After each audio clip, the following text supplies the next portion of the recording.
All right, just want to do a sound check and a video check. Please let me know you can see the video coming through clear. Also, make sure the audio is coming through all right. Please let me know how it sounds, how it looks, guys. I appreciate it.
All right, Lucas, appreciate you tuning in. Just let me know you guys can hear me all right. We're going to get started right about 10 o'clock with the matches. This is just Cash and Keaton warming up right here.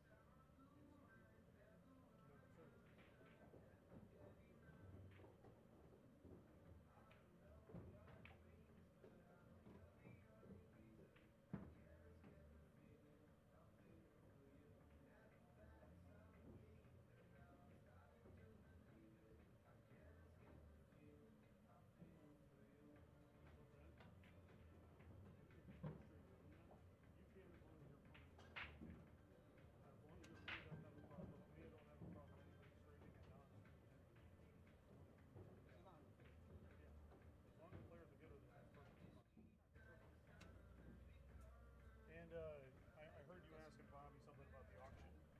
No, Bobby didn't know who got it. So Oh, okay. Oh, okay. Yeah. I know who got it.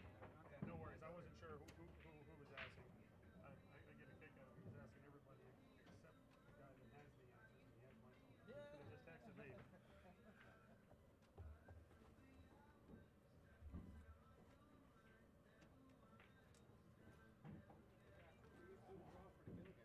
What's that? When do you do the draw? We don't. We're not announced. We don't announce the dates of when we do the draws. It But was around this time last year, though. yeah, right? we did it last year. Was the first day of the BCA's. We did it. Yeah. It all depends. It's roughly about 6 months before Yeah. the event, so it won't be too far out. Okay.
All right, we're going to go ahead and get going in about 10 minutes. I'm going to just go over a real quick rules meeting so I can answer and address any questions that the players may have.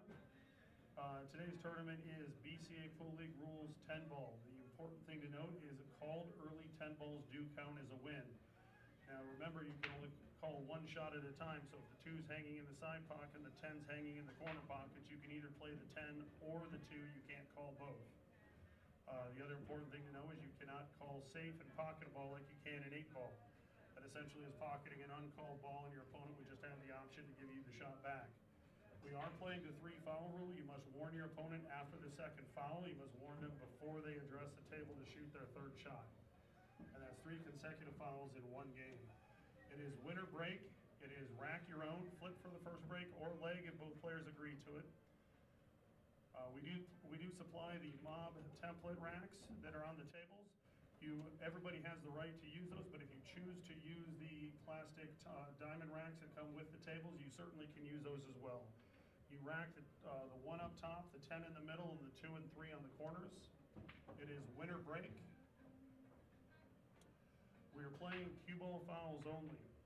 If you have a question on any hits, or you want either myself or Rebecca or Jason to watch a shot, please let your opponent know first that you want to get a ref, and one of us will come over to watch the shot. We do use the slow-mo on our cameras as a backup to our call if we have a question. We do allow jump cues in the tournament. Are there any questions on the rules? What if it's 4 more? 4 more balls, okay. All right, the question was just asked to me, if you disturb a single ball, it is not a foul. If you disturb 2 balls or more, that is a foul. Also, if the ball you disturb either contacts a ball in motion, or if a ball in motion roughly goes through the area of where the disturbed ball was, that has an effect on the outcome of the shot, and that is a foul.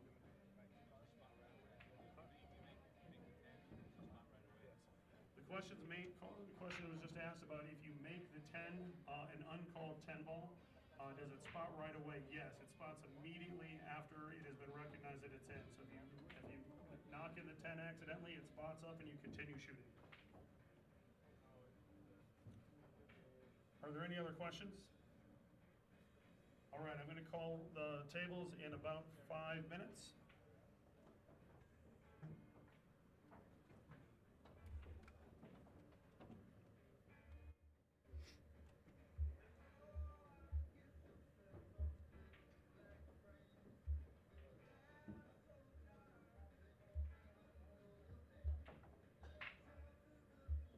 Jack, so if you call 10, like combination, it does count.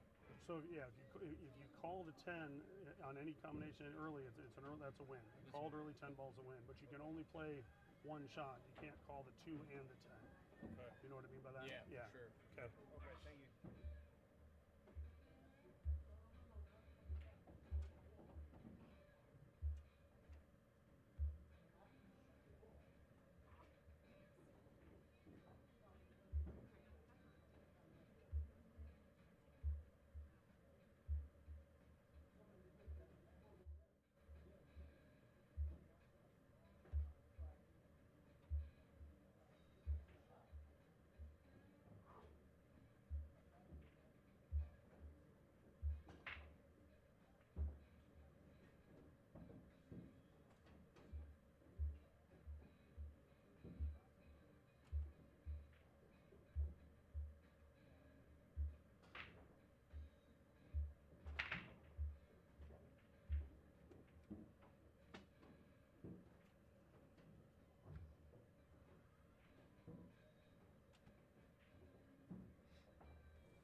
All right, on table 13, we have Jordan Nile and Payne McBride. On table 22, we have Rojan Figura and Floro Rita.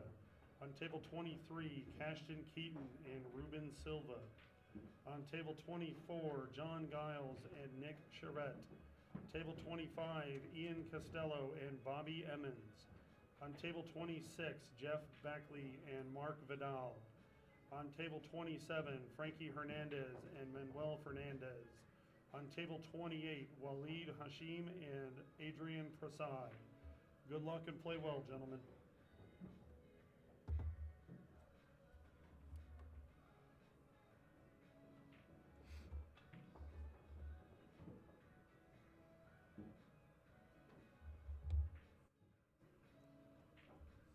We do have the tablet scoring system up there, so please use the tablets for your scoring. That'll keep the live scoring on the bracket.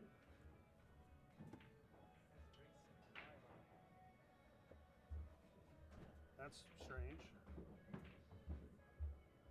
I will get that fixed.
All right, sorry about that. I was just catching up on a couple of things.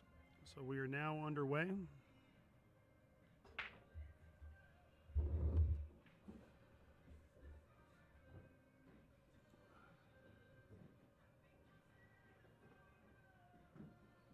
Looks like we've already got some sweat action in the chat room there.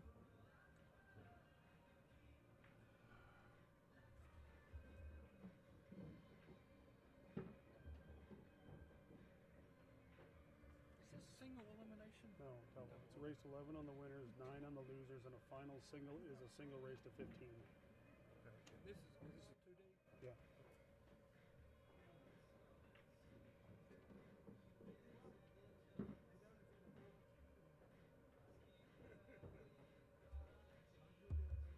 All right, we've got Ruben Silva of Colorado playing Keaton from Kentucky. Cashon's a great up-and-coming player. Ruben's a player who many of us on the West Coast are familiar with. Comes to a lot of our events at M.O.B Productions. Also is the owner and maker of Caveman Custom Cues. We are excited that he's made a custom cue for us to be able to raffle off to raise money for our added money tournaments. So you'll see that Caveman Custom Cues logo rotating in the top left corner of your screen. That's Ruben's company. Looks like Cashon got himself hooked behind the 10 ball here, so he's playing the 3 in the bottom left corner, probably on a 2-rail kick shot.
All right, James Cabal, I see you in the chat room there.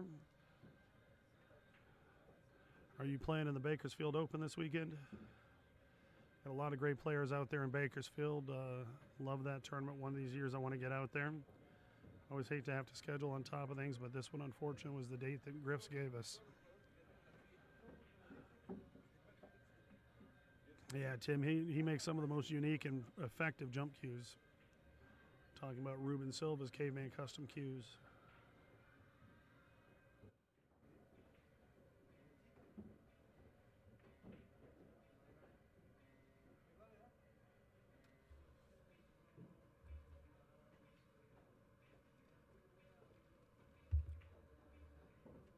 Are you feeling any better?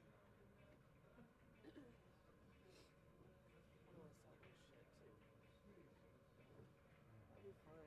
It's just that, I probably felt worse yesterday than I do today, but I sound horrible. That's the way I was. The day that I sounded the worst, I started feeling better. So it's one of those where I am like weak, but it's super weak. Yeah. They scared me a bit last night. I was a little bit shaky getting up out of bed. I had a hard time last night. I struggled. I'm glad you got some sleep.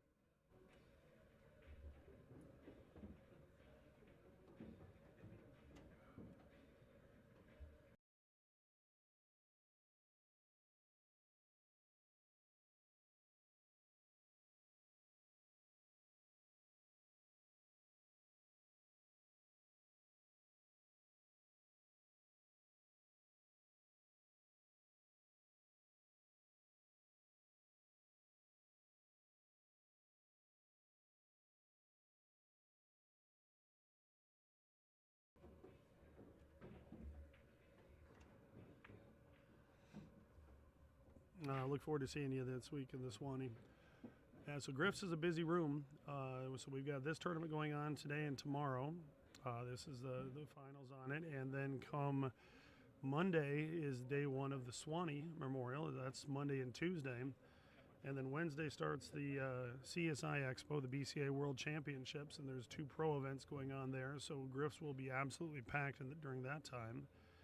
And then starting March 1st, Rebecca and I and Jason are excited that we are going to be running the 4 U.S. Opens for Griffs, the U.S. Open 10-ball, 8-ball, bank pool, and 1-pocket.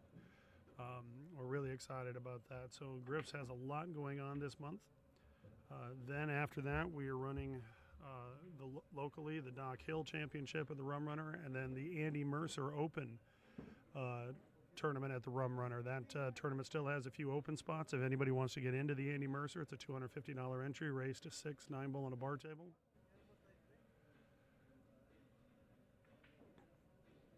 Derek, no. This is it's a race to 11 on the winner side. It's a race to 9 on the loser side with a single final race to 15. Oh, that's a nice shot there by Ruben. Just clipping that coming across table, not leaving a lot for Cashon here.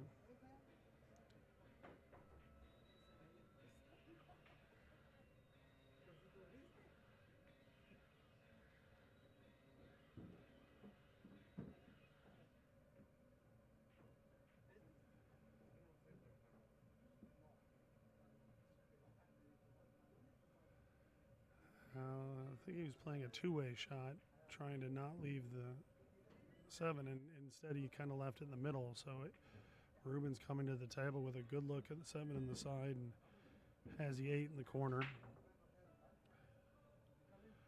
Appreciate everybody tuning in. Appreciate everybody sharing the stream, liking and following our channels. We're out there on 3 channels. We've got the Griffs channel on YouTube, as well as our M.O.B Productions and our Facebook page.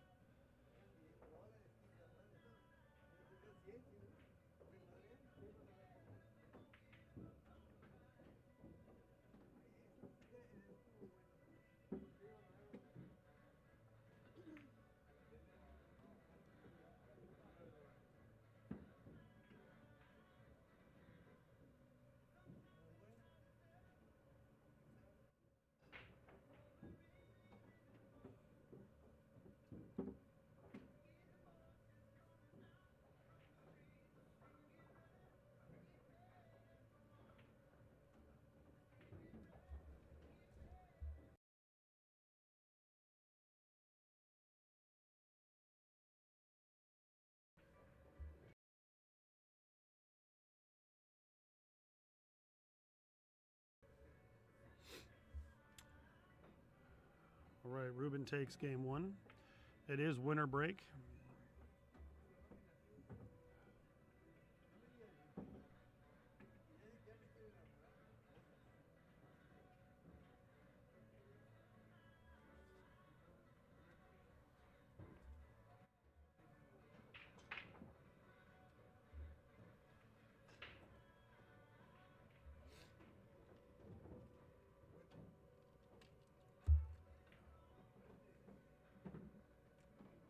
Since everybody was here at 10 for a 10 o'clock start, instead of doing the rules post, No, I just did a that's rules fine. meeting here. But It's just easier to do it online when when you, you have 10 and a new yeah, and 2. absolutely, absolutely. So I And did, because what ends up happening is you end up telling each table, and yeah, it's just a pain in the ass, and it also this kind of is fine. distracts the other tables. Yeah. So no, it works out good. And this is a group that probably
Sorry, guys, I was looking the other way when I heard my wife exclaim on that two-rail kick shot carom by Ruben.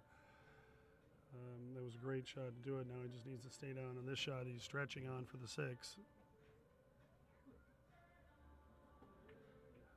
That's a good cue ball. Nice stroke.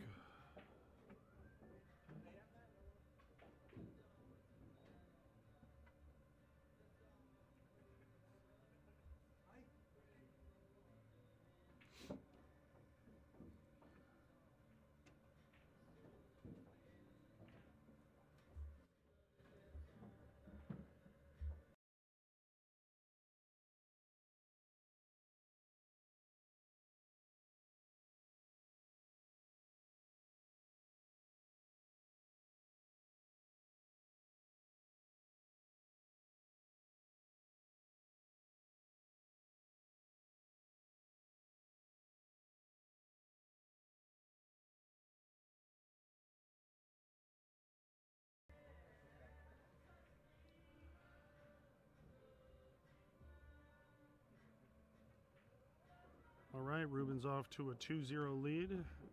Reaps the benefit of that great two-rail kick shot.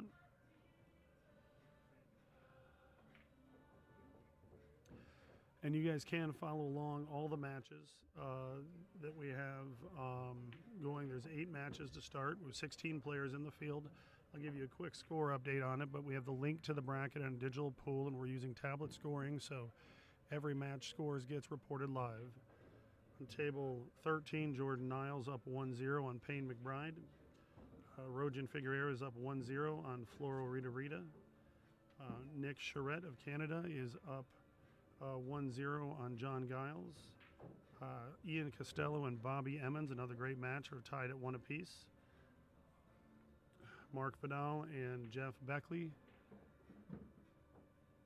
are, let's see, Mark Vidal is up 1-0. Frankie Hernandez of New York is up 2-0 on Manuel Fernandez of Spain. And Adrien Prasad is up 2-0 on Walid Hashim.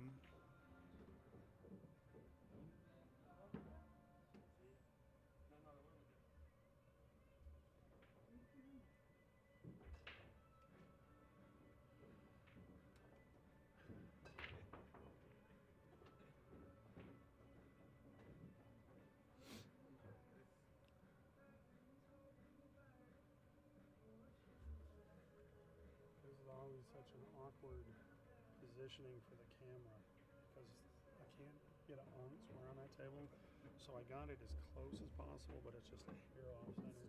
I think it's a good enough picture. I do have the other camera that I was thinking of putting down. The other thing you do is you swap and you stream this one because you're all. I was debating about that. I was going But to then do. we're taking it 1, 2, Yeah. and We would just put you over here. yeah. So that's the other way to do it. I hadn't really thought of that, but that would work. Because then we're just moving this table over. Yeah. And then this like swap. It's set up like we are. Right. So maybe tomorrow that's what we do.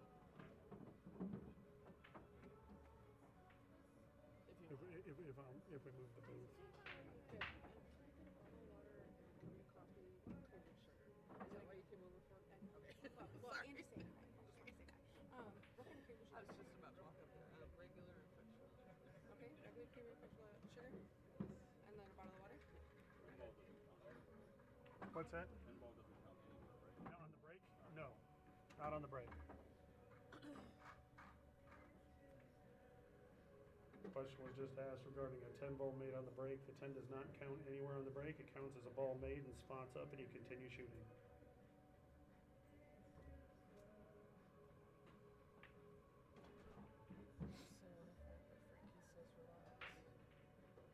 Hmm?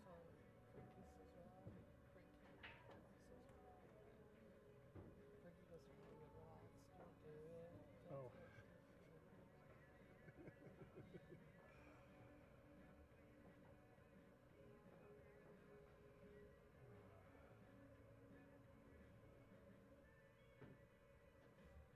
All right, Ruben's is in a little bit of trouble here. He's calling the 3 ball in that top right corner, playing the 2-rail kick, just wants to come shy of that 7 ball. Nice hit. Nice hit. Leaves Cashon a bit of a shot. The 3's right next to the 4 ball, so it doesn't have to move too far for shape. So I had a bowl of cereal this morning, so I'm not empty, but you probably have an empty. I ate breakfast though. Yeah. Since the stuff is right here, I can't get it all those. And I don't know why I called in. I just remember I literally just went back and opened it. You want to ask her if there's any other who's making? No, somebody's just whenever the kitchen's open this morning. It might not be.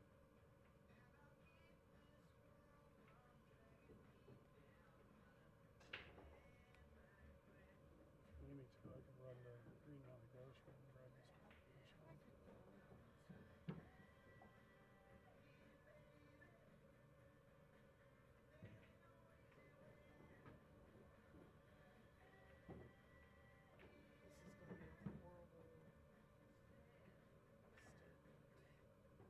Hang on.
All right, sorry, I had to step away for to watch a hit. Sebastian, we have the link to the online bracket with live scoring in the comments, or in the not comments, sorry, the details both on Facebook and YouTube. Every match has just got started, so you can follow all the matches along there. We're using the tablet scoring here at Griffs, so that it helps keep everything going live. All right, good hit there by Ruben. He's going to leave a play for Cashon on the 4 ball.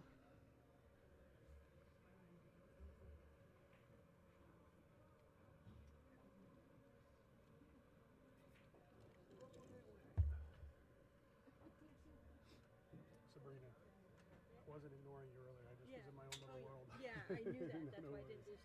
We found a doubles tournament at J-Bar, so Excellent, good. Oh, you're playing in that one, awesome. we just showed up at 6 a.m. this morning. So, and I was Cool. like, the other day, I'm like, hey, we could get in doubles. We get off the plane at 6. it starts That's perfect. 11:30. Bird's trying to get some cat nap in the van right now. But, Cool. And I was just thanking her, thanking you. Even though I'm not playing in this, I thank you for running this tournament. I Oh. just think it's so wonderful, and it's Awesome. just so great for the whole community. Thank you.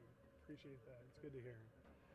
Just chatting with Sabrina Peterson of Alaska. Sabrina and Vern come down to a lot of our tournaments. Love the following that we have with a lot of players across the country and across the world.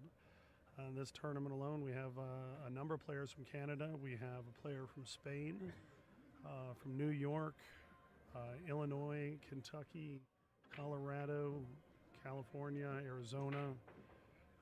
all over. So, no, we appreciate the pull, and we couldn't do what we do if it wasn't for the hardest working guys in pool, which are the guys at Fargo Rate. Fargo Rate gives us a worldwide rating system that's reliable and accountable. So it lets us be able to do what we do and have tournaments where players can confidently travel to play in these events.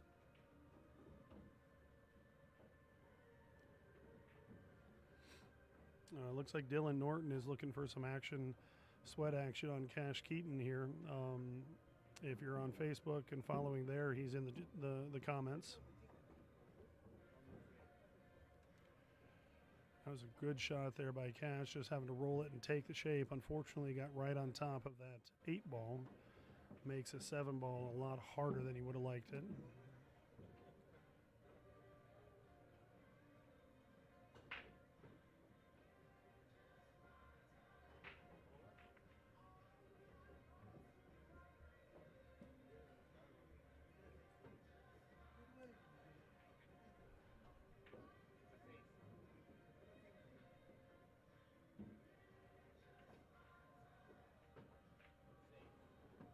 All right, it's a tough shot when you're jacked over that ball. Ruben's coming to the table with a bank hole in the top, the back cut bank in the top right corner. Give some updates on some other matches on table 13. Jordan Nile and Payne McBride are tied at 1 apiece. Rojan Figura is up 3-0 on Floro Rita Rita. Nick Sheret and John Giles are tied at 1 apiece. Ian Costello and Bobby Emmons are tied at 2 apiece. Frankie Hernandez is up 3-0 on Manuel Fernandez. And Adrien Prasad is up 2-1 on Walid Hashem.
Alex, no, that's not all ball fouls. We're playing cue ball fouls only, mainly because we don't have referees at every table.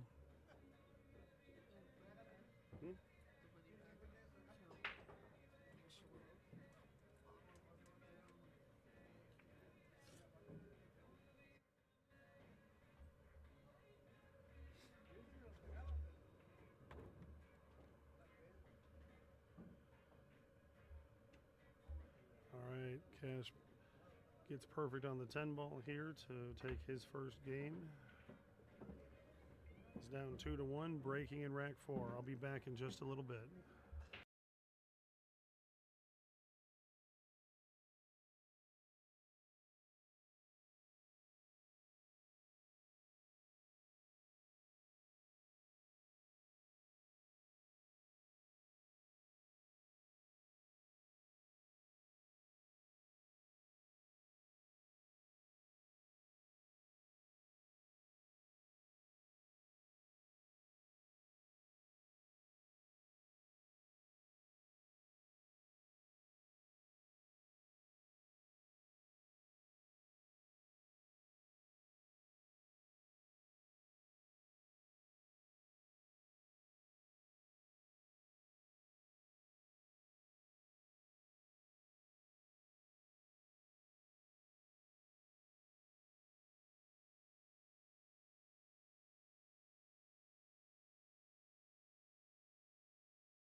Cashon with a good look here at a nice out to tie the game up at 2 if he can manage the out.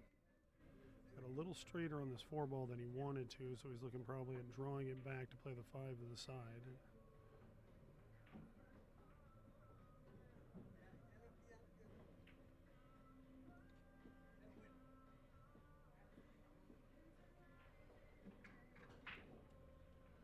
Oh. He was drawing it back to come on out and caught the 5 instead.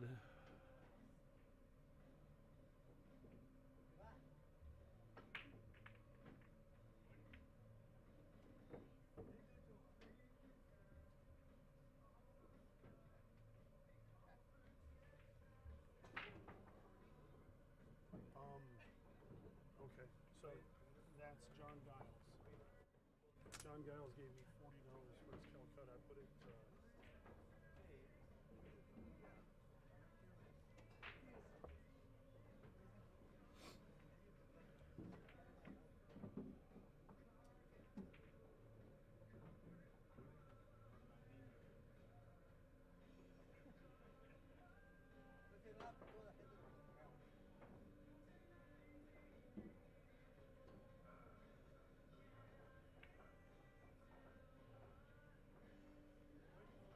All right, I looked away and I missed how Ruben got ball in hand here. Apologize for that, guys.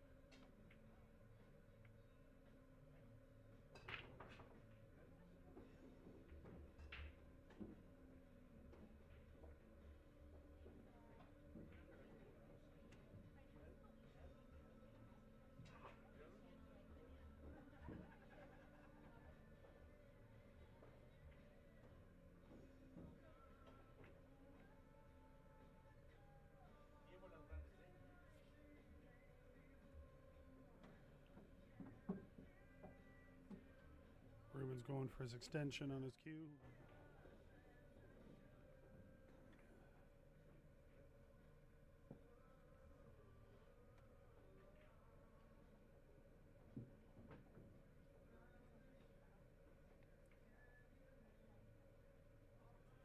Appreciate you, Kenny. Thanks for tuning in. Thanks for sharing the stream.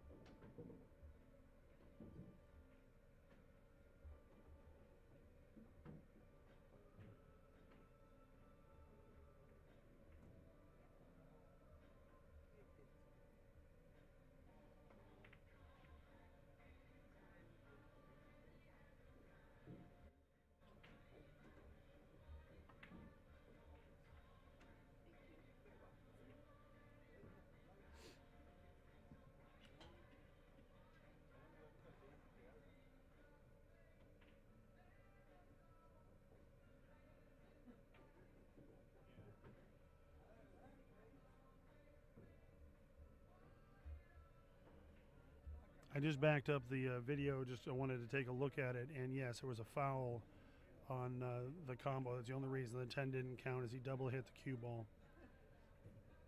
A foul he called on himself.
Yeah, sorry about that. It took me a second to update the score. It's 3-1 Ruben.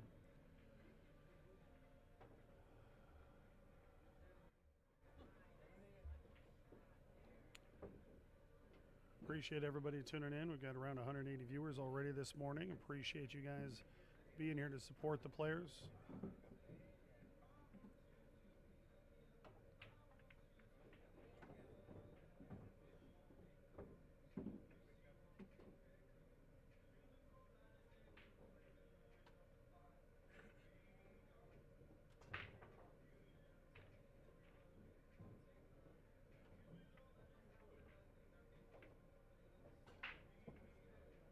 I see Ian Costello was just breaking against Bobby Emmons up 4-2, but just also saw Ian scratch on that break.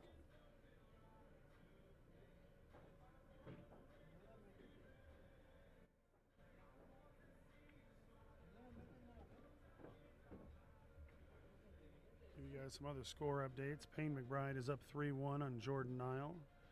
Roan Figura is up 4-1 on Floral Rita Rita.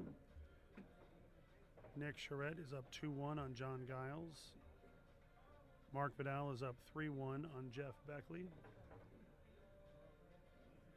Frankie Hernandez is up 4-1 on Manuel Fernandez.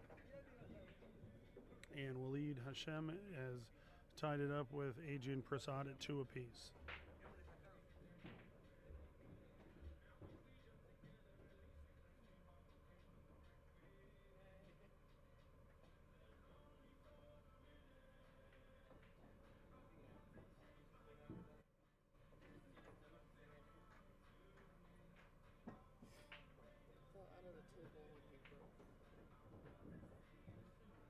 It's not good. It looks like a screw. Looks like a bolt to one of the levelers.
All right, Cashon's in good shape here. Doesn't want to get too straight on this 8-ball, though, because he would want to come off the rail, unless he's following it down to play the 9 in the side.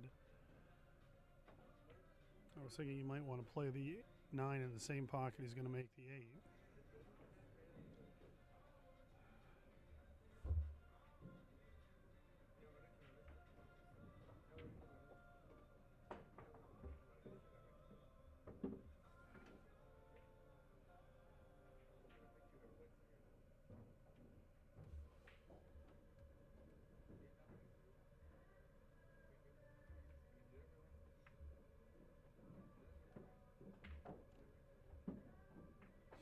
He had more angle than I thought. He hit that ball well. He also probably forced a little bit of that angle, too. That was a great shot by Cash.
you think about the payout breakdown on the side pot? I went to 3 places, even though it's only 13, just because I think it's better to do that. Ruben's checking out to see how what he can do with a 2-ball here. Remember, we are playing the 3 foul rule. That could come into play.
All right, Ruben's calling the 2-ball cross corners, who's playing to the bottom right corner. I would kind of expect this to be done at a middle rail speed, so if he misses it, it's going to go middle rail. Oh, we missed it long. Oh, he got fortunate on that. That's a fortunate lead for Ruben that the 9-ball bounced into play there. All right, Cash has to regroup on this after the scratch on the break.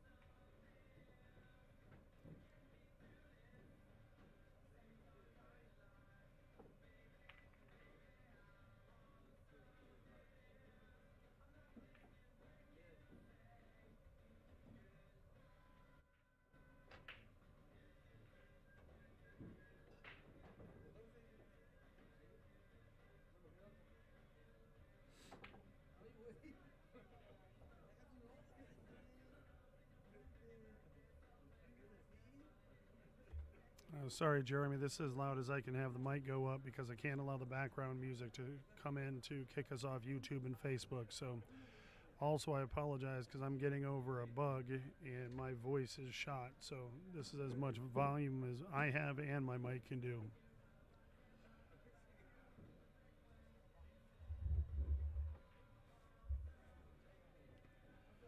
It's hard for me to see if this 2 goes in that pocket by the side by the nipple. I didn't think so,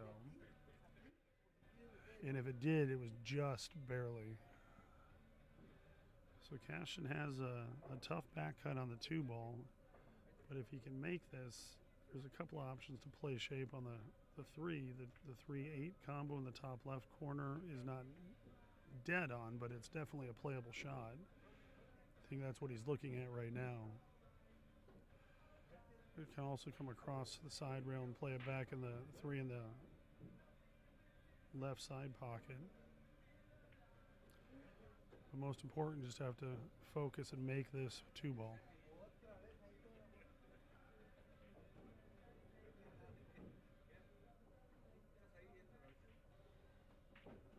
Nice shot there, using the 9-ball to help slow it down. It plays a 3 in the right side.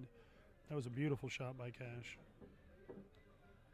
The 4-ball's right there by the side pocket. The 5 and 6 are just to the left of the 10-ball. Fairly open table here, so if he can stay in line and stay together here, he should be able to get out.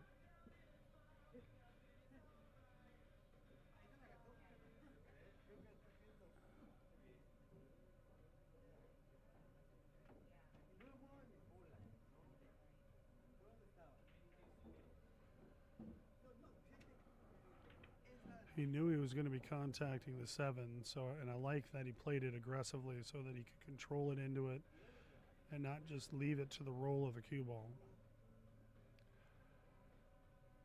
He's going to try to play 2 rails to come up and play the 5 ball in the bottom left corner. Really just wants to play this cue ball 2 rails, get the cue ball back towards the middle of the table.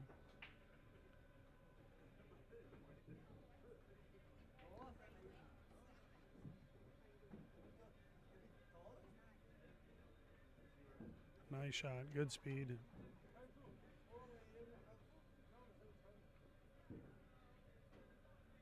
Now we can just kind of stun draw this and play the 6 on the side. And he has a 7, 8, 9 all at the top of the table. Really from here, the only thing he has to negotiate is the 8 to the 9 and the 9 to the 10. And those are very manageable. Well, he overdrew that ball. Still a makeable shot, but adds more to it.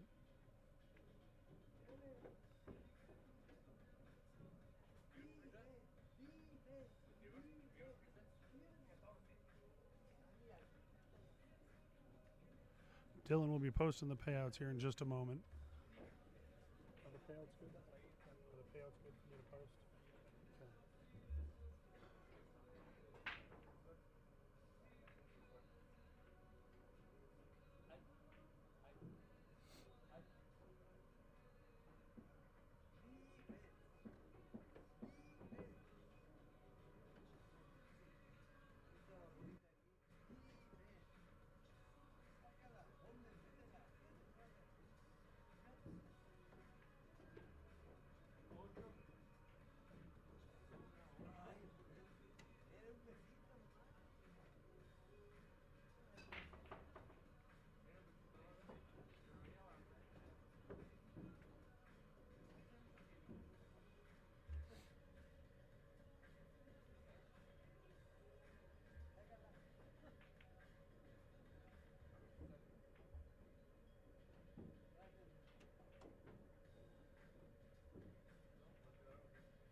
Okay. Ruben just really wanted to make sure he made that 9 ball. Wasn't going to get too fancy with the cue ball, just wanted to guarantee him a shot at the 10.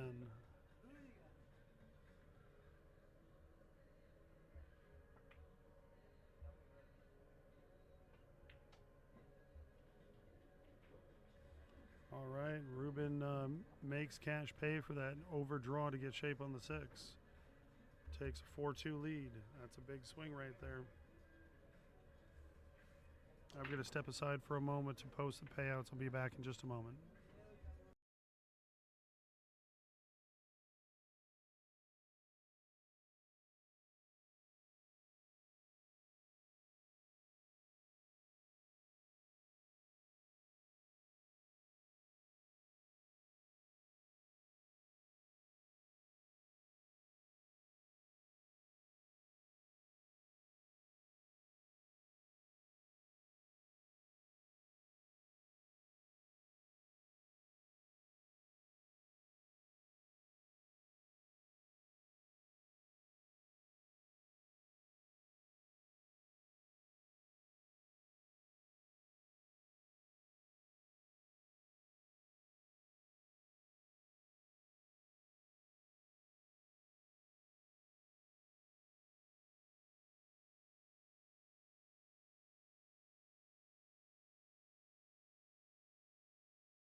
And Silva with a break and run. Makes that miss on the 6 ball by Cash even more costly. I've always said a miss on a ball should cost you 2 games. That one and the next one they're going to break and run. At this level, it can be even more costly. Let's see where it comes and see how Cash responds.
And that completes a 2-pack for Ruben. All right, I just posted the link in the chat for the post of the payouts in our private Facebook group. If you want to take a look at that, just click on it and have everything there. I'll read them off to you as well. We're paying 4 places in the tournament. These payouts, because it's a full field, were posted in our website. That's $11,200 for first, $6,000 for second, $37.50 for third, and $22.50 for fourth place.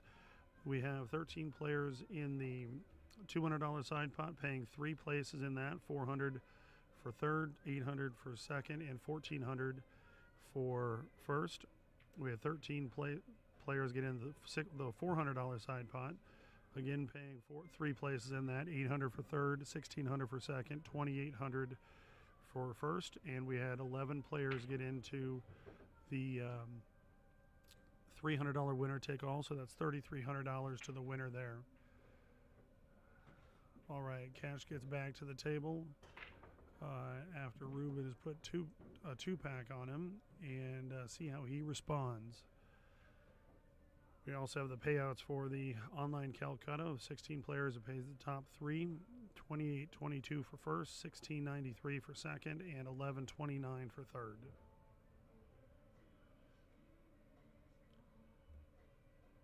If the winner is in everything, not counting the online auction, they'll be taking home $18,700. Not a bad payday for a 16-player field.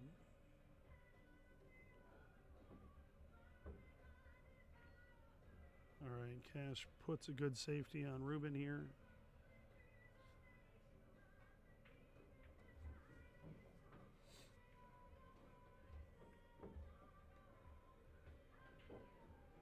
All right, while Ruben's taking a look at this, give some score updates. Payne McBride has taken a 4-2 lead on Jordan Nile.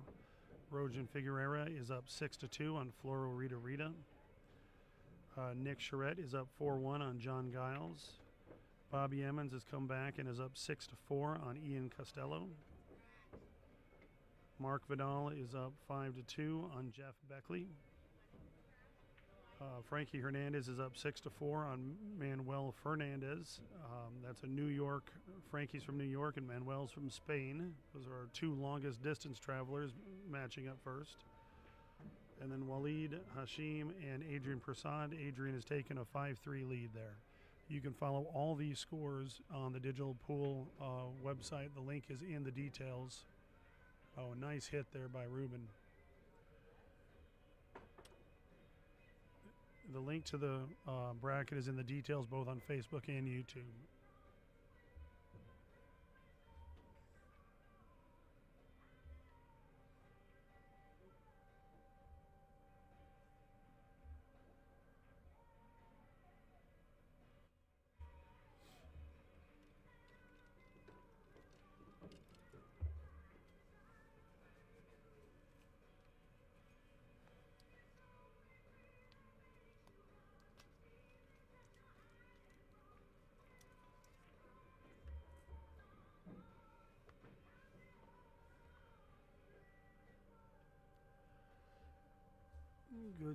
Good defensive play there by Cash. I think he wanted one more cue ball rotation to put him right behind that 6 ball. Because Ruben does have that pretty much that full side rail to be able to kick at this ball.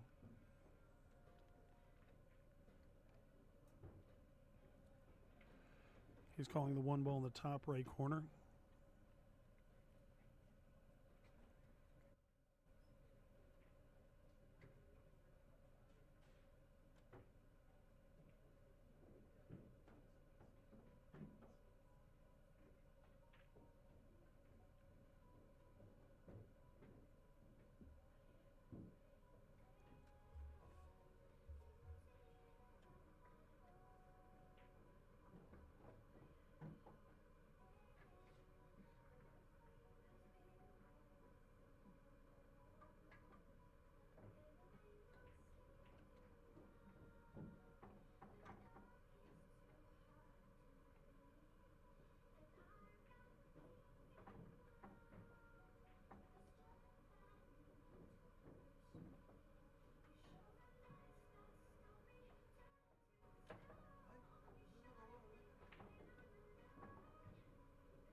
Cash is playing this on the side, wants to rub off the 3 ball to get it off the side of the pocket. We got a little bit of a 50-yard line on the 2 ball, but it's definitely manageable.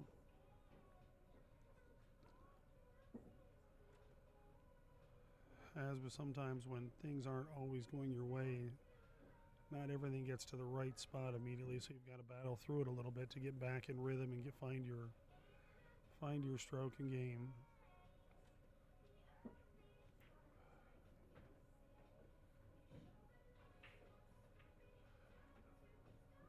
Just wants us to clear the 10 ball, which it looks like it's going to. There's a little bit of an angle on the 3 ball. The 4 ball is to the left of the 8 ball in the top left portion of the table.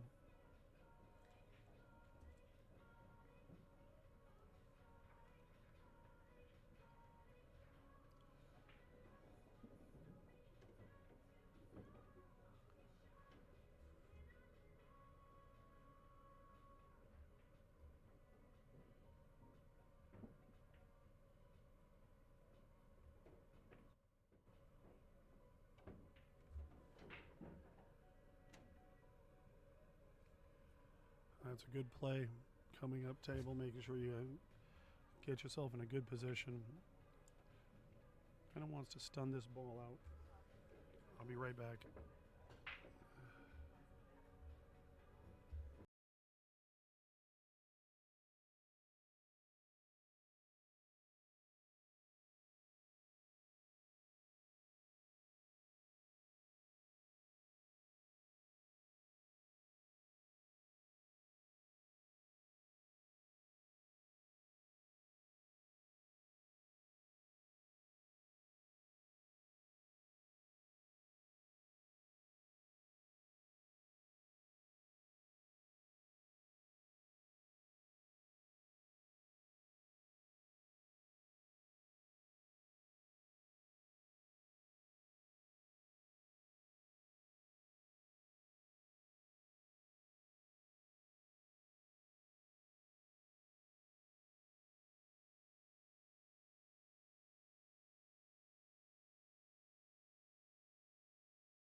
All right, I had to step aside to answer a rules question.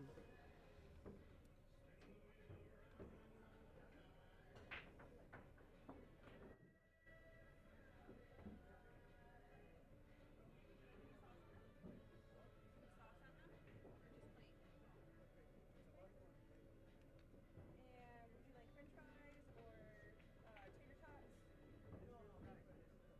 French fries? And you said Tabasco and what else on the side? Just Tabasco on the side? On ketchup.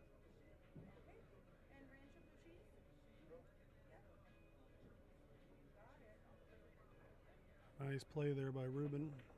It's a very hittable ball coming off the end rail here, and Cash is calling it in the side pocket, likely off the 3 ball.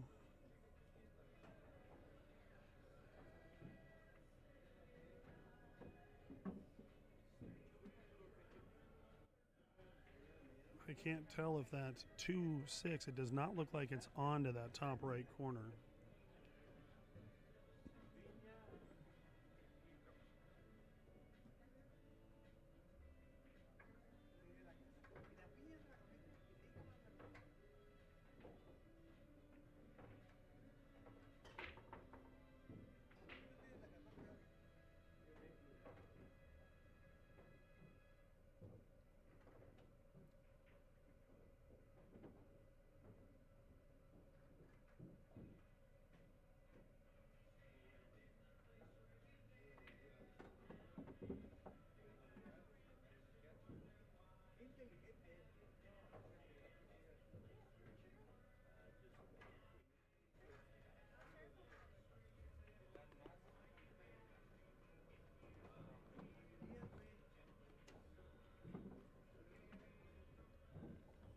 Ruben was hoping to kick down under that 8 ball and instead hit it more full.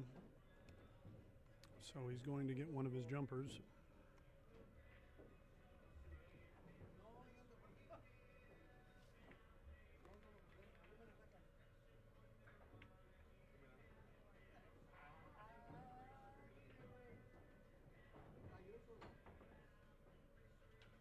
Oh, good try on that shot. He had to back cut that ball. Looks like he got a bit of a result. I don't think Cash can see enough of this 2 ball to make it.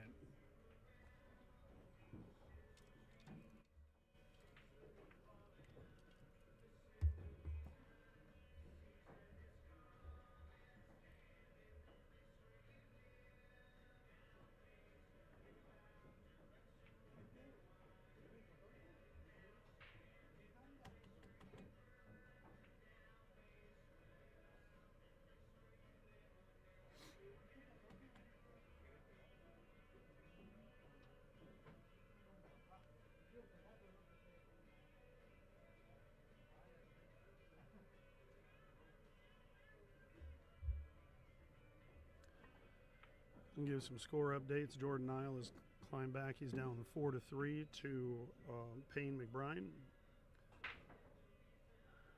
Rojan Figura is up 6-3 on Floro Rita Rita. Nick Sheret is up 4-2 on John Giles. Bobby Emmons is up 9-6 on Ian Costello. Mark Vidal is up 6-2 on Jeff Beckley. Frankie Hernandez is up 7-4 on Manuel Fernandez. And Adrien Prasad is up 6-4 on Walid Hashem.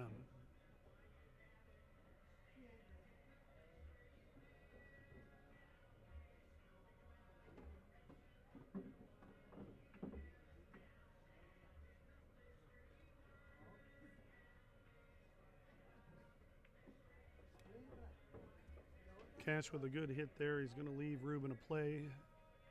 I don't know if Ruben's going to be able to reach this without with his extension, or he's going to need to use the bridge. Oh, he's going for the bridge.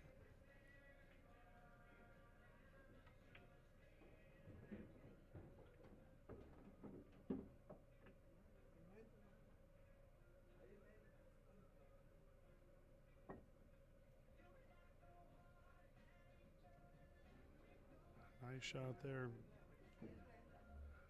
The 4-9 combo is pawn down to the bottom left corner, but the 4 could also play on the side pocket, either side.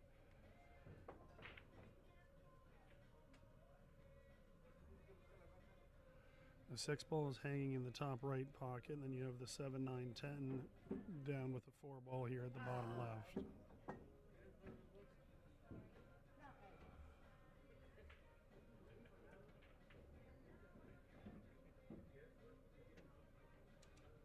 Oh wow, I didn't even look at that pocket. See if it went by the 10 ball. Looks like it does. Now he just needs to find his line to get onto that 7 ball.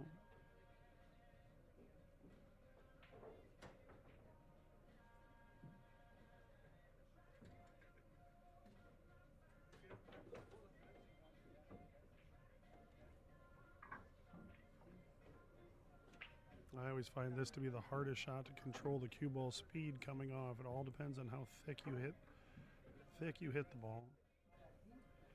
And Ruben plays it perfectly. Comes down to make sure he has the line on the 7 ball.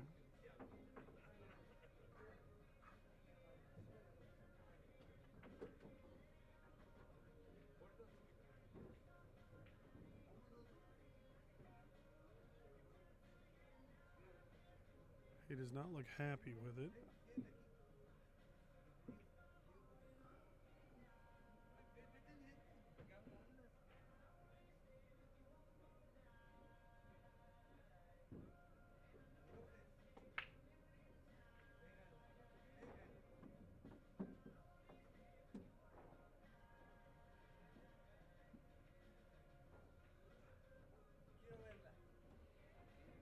I think what he wasn't happy about was the fact that he was going to have a hard time controlling the balls, and it looks like he got a window to shoot at the 9 ball. If the 10 ball would have rolled about another half roll over, he would have been hooked.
Ruben is just waiting for the table next to him to finish shooting. They had me go over and watch a hit that took a moment.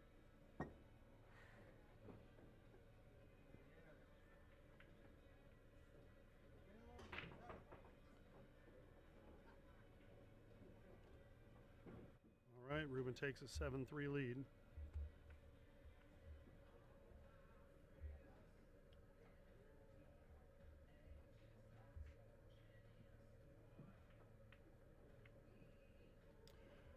Ruben's taking a quick break. While he's doing that, I want to test out another camera on a different table. Just want to see how it comes out.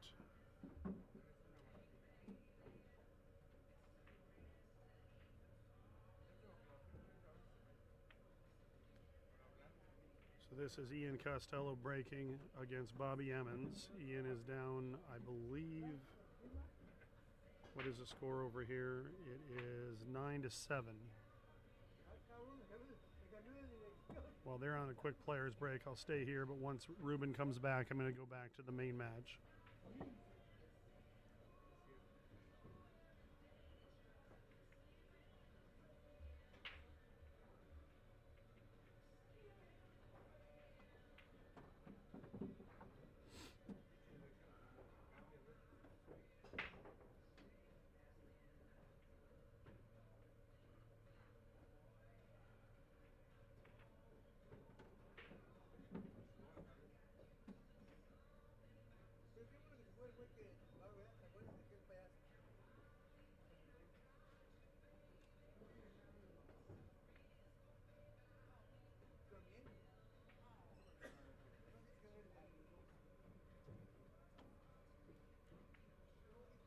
this is the camera angle. I can go that one while they're on player break. No, not bad. It's weird thing is it's more of a squared screen, so I can't go max screen on it. I'll have to toy with it a bit. But as an interim, while they're on a quick break, I figured I could test it out and show it.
All right, Bobby did get out in that rack, so he is up 10-7 on the hill.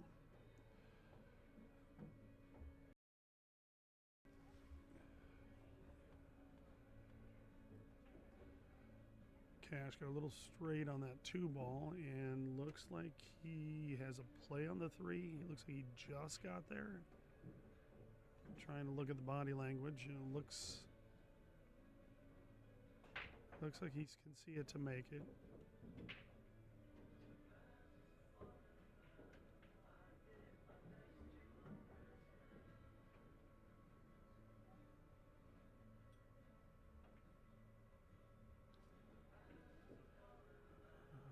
Jordan Nile has tied his match up with Payne McBride at 4 apiece. It was a nice play there by Cash.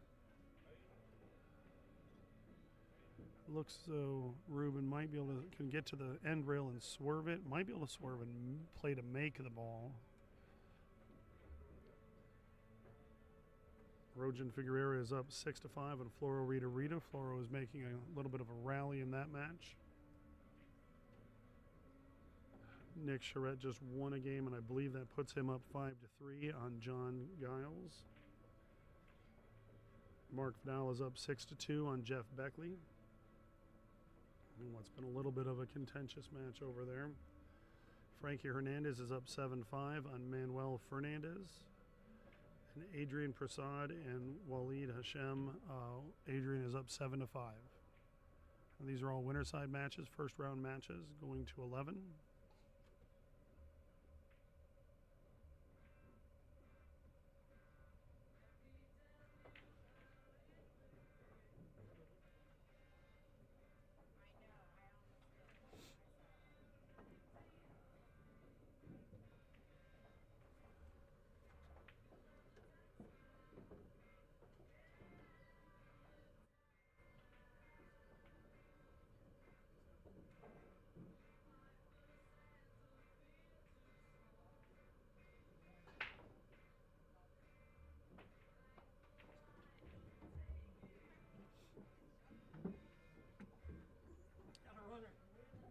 All right, while Cash is looking at this one really quick, I'm going to go back to this match with Ian Costello and Bobby.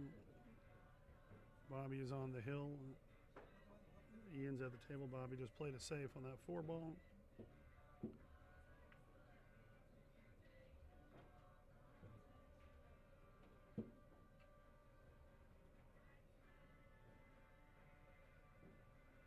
Playing a bit of a cat and mouse game. He left a long shot for Bobby and a thin cut on the 4.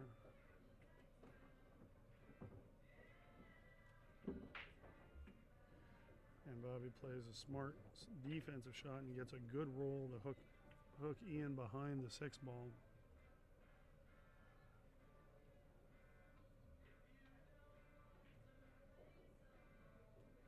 Ian makes a great hit and leaves him, again, long and on the rail and hooked. It's got a great cat and mouse game going on over there. We still have a cat and mouse game going on over here with Ruben and Cash. I'll get back to that one in just a moment.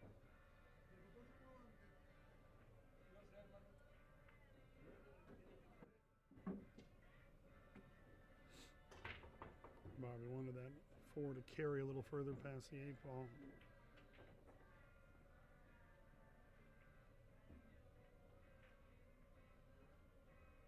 And that probably is going to be the end of this match. Hanging the 4-ball, the 5's right there, 6, 8, and 10.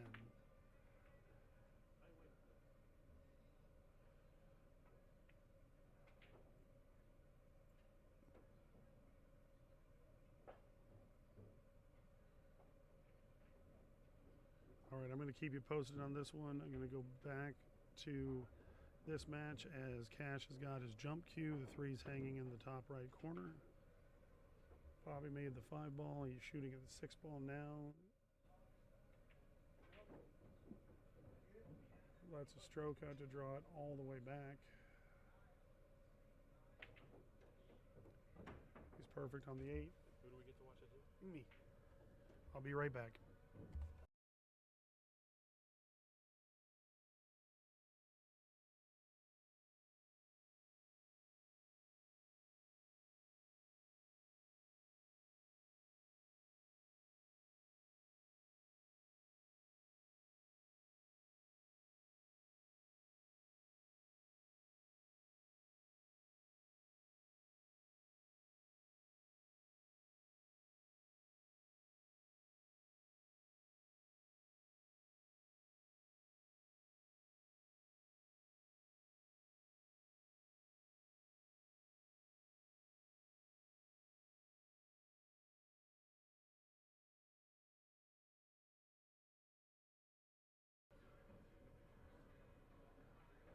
All right, Bobby did get out there, and he wins the match 11-7 over Ian Costello.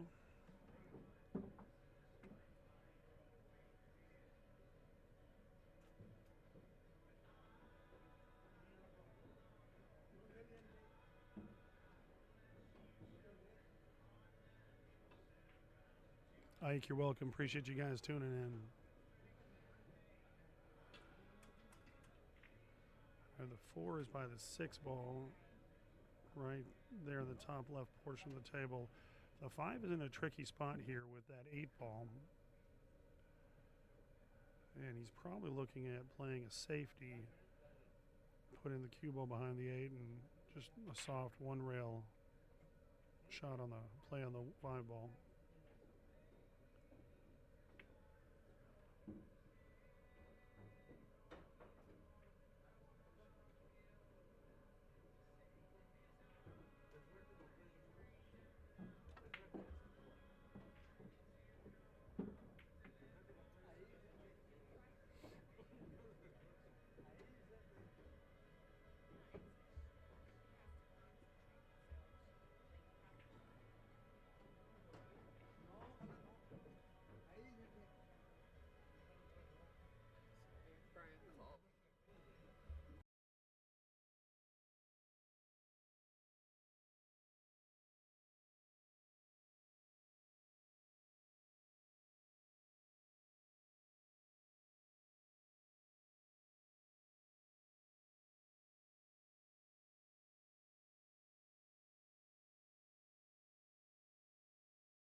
All right, Cashon gets one back.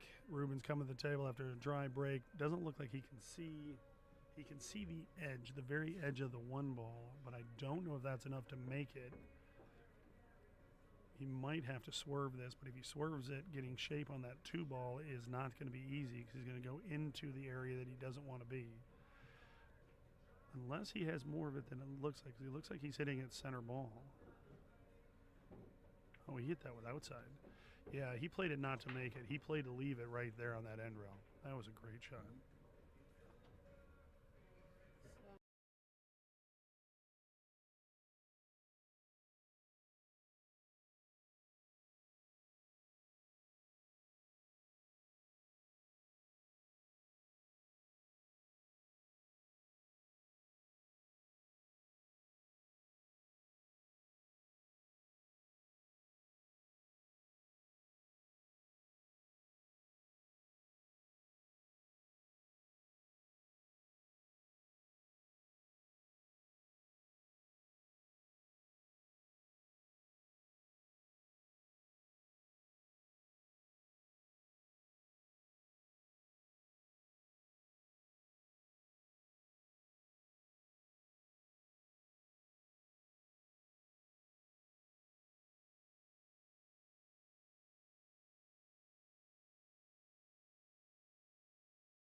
Curious to see how Ruben plays this. Just gonna soft roll it in behind that 6 ball or 10 ball, just trying to get the cue ball as far up table as possible. 2 came out, but he got the hook. Oh, that's a good hook.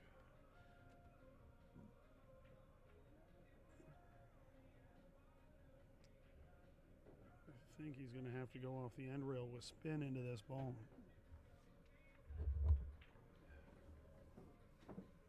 So I don't have anybody confirmed coming tomorrow to commentate. I don't have anybody confirmed coming tomorrow to commentate. I did message Constantine that if he wanted to come in the morning. I don't need him in the afternoon because I'll be here for that. What time? So I need to be, it starts at 11 a.m. I need to be there by 10. So I'm going to come here to get everything set up in the morning and leave about 9:30. In that sense? How long do you think it's going to take? Well, I don't know how big of a field we're going to get, but it's the same race as the Dockville qualifiers. My goal is to be able to get it to where we get a good way through it. There's only 6 to 8 players left, and Debbie can finish it if she's comfortable with it on everything.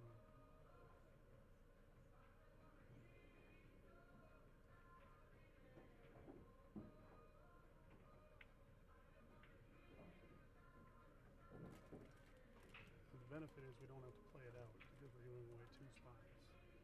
So the winner of the winners gets their spot, the winner of the losers gets a spot.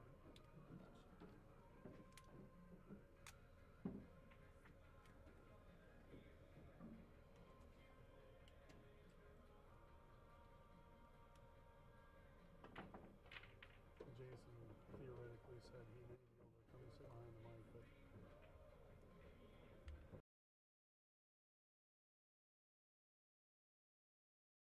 we'll see if that holds true. I mean, I don't see him very today, so. Yeah.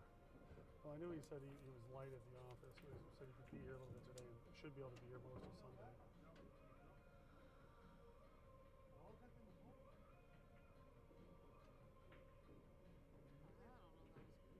It was.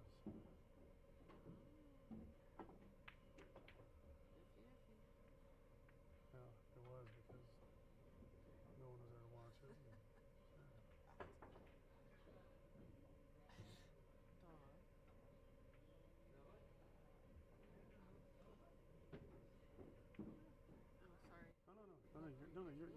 You're good. I'm just looking at score updates.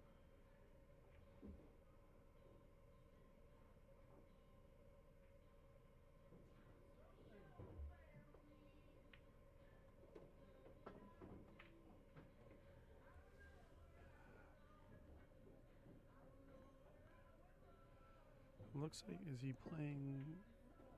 I just looked back to see the shot. I think he's calling the 10 ball.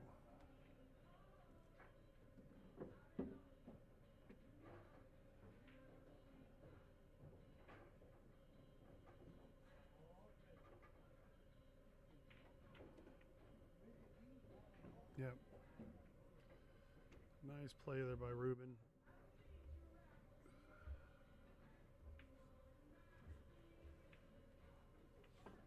So I haven't timed out anything past the other.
for players that are just finishing 10 to noon. I'm sorry, I said 2. Sorry, noon.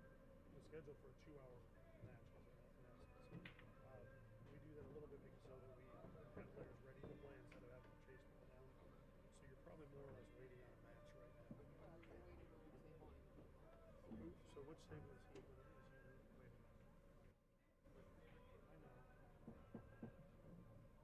So I should have just said you're going to play the winner of 26 and just finish the next one. And probably put them on the stream table. Probably be on 23.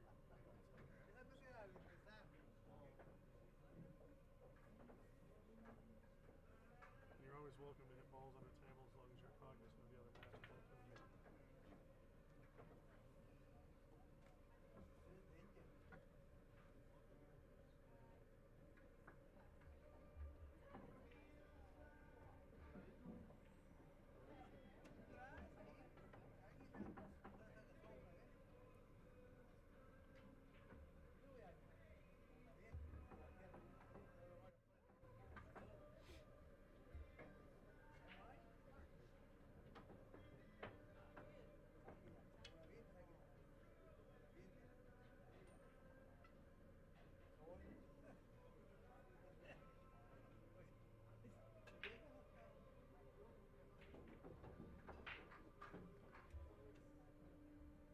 It's a good shot. He wants the roll ball to travel a little bit more. Would like it rather be not as steep on this 4 ball. Get some score updates on other matches. Jordan Nile is up 6-4 on Payne McBride. Rojan Figura is up 9-5 on Floro Rita Rita. Nick Sheret is up 7-3 on John Giles. Mark Vidal is up 9-4 on Jeff Beckley. Frankie Hernandez is up 8-7 on Manuel Fernandez. And Adrien Prasad is up 9-6 on Walid Hashem.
See if it changes it.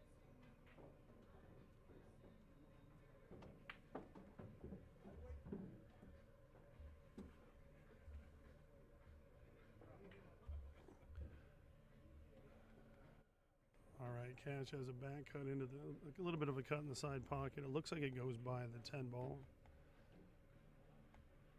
Just wants to roll it forward to be able to shoot the 9 in the side.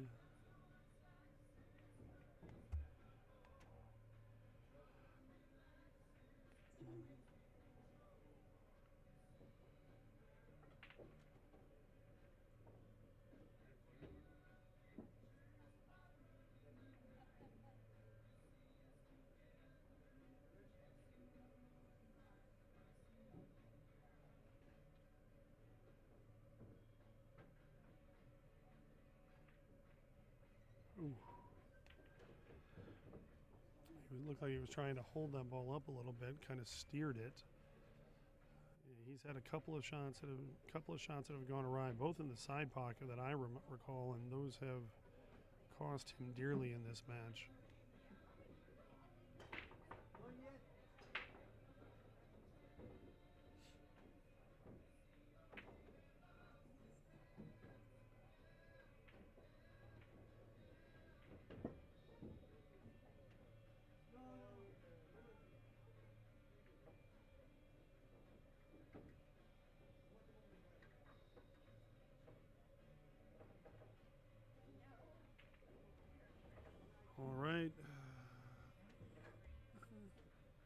That miss in the side gives Ruben a 9-4 lead.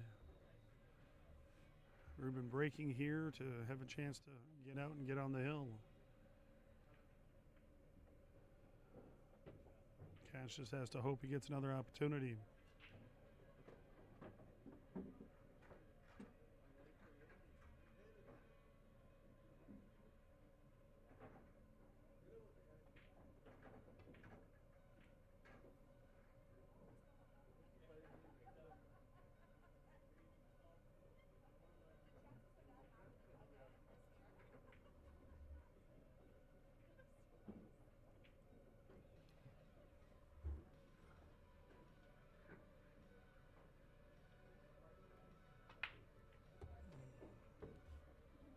And I apologize, but this is as loud as I can turn the mic up.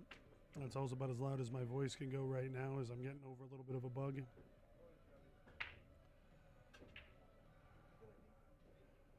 Well, Ruben gets a 2-ball kicked in, so he has a ball made, and he has shape on the 1.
Ruben came up a little short of the angle, but he should be okay here.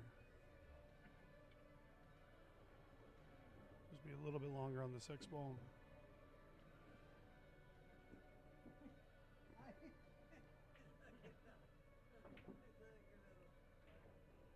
Oh.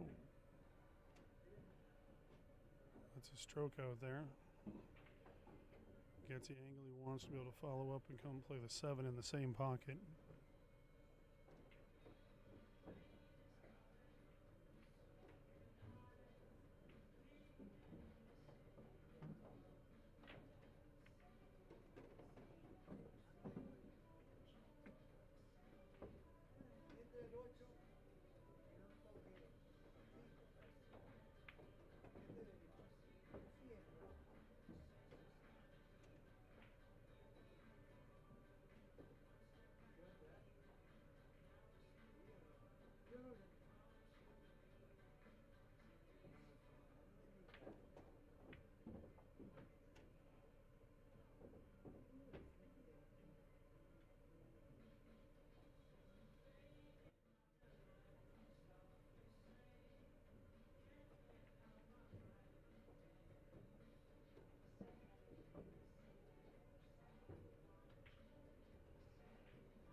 got into that ball, he's going to get below it. Definitely has a play on the 10, but it's not the shot he wanted.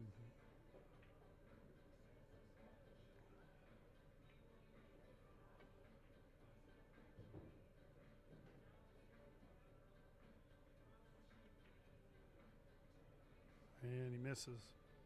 Gets a little bit complicated there.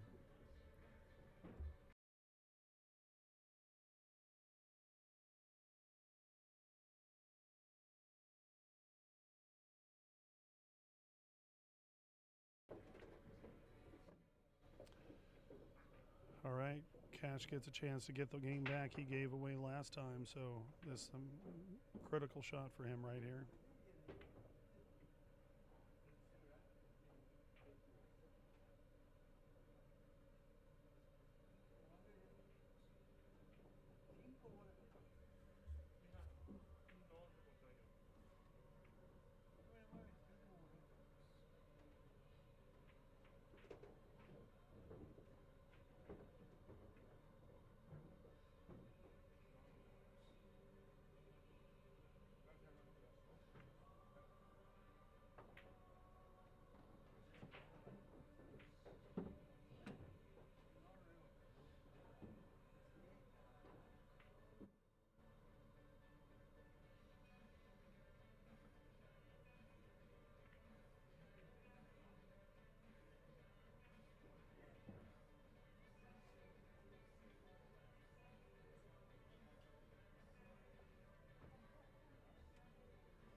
Sandy, there are 16 players in the tournament, and everybody can follow along the bracket. We have all the digital scoring is on the digital pool app.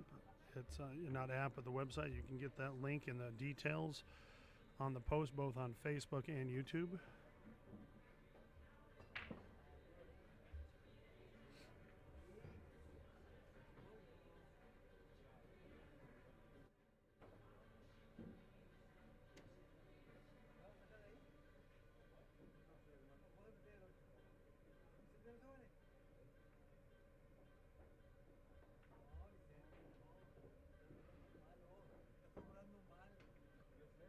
Give some score updates while Cash is checking out this rack. The way the table lies, Jordan Nile is up 7-4 on Payne McBride. Rojan Figura is on the hill, up 10-5 against Floro Rita Rita. Nick Sheret is up 7-5 on John Giles. John's at the table looking at the 6 ball in that game. Mark Vidal is on the hill, up 10-5 with Jeff Beckley breaking in that match. We're tied at 8 apiece between Frankie Hernandez and Manuel Fernandez. And Adrien Prasad is on the hill up 10-7 against Walid Hashem.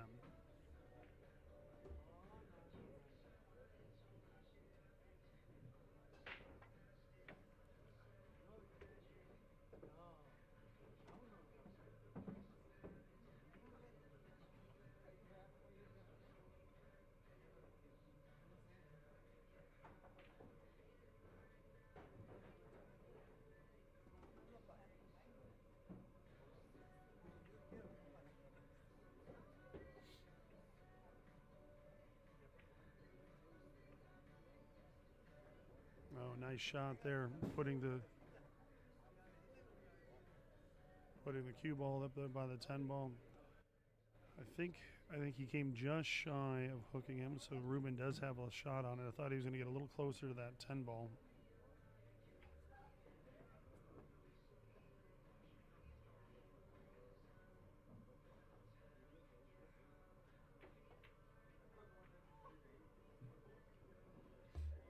Sorry if you catch me quiet. Every now and then I have to check the scores in my Arizona Wildcats basketball game. They're playing Houston, so that's a big Big 12 game right there.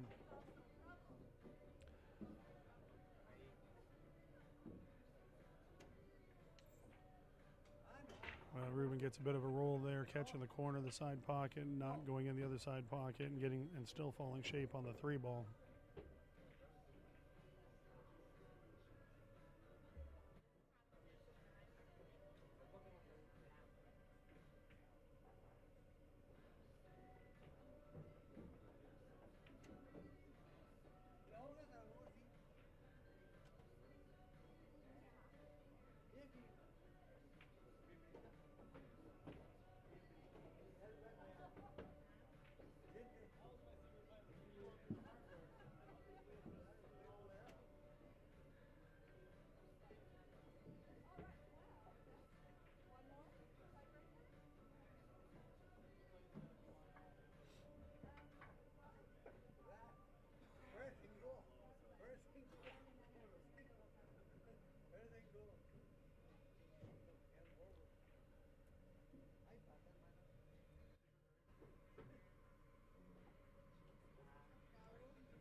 Sandy, yes, Frankie is a very good player. Traveled all the way from New York, and he's playing the person that traveled the farthest for this tournament.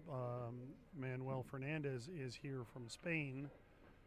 They're tied up in a match at 8 apiece. That is a great match. So we'll see how that one goes.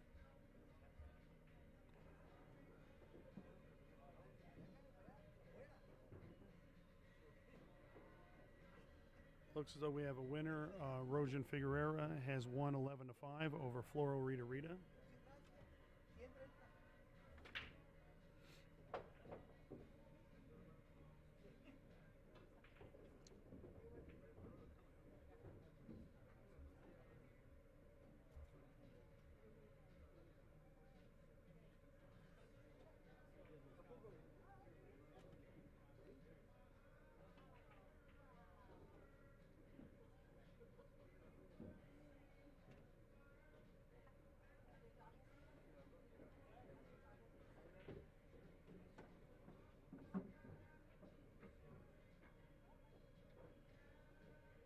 Giles has won a game to cut it to a 6-7 lead for Nick Sheret.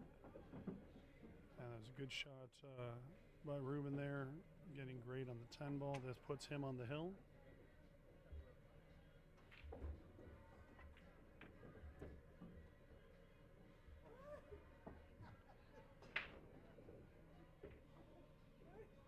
And I do see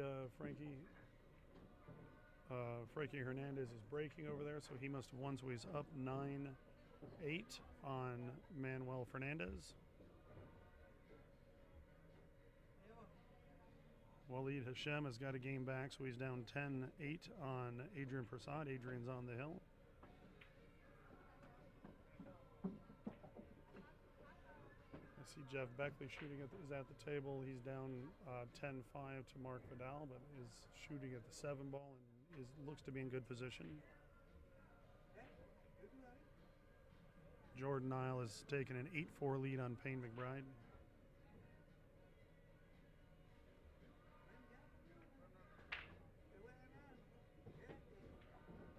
Well, that's an excellent break there for Ruben.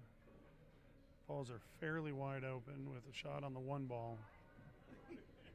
Can't ask for a whole lot more than that on a break.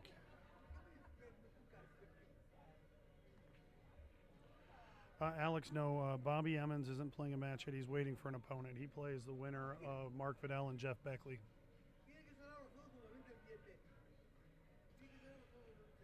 Sorry, Natalie, it's as loud as the volume can go without me bringing in the background music, and it's as loud as my voice can go since I'm getting over a bug. So it's about as loud as I can get it.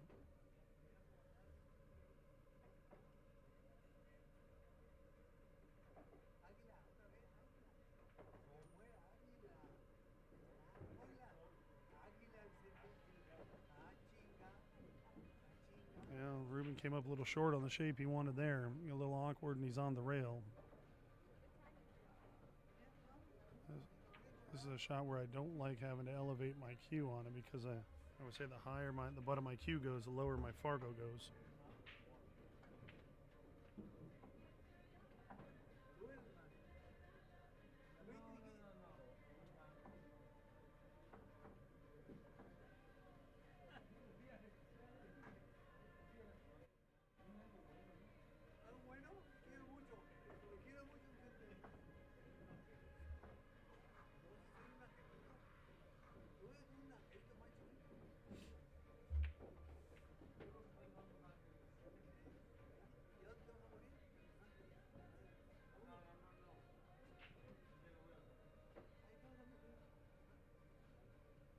All right, not a lot of goodness here, so I would kind of expect Cash to try and thin this down into the 10 ball and have the cue ball come across table using the 4 ball as a blocker.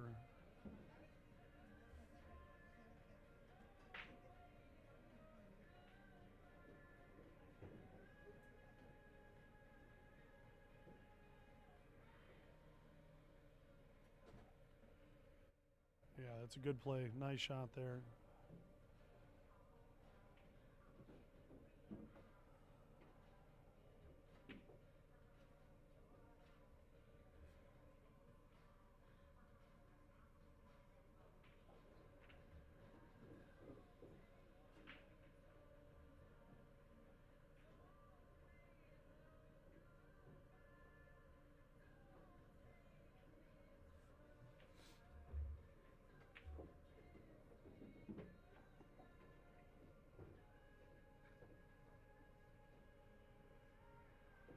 Sandy, I think we have 16 people in this field that were thinking that same thing. We got a lot of strong players right within a good group of each other, so it's going to be who finds their best game today. All right, that's ball in hand for Cashon after that good safety play. He's calling the 10 ball in the bottom right.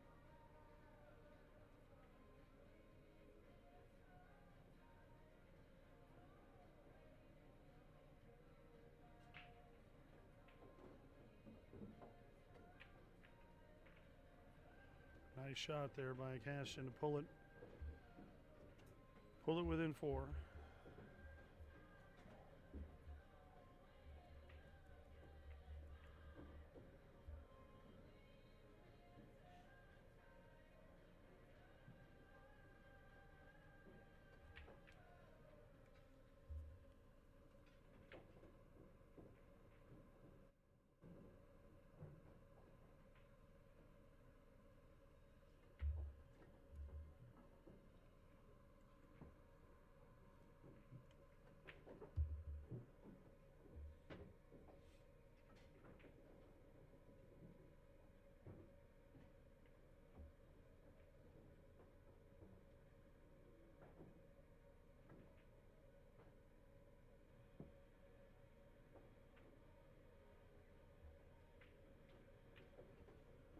All right, Cash is set to break off in rack 17. I see Nick Sheret has won a game to take an 8-6 lead on John Giles.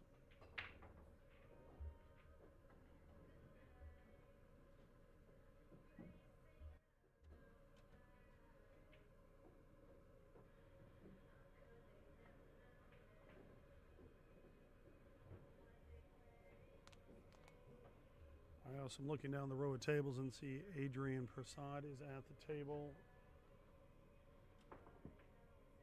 Oh, he was shooting at the 9 ball and missed it, so Walid is coming back to the table. Adrien is up 10-8 down there.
All right, Ruben's navigated this table well.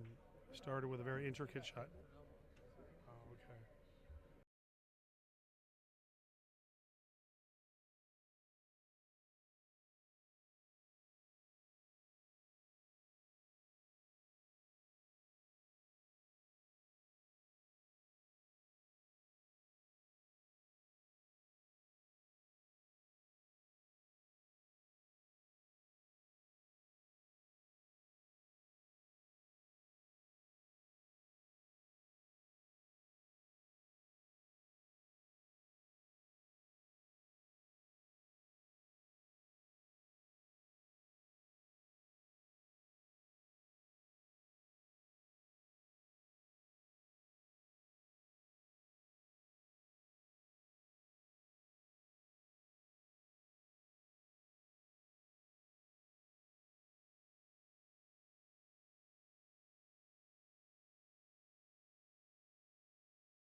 All right, congratulations to Ruben Silva. He moves on to the winner side. Cashon's obviously still in. It's double elimination. He's going to be coming up in a little while. They're just waiting for opponents at this point. Maybe, yeah, why don't we do that?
All right, I just switched the camera over, switched to a different camera angle, so we got the match to watch here between John Giles and Nick Sheret. Nick is from Canada, John is from Texas. This is also the match between the lowest and the highest Fargo rates in the tournament.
John takes that game to pull it within 1. Give you guys some score updates on the other matches that are in play. Looks like Adrien Prasad has won his match 11-9 over Walid Hashem. Frankie Hernandez is on the hill 10-8 against Manuel Fernandez. Mark Vidal is up 10-7 on the hill against Jeff Beckley. And it looks as though Frankie Hernandez must have just won the match because I just saw him shaking hands with Manuel. Nile is up 8-5 on Payne McBride.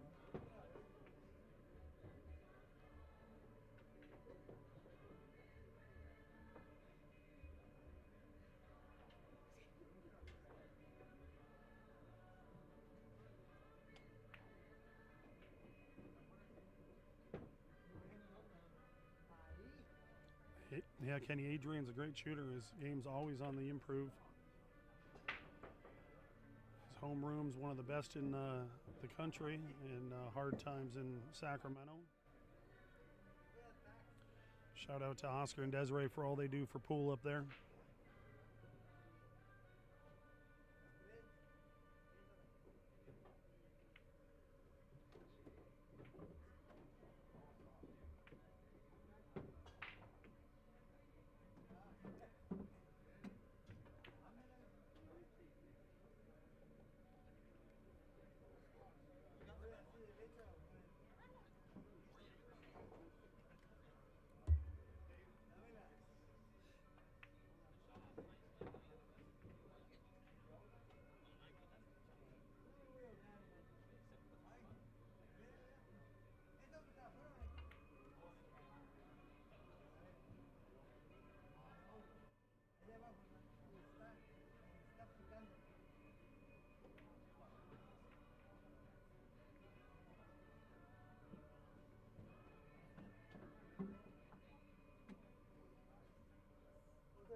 All right, good defensive play there by Nick.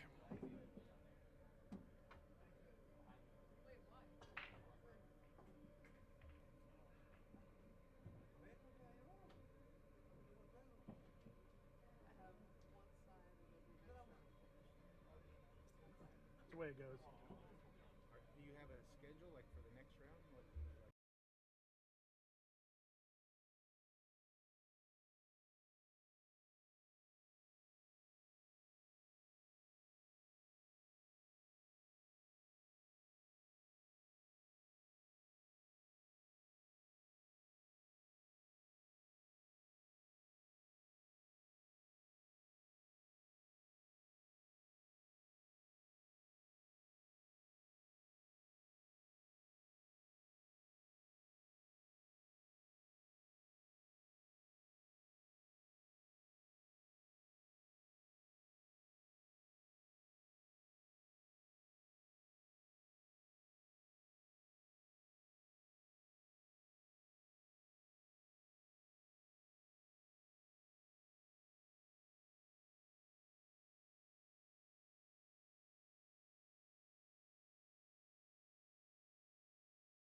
That's a diehard there, Javier. Playing with a broken elbow is something else. Hope you heal well, but also hope you have a great time at Nationals.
John came up short on that safety play. Didn't leave an easy shot here, but definitely a play for Nick. Was it good? Did he not hear? Was he? Okay. Well, the match will call it. He's still got to get there.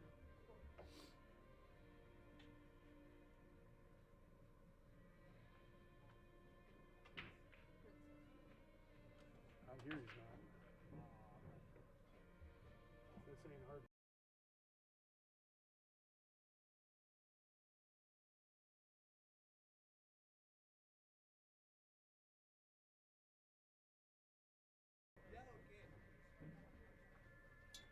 I can go hit balls over there. Yeah, you can.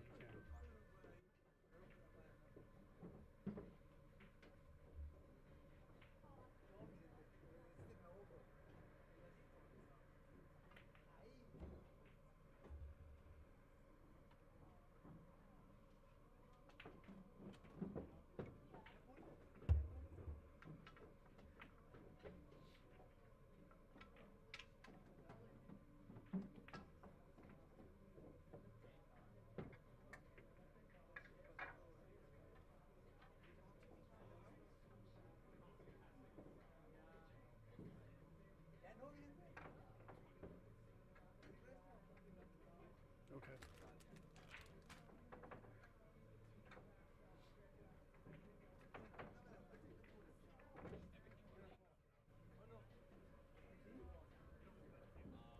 All right, Jeff Beckley has won a game to pull it within one. He's down 10-9 to Mark Vidal.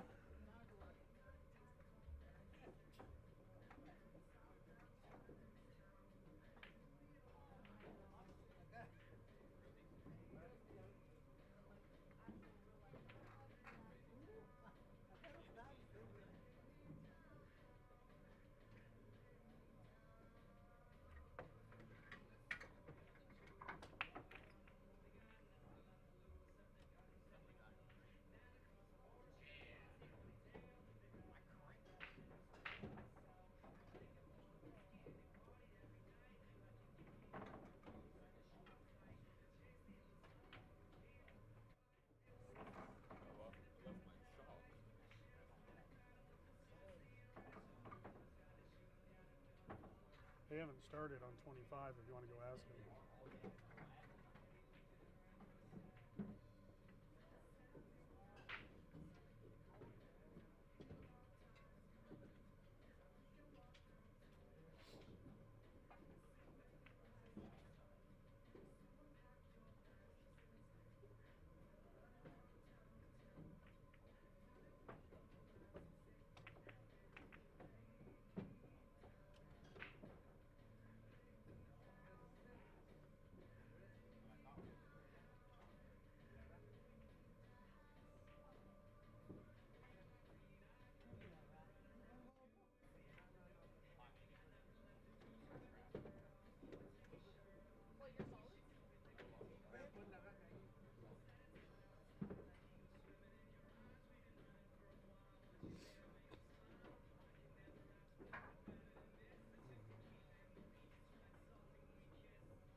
See John going to get his jump cue here.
All right, Nick takes a 9-8 lead.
Looks like John's playing a safety here. I don't think he's going to play the make on this ball, trying to get the cue ball back behind the 8 ball.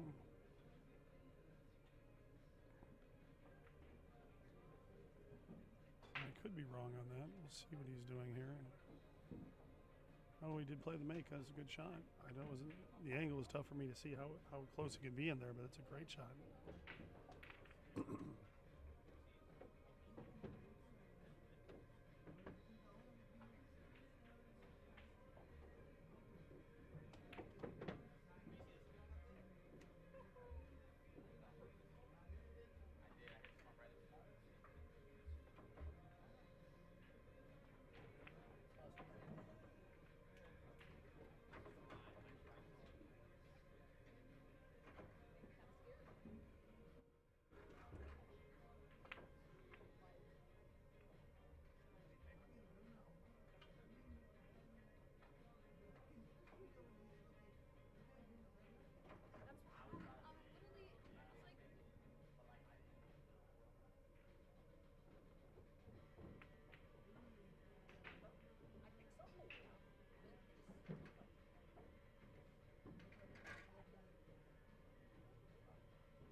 An unfortunate scratch there for John.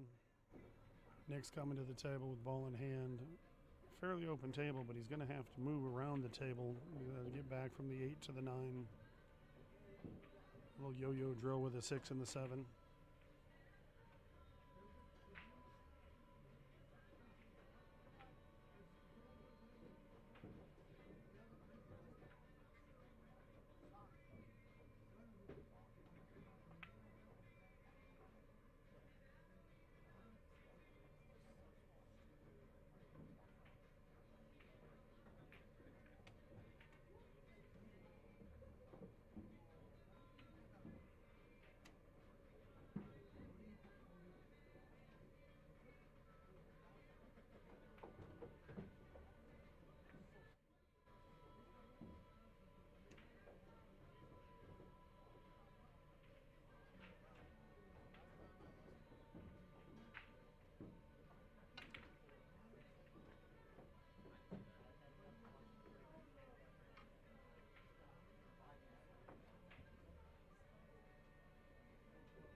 Okay.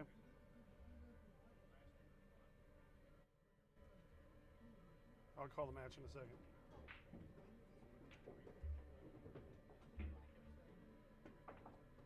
Mark, you got like 5-10 minutes if you need it. You'll be on 23 with Bobby. Do you think I can have 15? No, you got 5 to 10 minutes. Yeah. It was a 3-hour match. I understand. And that's why you only have 5 to 10 minutes, because we're a little bit behind because it was a 3-hour match. So, yeah, you got 5 to 10 minutes. Okay. Yep.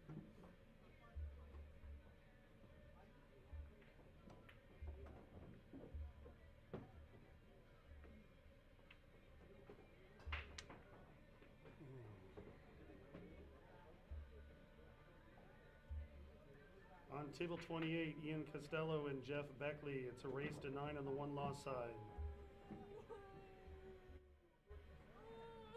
Next match on table 23 will be Bobby Emmons and Mark Vidal. Mark just finished a match, so he's got 5 to 10 minutes if he needs it.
All right, Nick Sheret is on the hill, 10-8. He's breaking off.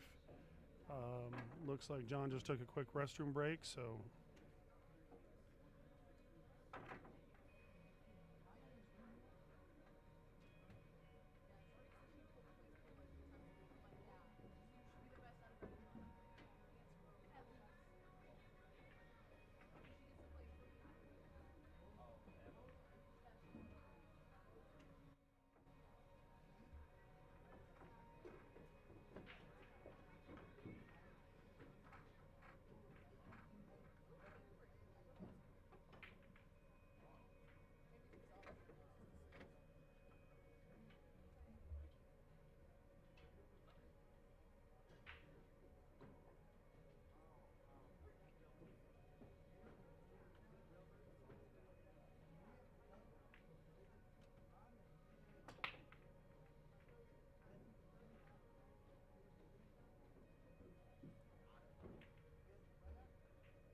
The next match that's going to be on the stream table will be Bobby Emmons and Mark Vidal.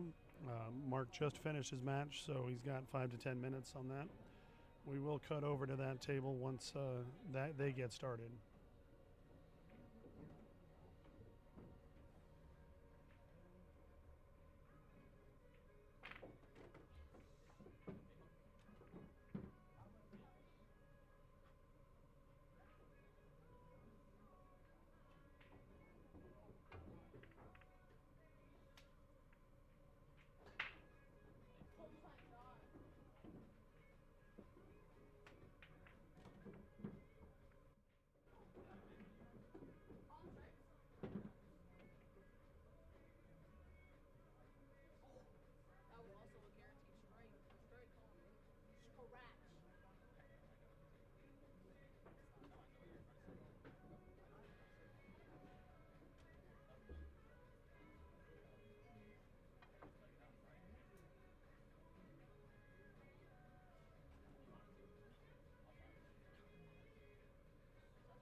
All right, we're going to cut back over to the match between Mark Vidal and Bobby Emmons. They're legging for the break right here.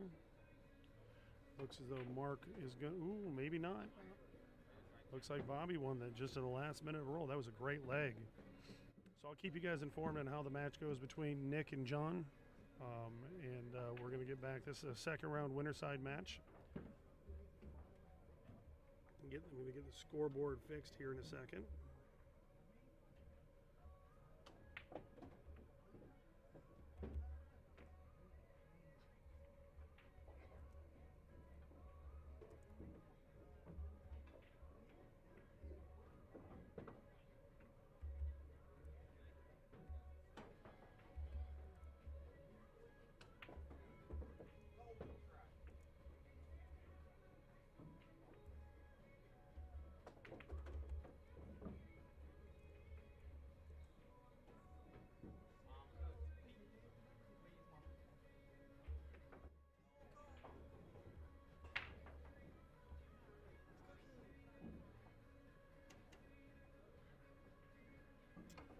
That's a crushing break by Bobby on the starting off, making 3 balls on the break. Doesn't have a great shot at the one, but has a look at either a bank or a save.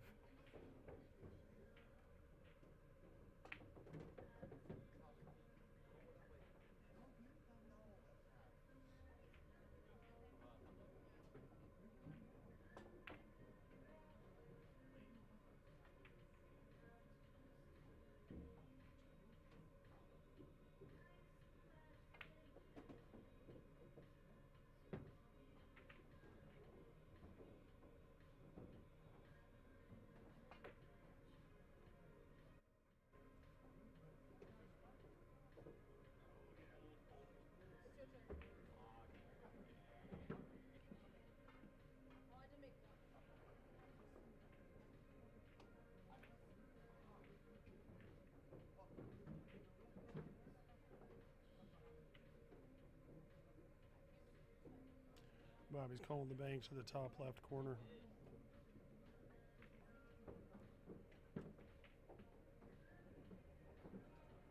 Great shape, bumps into the 2 ball. Now he has to get shape on that 4 ball, which is by the 7 on the left side rail. Is it okay if I hit ball in 20 seconds? Yeah.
Nice shot there by Bobby. He wants to watch out here. He's going to run right up on this 7 ball.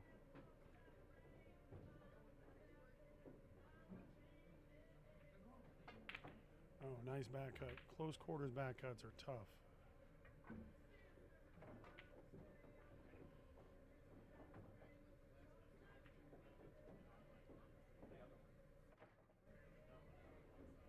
All right, Bobby takes game 1.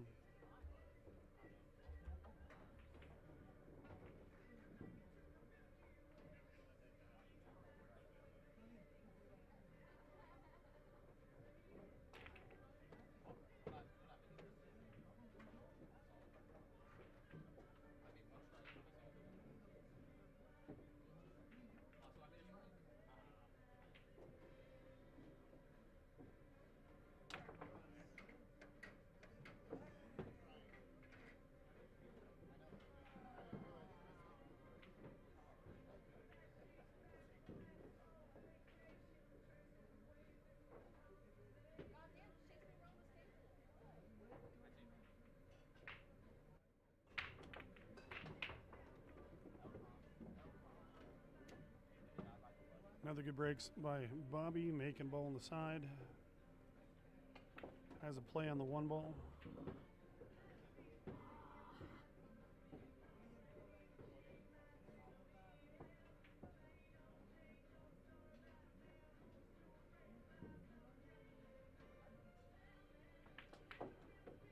Still have a battle going in the 10-8 game between Nick and John.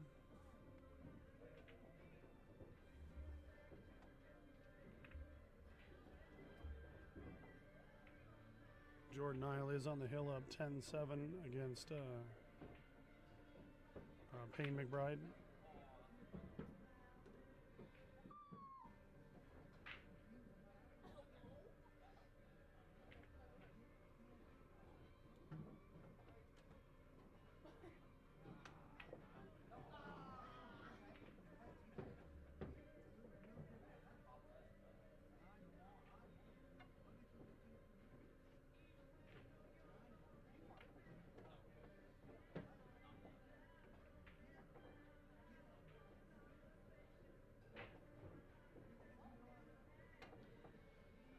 Mark Vidal with a miss. Doesn't leave a lot for Bobby here.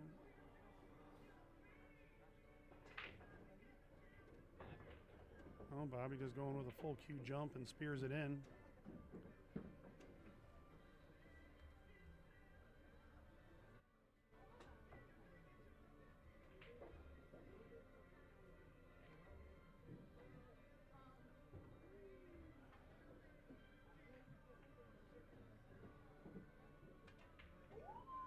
Well, he's going to want to rub here, and he's going to get it.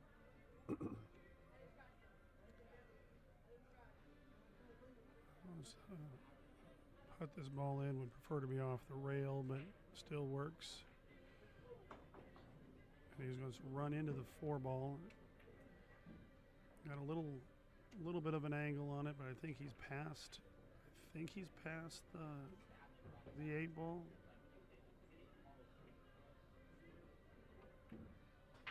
He's rubbing balls right now. Getting away with it until he doesn't. So let's see what happens here. He's got to get up table on the 7 ball. Does he play this shot or does he go for, yeah, I was going to say, probably playing a save. That's a good leave, good save.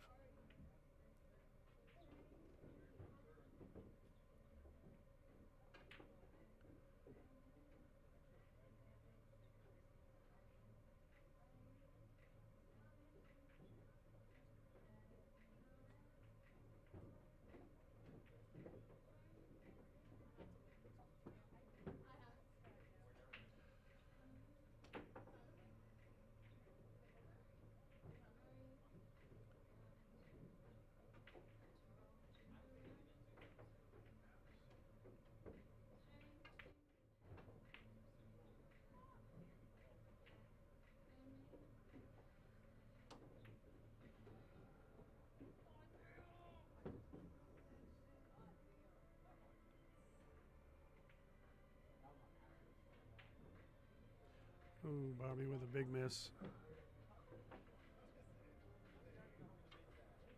Leaves Mark a play on the 7 ball with natural shape to get up table. Just has to make the, or on the 7, on the 5 ball.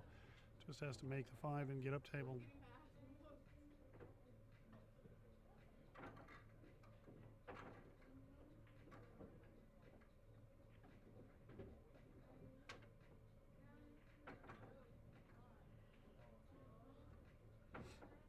Hell, on the table you were watching previous to this, Nick had ball in hand and went for a 3-10 combo and hung it and left is leaving a 3-10 carom for John.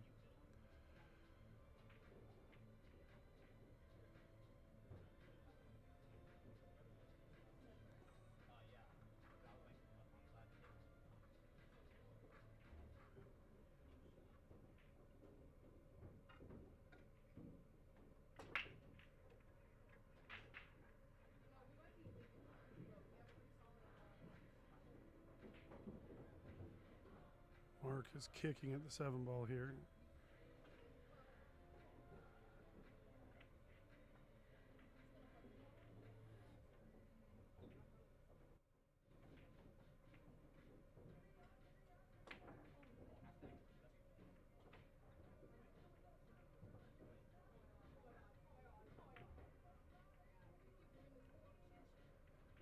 Second round winner side match. Frankie Hernandez and Adrien Prasad are tied at 2 apiece. Good play by Bobby, but just putting the 7 ball center rail. Would have loved to get covered by the 8, but put the cue ball on the rails, making Mark work on this one.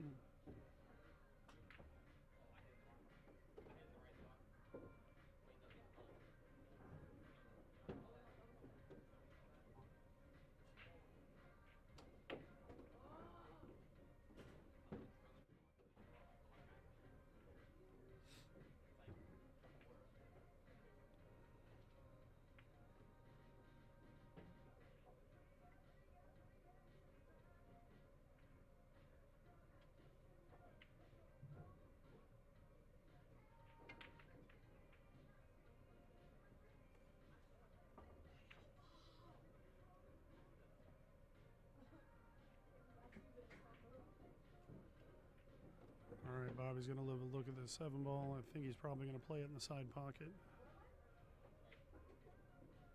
Well, it's a little steeper in the side than I thought it was when I first looked.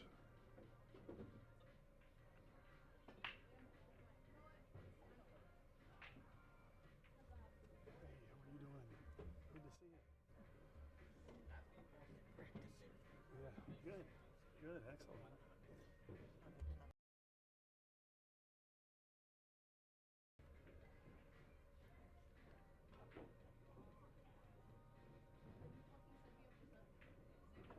Oh, that was a nice stroke by Bobby. Just had to take his time, settle in on it, make sure he was confident shooting the right shot.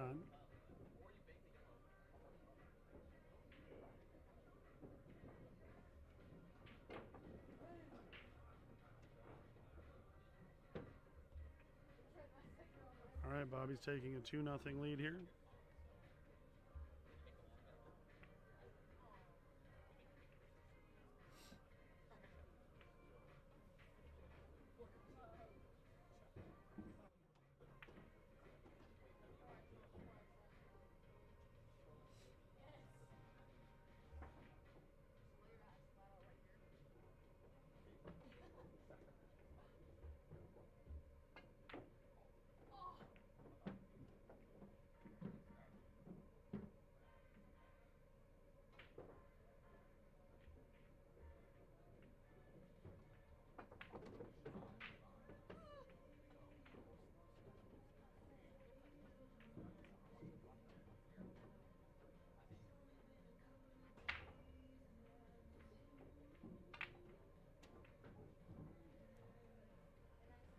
There, Bobby made another ball in the break, but does not have a look at the 1 ball.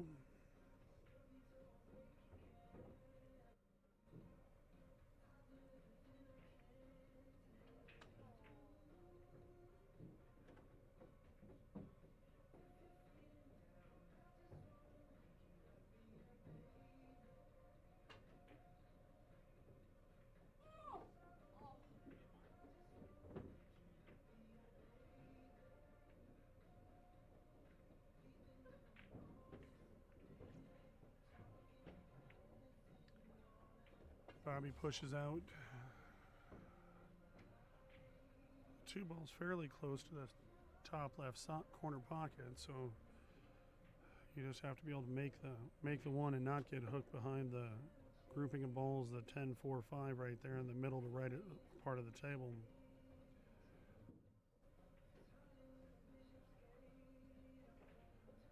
If I'm Mark, I have a hard time giving this back knowing that Bobby is a shooter. I could see him playing the bank shot. Yep, that's what he's doing. He's calling the bank shot on the 1 ball to play a 2-way shot and leave the cue ball up table. It's a very smart shot.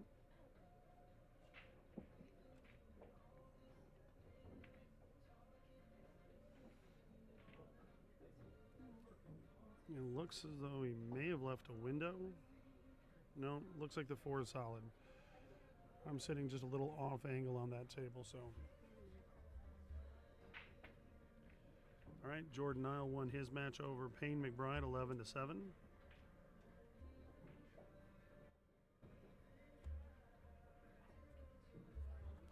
Yeah.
next match on the winner's side on table 26 will be Ruben Silva and Jordan Nile. Jordan just finished a match, so if he needs 5 to 10 minutes, he can take it.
All right, Mark is going for his jump cue.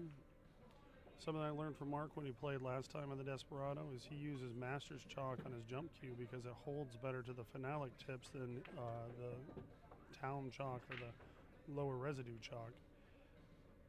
I think he's calling the 10 ball in the bottom left corner. All right, makes a good hit, but definitely leaves Bobby a shot.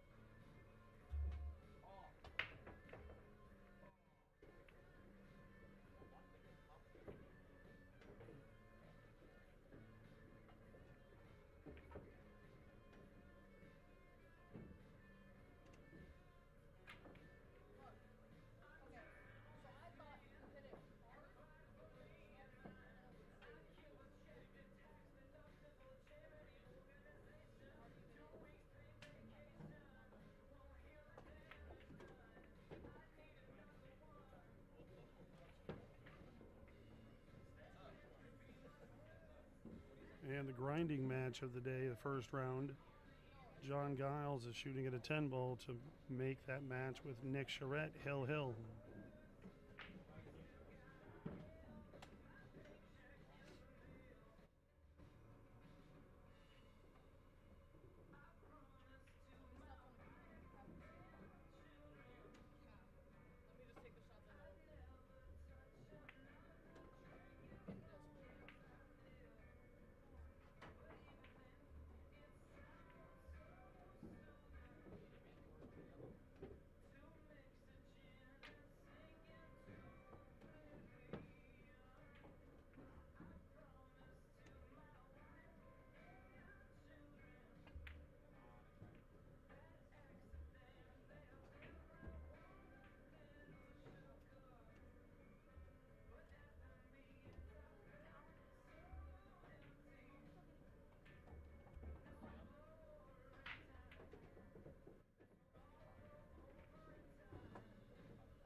All right, real quick, I'm going to switch over to. This is the Hill game between John Giles and Nick Sheret. I'll go back to and keep you updated on the match between Bobby and Mark, but this is Hill. First round winner side match. I've been in a marathon.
All right, Mark Vidal got out that game, so that score, I'm keeping that score here on the stream, is 3-1.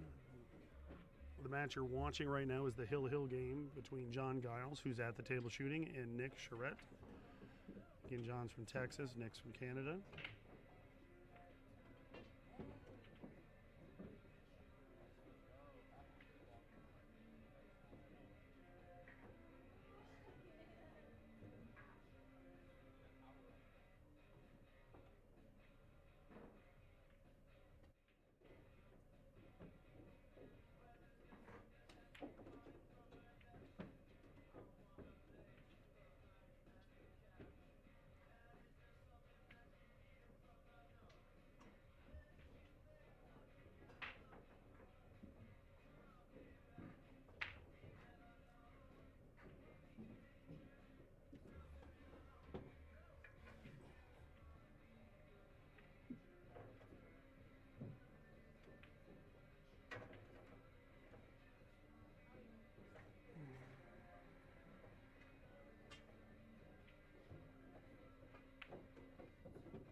Nick Sheret at the table with a thin cut here on the 6-ball. No, gets too much of it. Nick was in a controlling lead of this match, and he's had a couple of uncharacteristic misses that have left John back in, and John's made some great outs to get back in the game. So it's Hill, 5 balls on the table.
right, John has this 9 ball and 10 ball to stay on the winner side.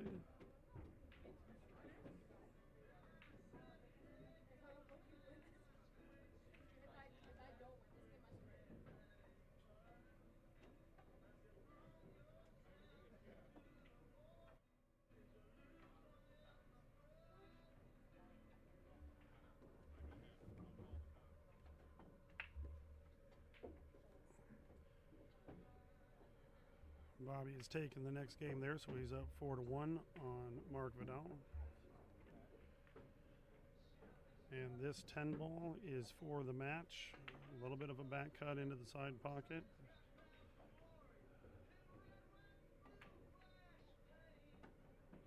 All right, that's a great comeback win for John. All right, going to go back to the main camera angle here. This is Bobby and Mark, and I got to call a couple of matches.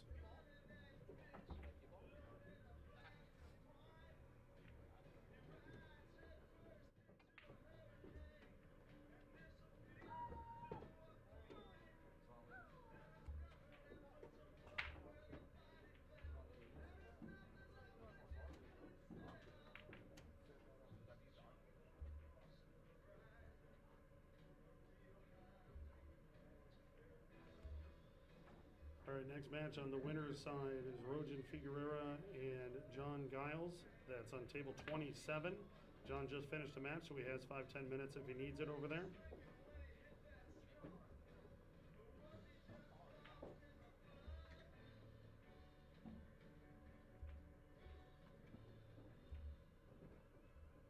On table 13, on the one-loss side, Flora Rita and Nick Sheret. That's a race to 9 on the one-loss side. Nick just finished a match, so he has 5 to 10 minutes if he needs that on table 13.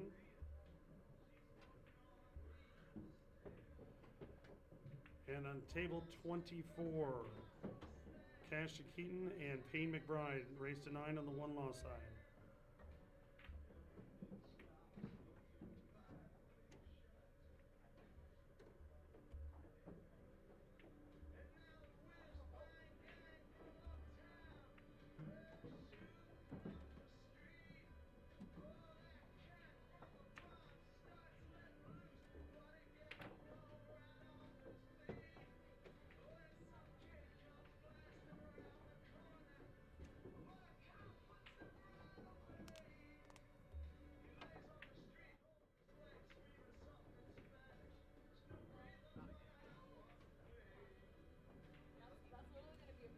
Ooh, Bobby rattled that one in.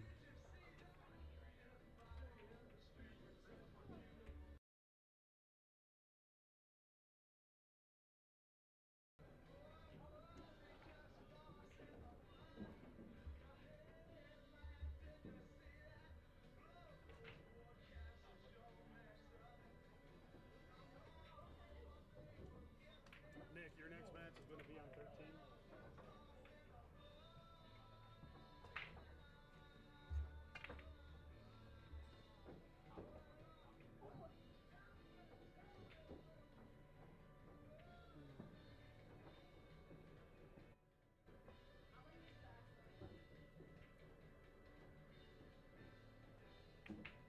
Hey, babe.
Mark hit that 8 ball beautifully just to drift perfectly on the 9 ball.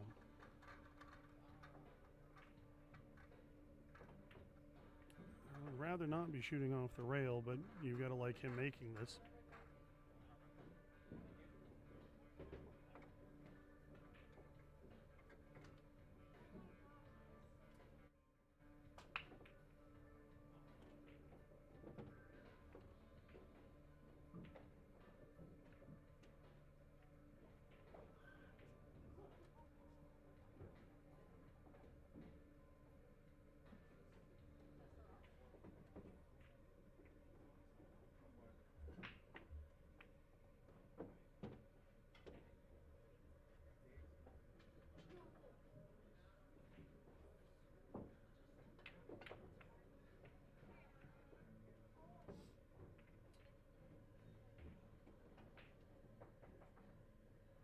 Giles still has 3 minutes to get over there because I gave him 5-10 minutes once they finished.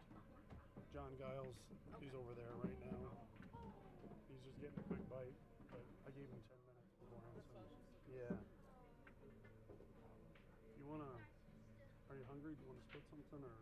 Yeah, I probably should eat some. What sounds good? You want a quesadilla or something? Or you want, yeah, I'm good with like a chicken quesadilla with no grillings inside.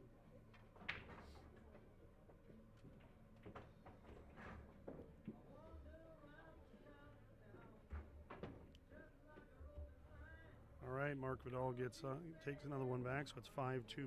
Bobby? What's the score accurate? I have it as 5-2. Yeah. What? Yeah.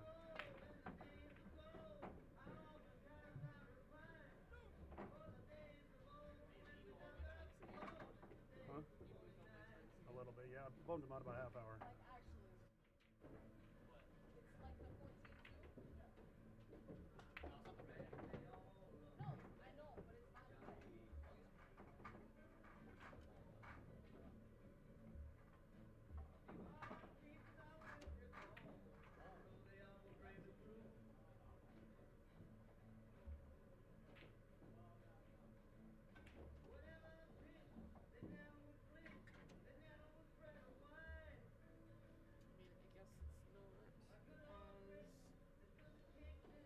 So I can't review all the scores in this match because I cut over to the Hill game here.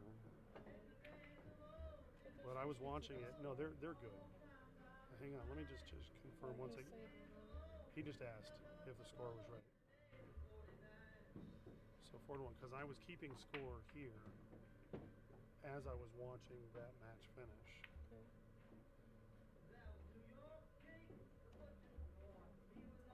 Yeah, score's right. Score's right.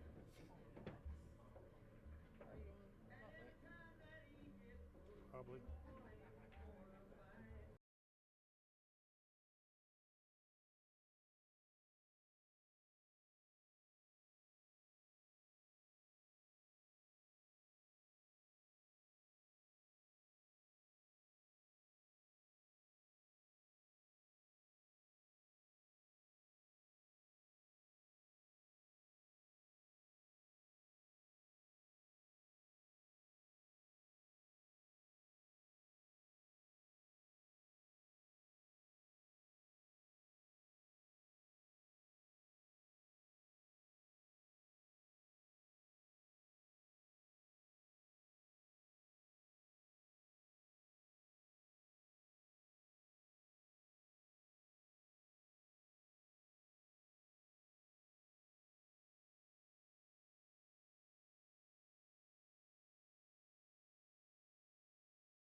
Give a couple score updates.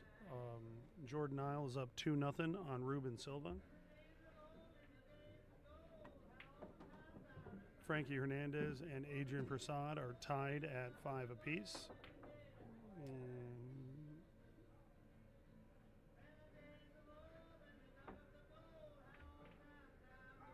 On the one-loss side matches, Jeff Beckley is up 4-3 against Ian Costello.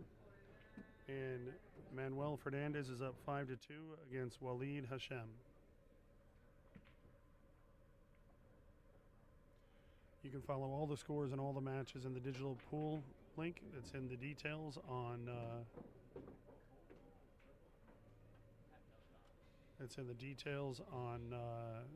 both Facebook and YouTube.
All right, Mark has his 10 ball to pull it within 2.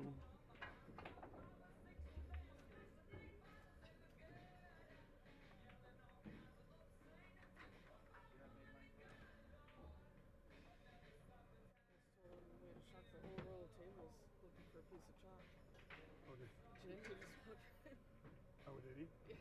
Walked all the way from his table all the way to this one. Jesus. And then over here. I'm like, Yeah. buddy.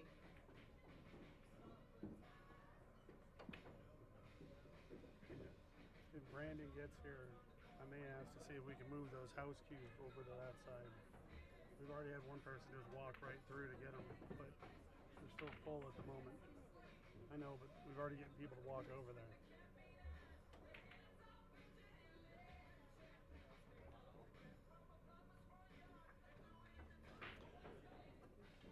All right, Mark's breaking off rack 9.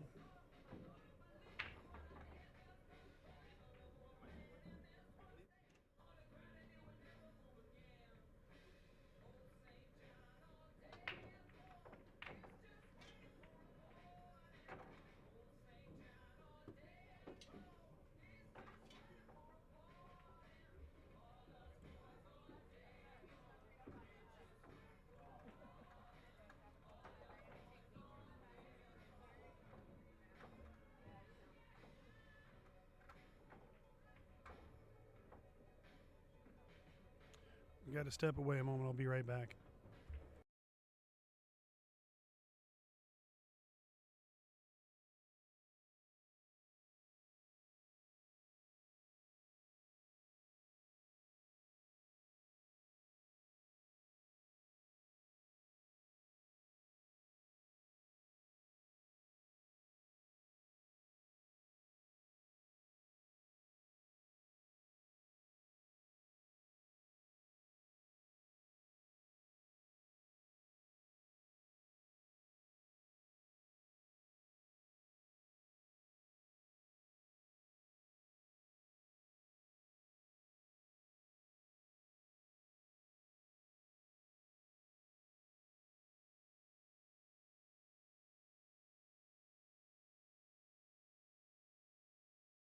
Good safety there by Mark Vidal.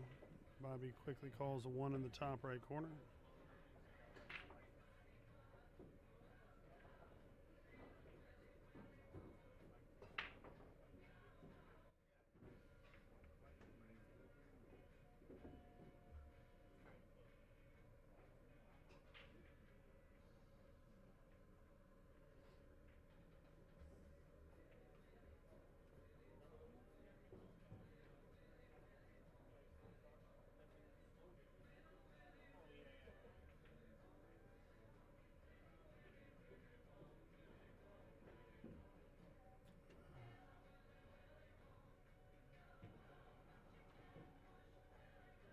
Looks as though Mark is a little bit hooked by the 5 ball.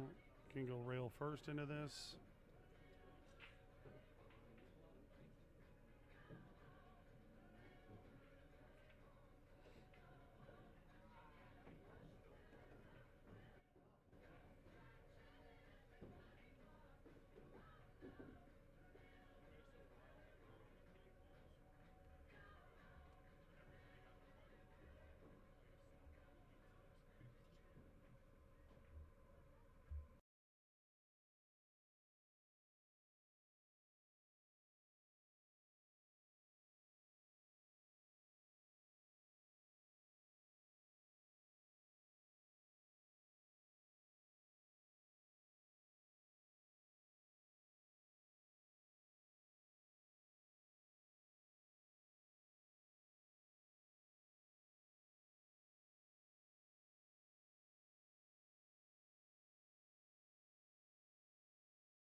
Great cue ball there by Bobby. That was a great safety play.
That was a very nice out to get on this 10 ball for Bobby.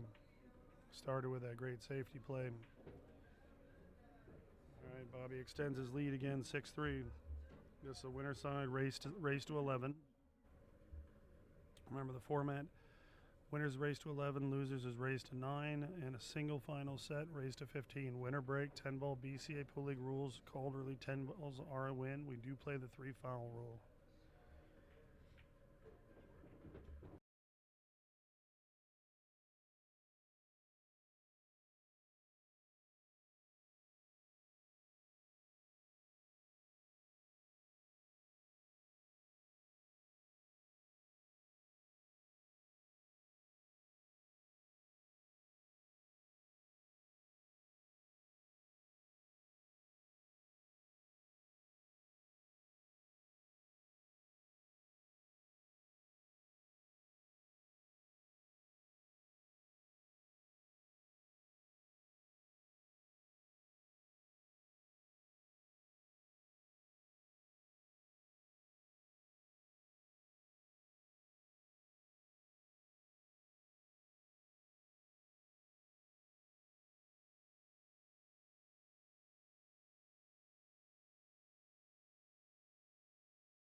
So I put a loser side match on 13, so it'll be a little shorter match to get done with that table.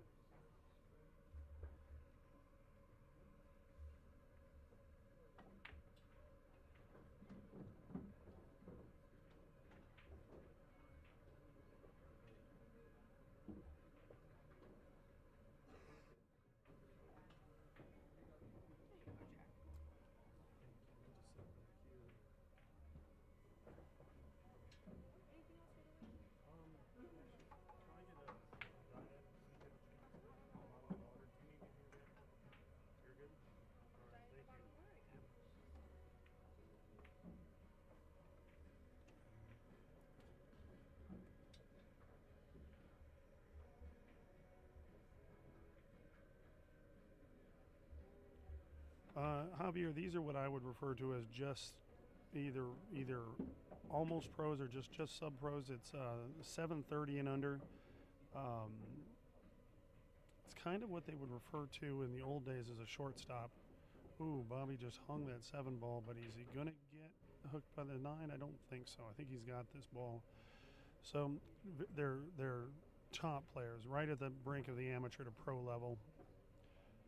Mark Vidal has played both these gentlemen have played many pro tournaments, and many of the people have played pro tournaments, but I wouldn't quite classify them as pros or touring pros or anything of that nature yet.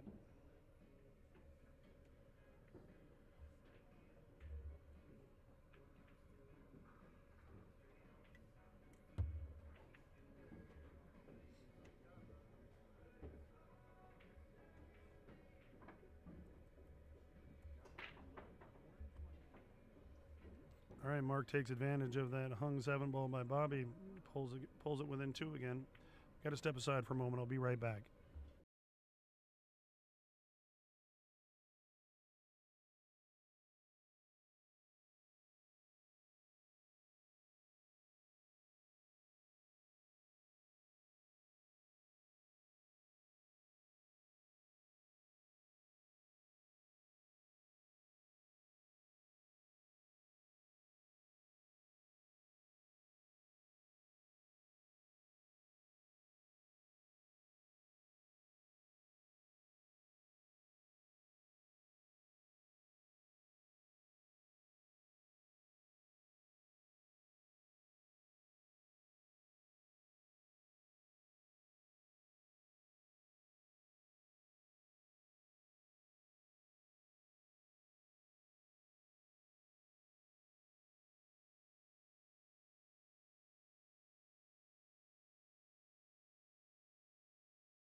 Mark's at the table. He's in good form. He's found his rhythm.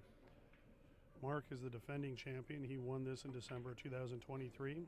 We did not have the Desperado last year because we were moving it to this weekend before the Swanee and the BCA World Championships, as a lot of these players come to town for the Swanee as well as the pro events at the Rio.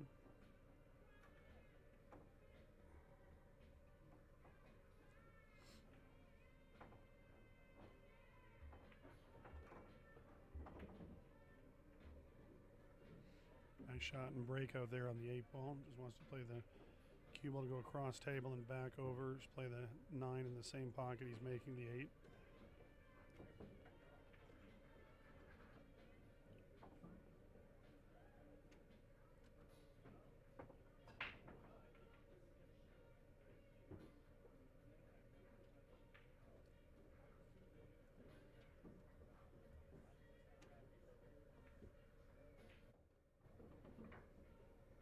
All right, Mark cuts the lead to 1. Down 6-5. Jordan Nile is up 4-1 on Ruben Silva. Roan Figura got the first game on Giles.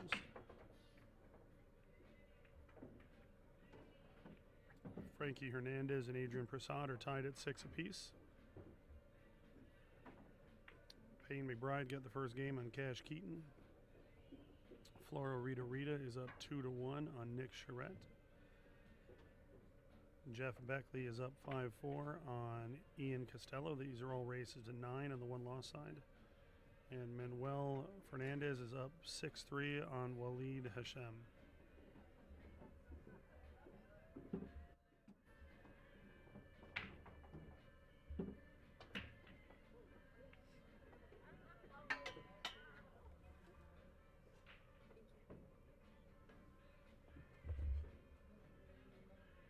That's a pretty wide open table to not make a ball in the break.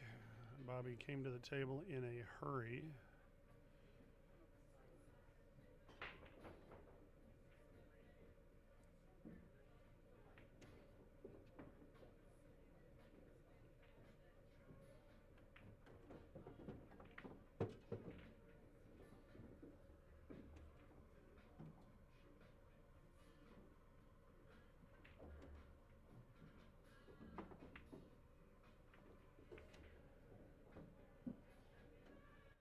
His 4-ball is deep in the pocket. He's electing to draw that out a little bit.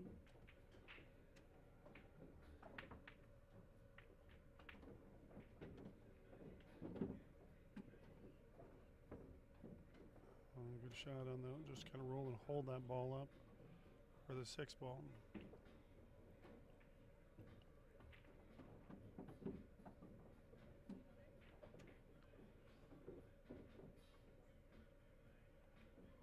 His ball 2 rails and out, coming back up table for the 8-ball. Doesn't want to get straight, wants a little bit of an angle, a little straighter than he wanted, but he should be okay.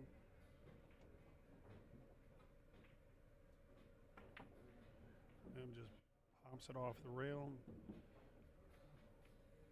Expect him to play the 9 in the side and float the cue ball down for the 10-ball. Stun the cue ball down. I like that better.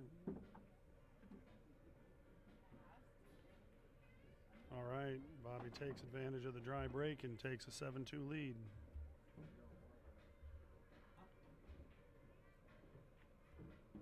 you have one already? Yeah.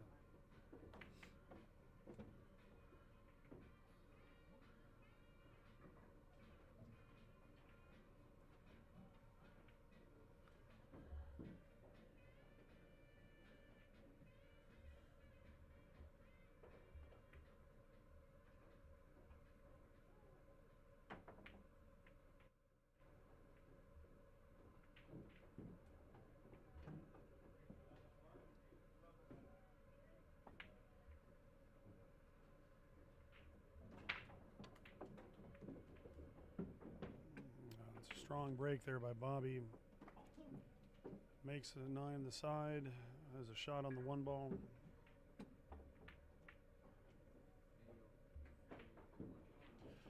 Lance, the link to the bracket is in the details both on Facebook and on YouTube.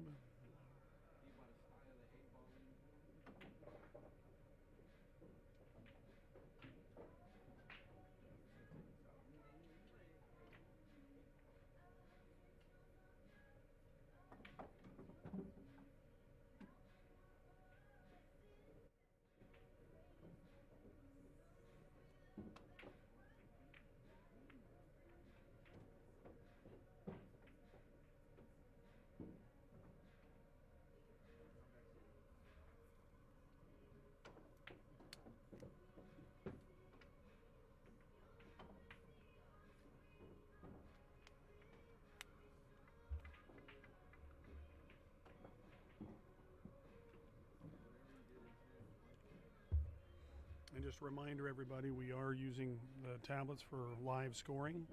So when you follow the bracket, the link in the bracket, you will see the live scores for all 8 matches going on right now. Winner side matches are raced to 11, loser side are raced to 9.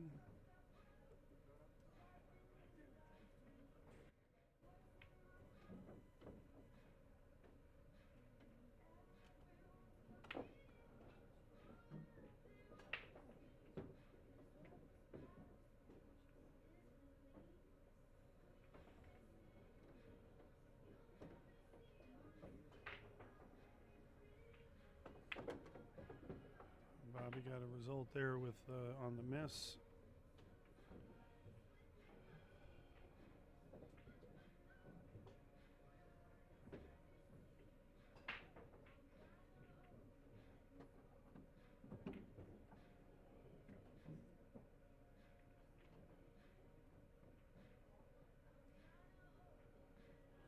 No rail on that one, so ball in hand for Bobby.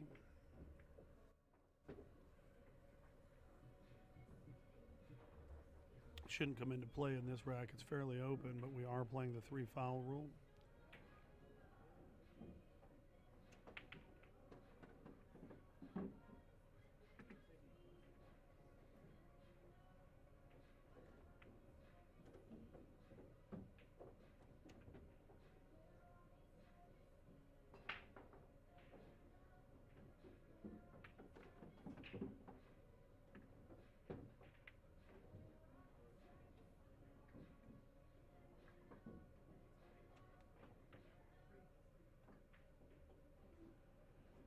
Well, that one got away from him a little bit and wants to hold up so he doesn't get hooked by the 6 ball.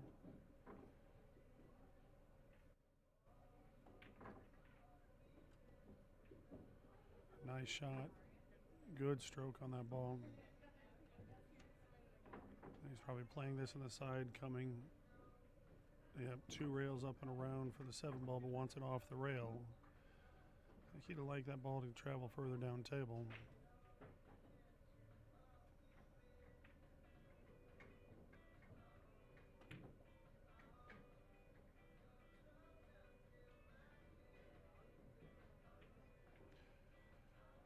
Yeah, he wasn't comfortable on that one.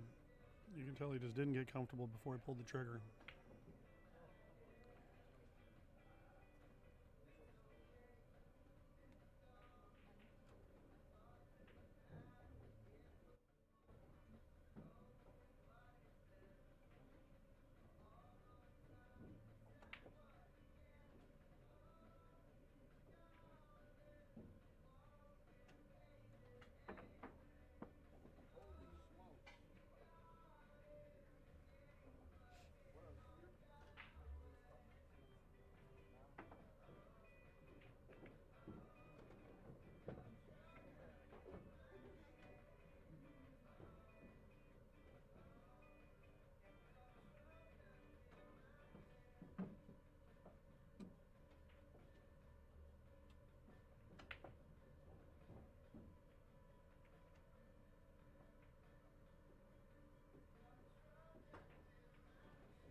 me get the score updated here.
Got down and rushed it because it was irritating.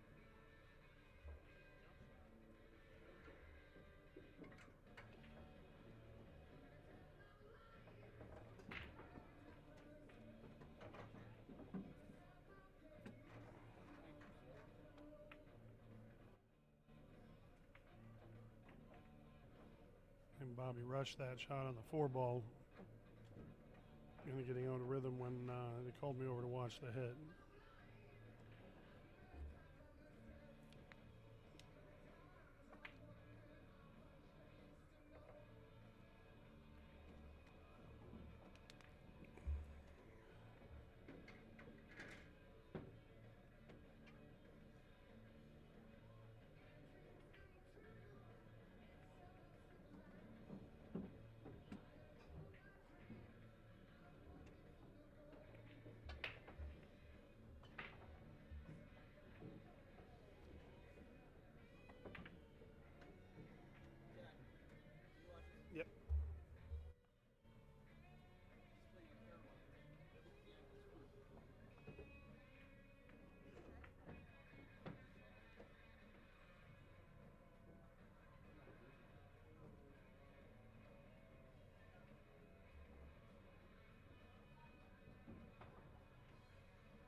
So he just has him edge hooked on this ball. I think Bobby's playing the thin bank to bank it down to the end rail and bring the cue ball straight down. And he gets it behind. Oh wow, what a shot! Right behind the 10 ball. That's a great shot by Bobby. That is beautiful. Now I can't tell if the 2 goes by the 5, but I think it does, and if not, he's in a potential situation for a 3 foul too. Of course, this would be his first foul if he doesn't hit this.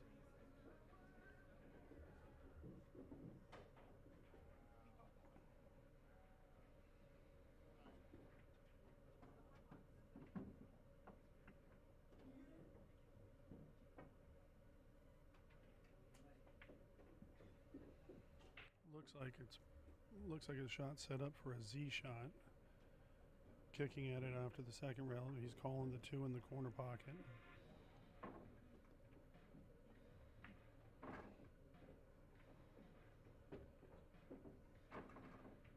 Well, if I were Bombi, I would ask someone to watch the hit only because it can be a close hit if it gets close to the 5 ball.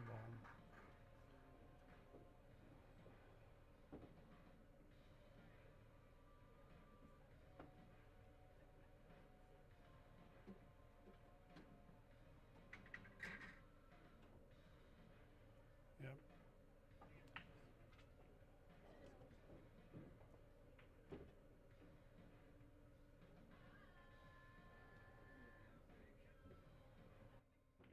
Let's take a look at that 4 ball where he wants to get. He does have room to be able to get in and make that 4 in the bottom right corner. But it all just depends on shape on the 3. I can't tell if the 4 goes by the 10 ball.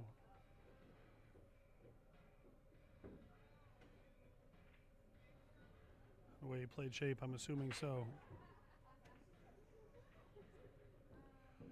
Unless he's calling the 10 ball. And Bobby's got to be frustrated about something here because there's no reason to shoot that shot that hard.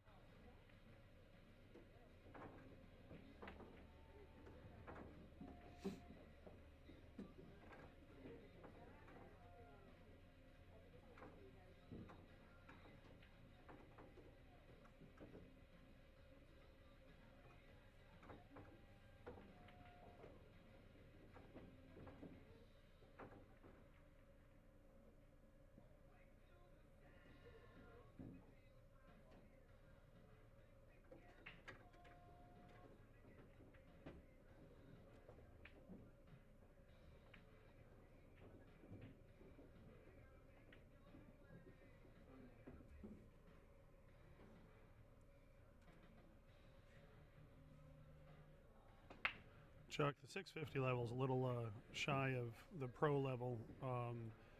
The Q Sports International considers anybody over 720 to be a professional level player. Most of the people that you're going to find on the tour or playing professionally are 750 and higher.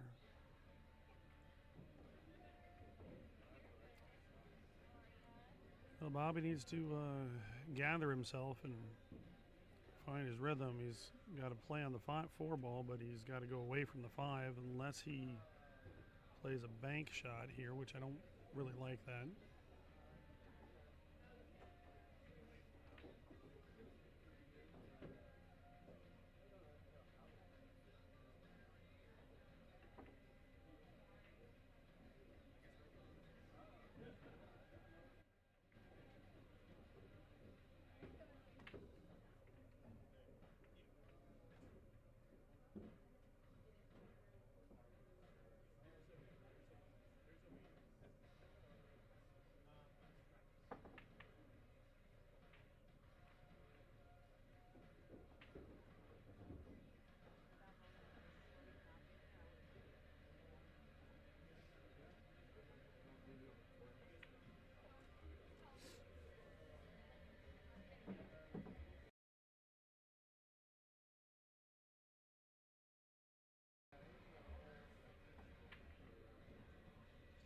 Called the 4 ball cross side on the bank. playing this shot for the shape on the 5 ball. And that ball needs to travel.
All right, I had to go watch a shot, so I didn't see what happened there. Bobby's running himself into trouble. He's running a little hot right now.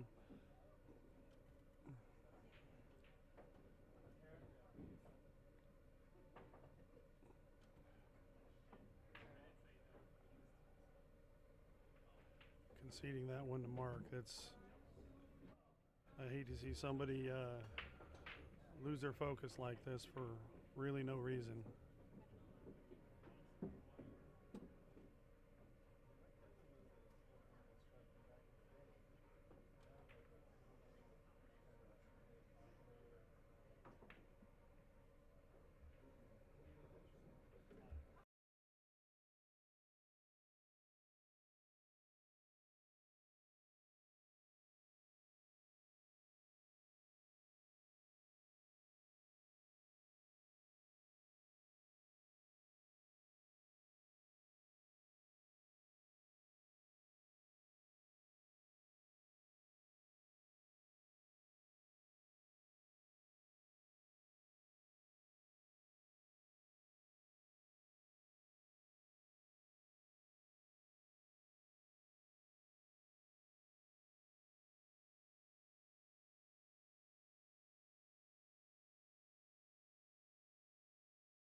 Hey, Zeb. Thanks for tuning in. Appreciate you. John Ram, good to hear from you in Tucson.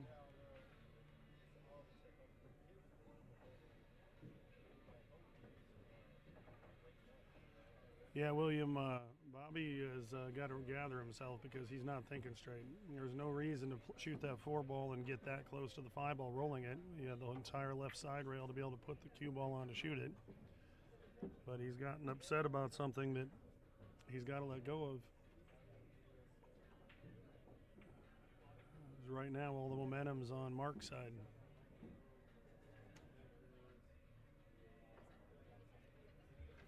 Then again, Bobby may have just heard that Dominic Dunn was betting on him to win, so that curse can definitely come into play.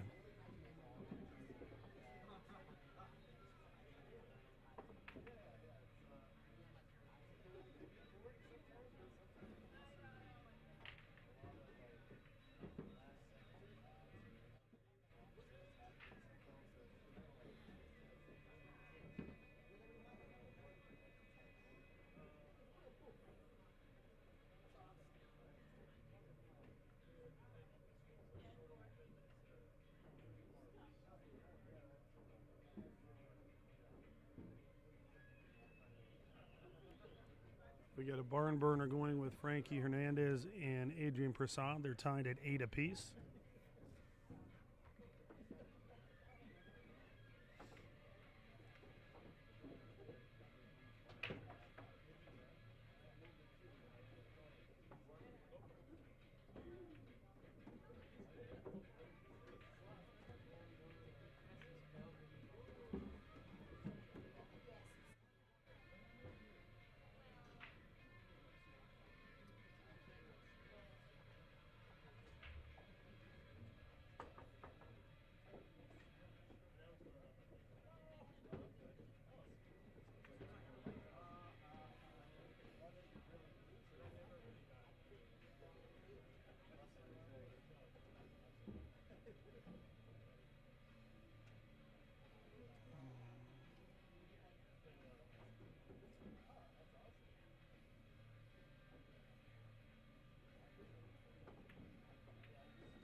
Gotta be careful how this ball comes off the 10 ball. Oh, we missed it. Okay, he's going to shoot up the 10. I thought he was going to nick that 10 ball. Now he's got the 5-10 combo. How quickly things turn around. All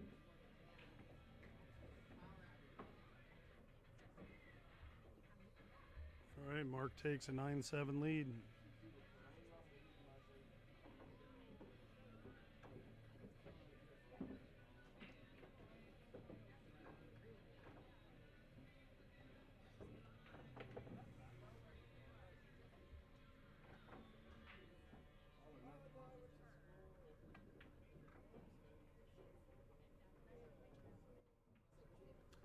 Ian Costello won his match over Jeff Beckley 9-6.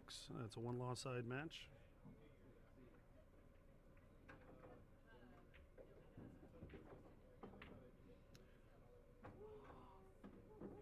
Jordan Nile is up 5-4 over Ruben Silva. Ruben's made a comeback in that match. Rojan Figura is up 3-1 on John Giles. Cashon Keaton is up 3-1 on Payne McBride. Floro Rita is up 3-2 on Nick Sheret. And Manuel Fernandez is up 7-5 on Walid Hashem. That's a match of a Canadian and Walid Hashem and a Spaniard in Manuel Fernandez. So another two matching up that have traveled a long way to get here to Vegas. One of the things we love about it is how many people travel how far to come to these tournaments, and that's because of the hardest working guys in pool. If it wasn't for Fargo rate, we wouldn't be able to run these tournaments. We wouldn't be able to have people having the confidence in a system to travel that far, and we would have a hard time having confidence in players' abilities, skill levels, to be able to do this kind of a tournament. So thank you to everything they do.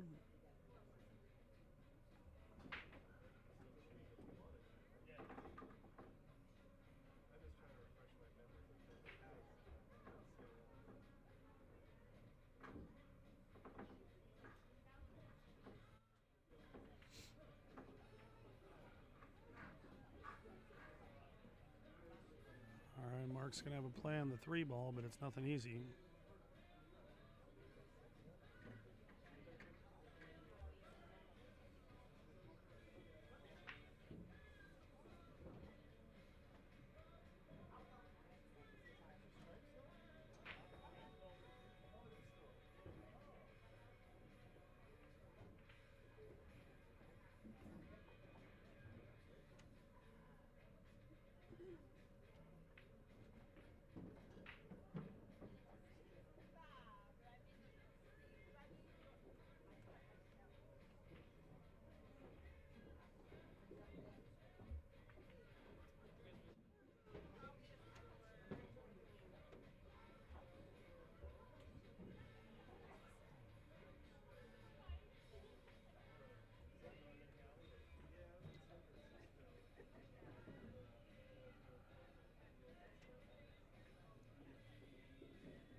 Marks on the hill up 10-7.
All right, Bobby's going airborne here to jump over the 10 for the 1.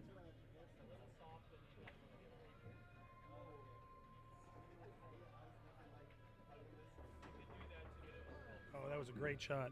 Great shot by Bobby.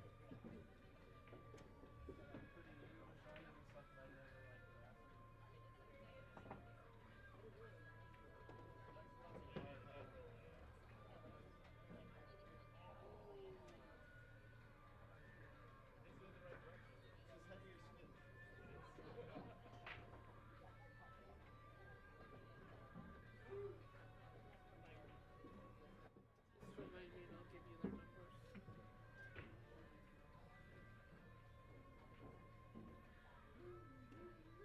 We can go and exchange that if you want something else. No, I love it. Love it. Oh, I think I like those. I like patterns like that. That are nice, the nice, simple, like your wallet pattern.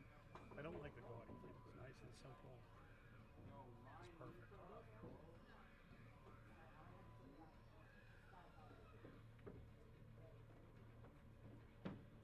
Unless you got in a text or something.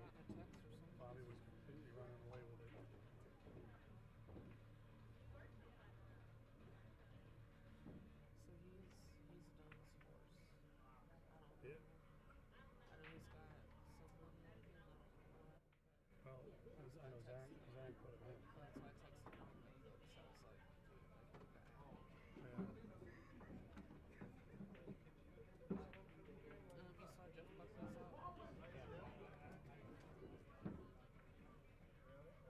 you saw Jeff Buckley's out.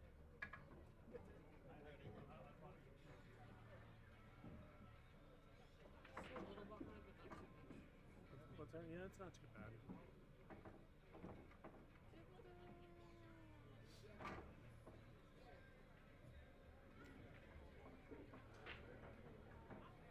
All right.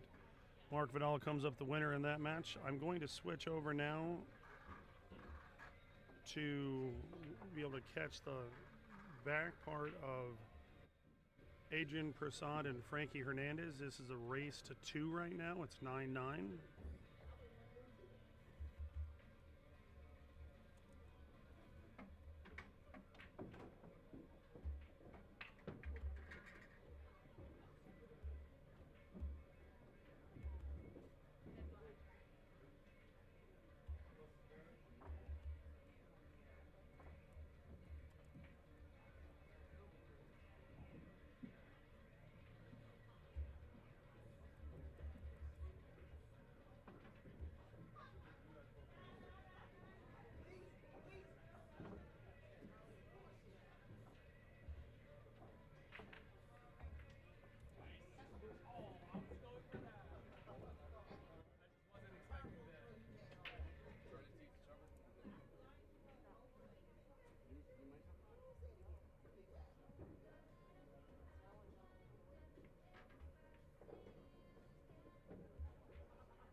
JP, it's double elimination. It's a race to 11 on the winner side, 9 on the loser side.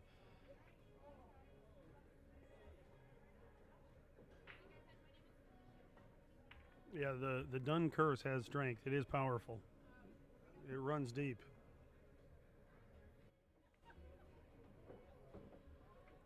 All right, Frankie's on the hill here. Just a reminder, it's winner break. Rack your own.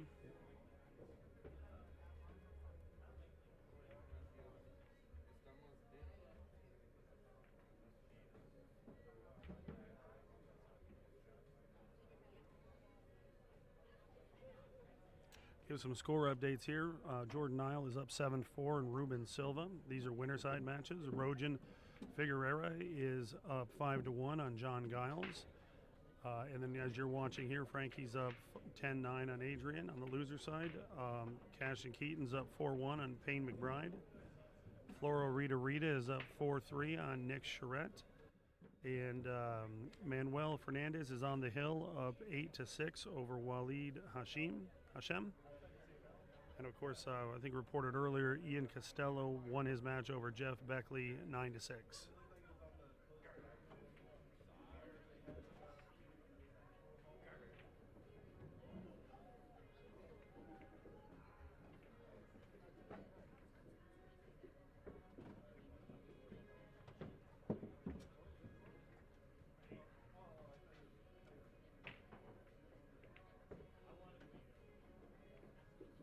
Yeah.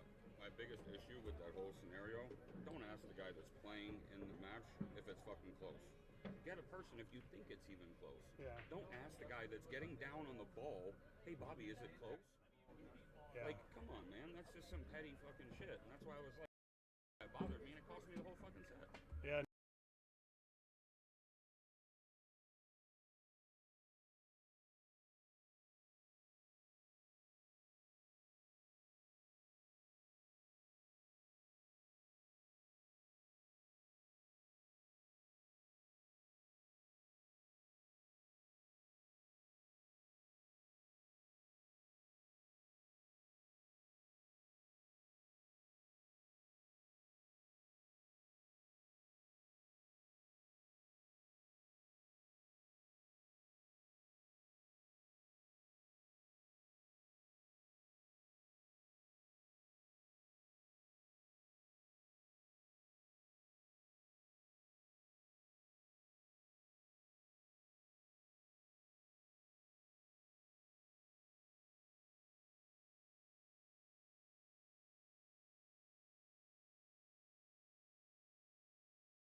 probably put the camera over here, babe.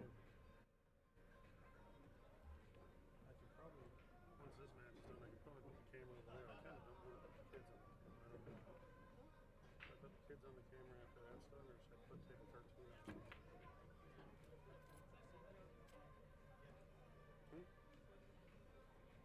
Table 25. Okay.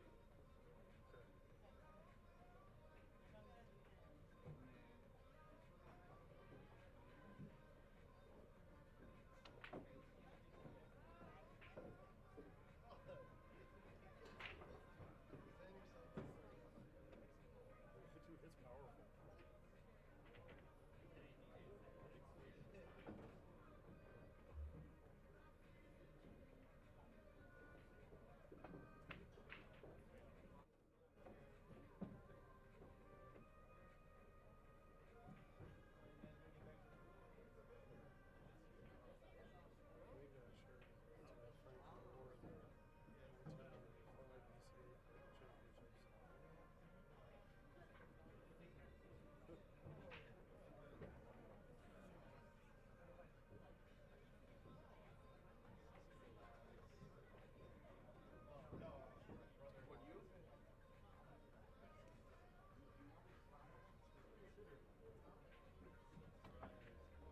All right, with that 10 bull, Frankie takes the match 11-9 over Adrien. I'm going to step away for a second and adjust this camera. I'll be right back.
All right, we got the matchup of road buddies. It's always brutal to have that on the loser side, but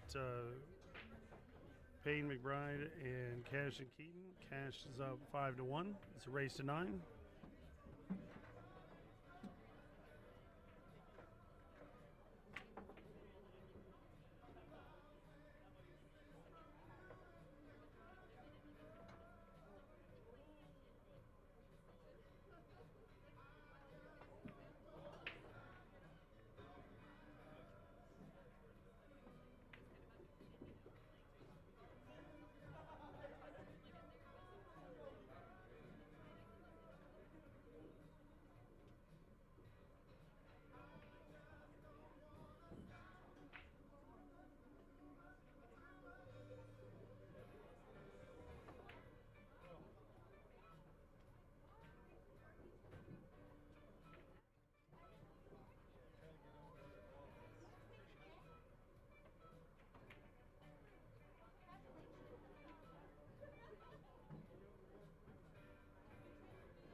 All right, Cash is up 6-1.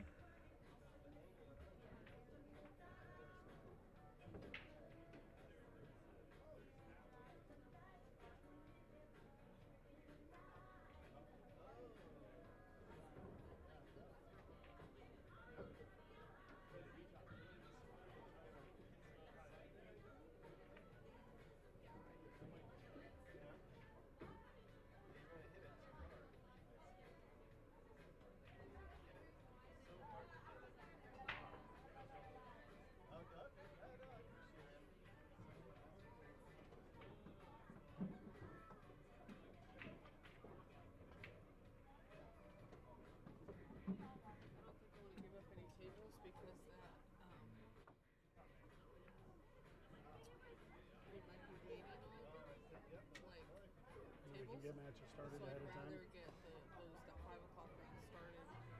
Yeah. I know it's only 2 tables, but Still, yeah, we I'd might as rather well. get it started so it doesn't lag us too far behind. Right? Yeah, Because then at 7:30 we're on time. yeah, Hopefully. we should be. So,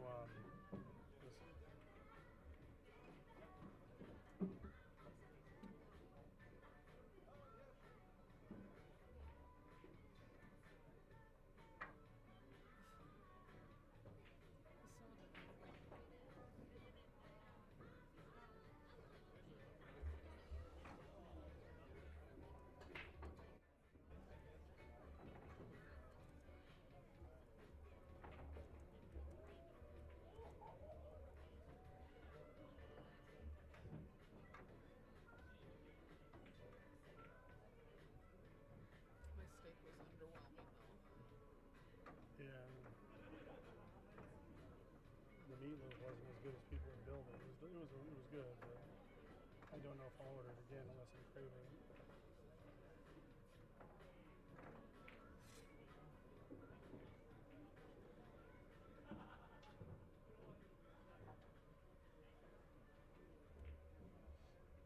Just gotta text Steve and tell him to have the shirts here if he wants to swing by. Oh yeah, cool. Because he works or playing at Scotch Doubles. Oh yeah, the J Bar.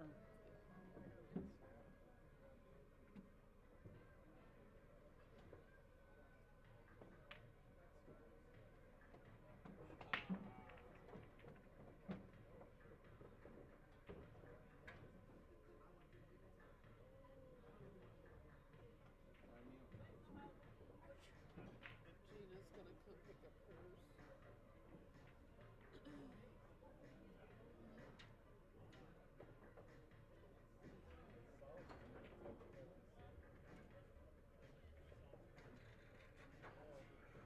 All right, Payne is calling the 6 ball here in the bottom left corner, kicking at the 4-6 combo up off the end rail.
We can still let them rent out table 2 though after ordinance. We won't need table 13, right? But we can give them table 2 back.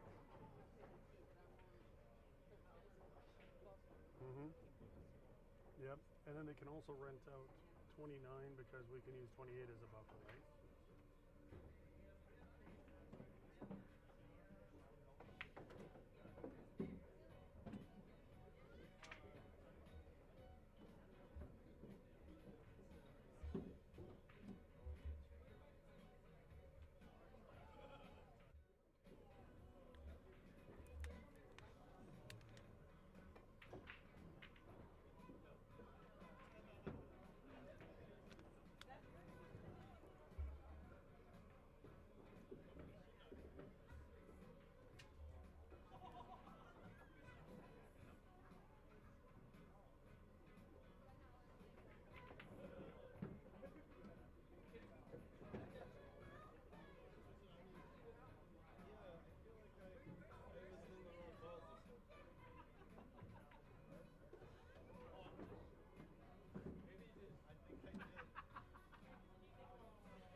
What's up, Gina? Hey, how you doing? Good. I made it. Oh my god, that traffic is crazy. It's bad. How's this thing going? All right, Cashon's up 7-1. It's a race to 9. Am I?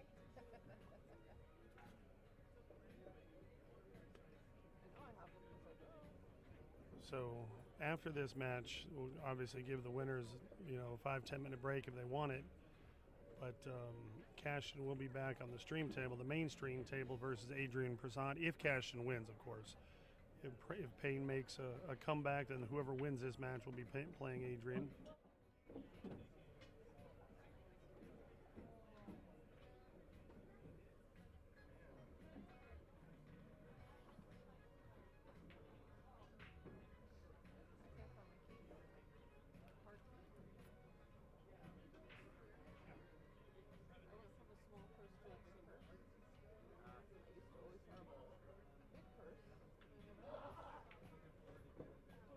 Take your purse out. Carry a purse. I lose everything.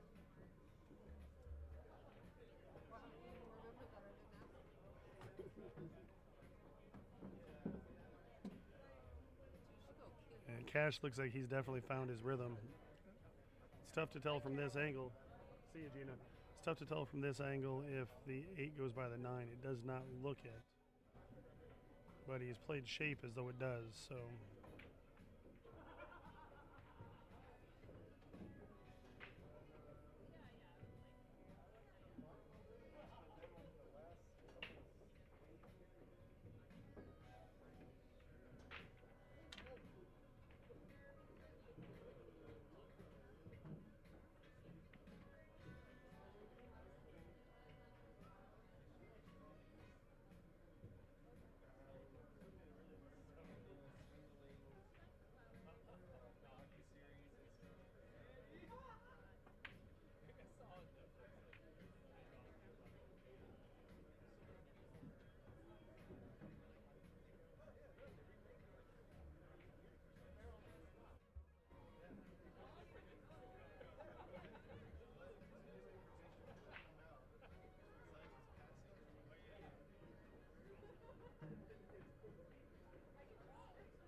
Big Cash is on the hill.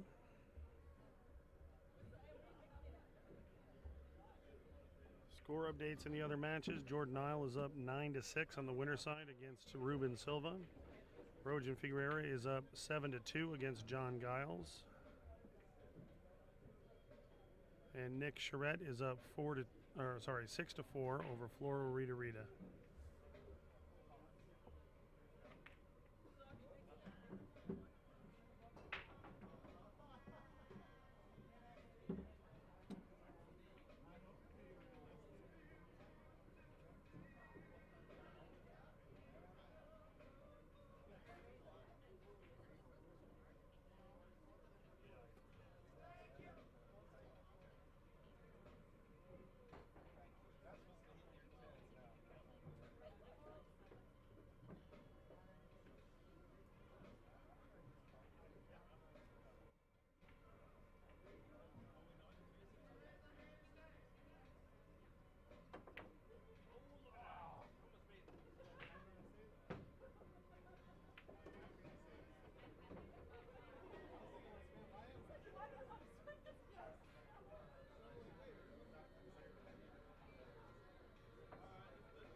Good shot, good bump there by Payne. He's got the 3-5 combo here.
Stroke there by Payne.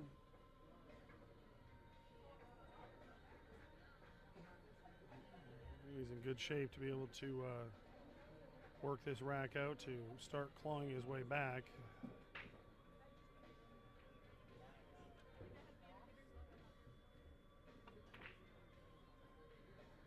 I just saw Ruben Silva won a game to get back being down 9-7 to Jordan Nile.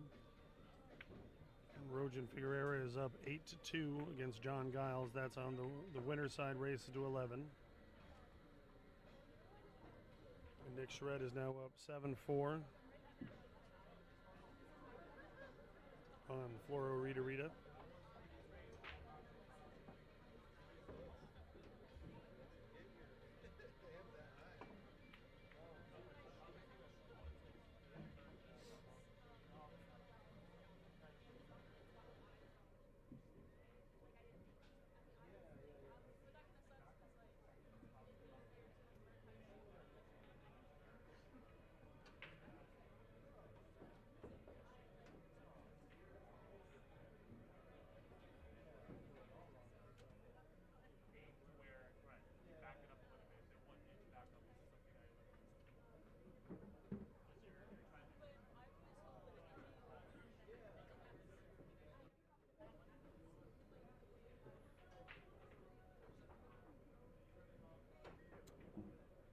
A little bit of a deceleration in that stroke. Still on this 9-ball, but left it on the rail. Long shot here.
best part. No, this is perfect. So the best part about it is doing this is I get to get rid of all that. I don't know why I always have those cards in my wallet. Well, So. just stick that back in your old wallet. Oh yeah. Why do you have a $50? Oh, these are trophies. I think this was a Mark Estes bet. This was the dollar. This is the dollar that I got off of Kevin Peterson back in Tucson in 2002. When I beat him in a round of golf, and he and Dan owed Tracy Elliott and I owed Tracy Elliott and I $1, and they wouldn't go to the bar to get change, so I had to pick their dollar up and rip it in half. I'm saying they have bigger ones if you wanted a bigger I actually would rather not.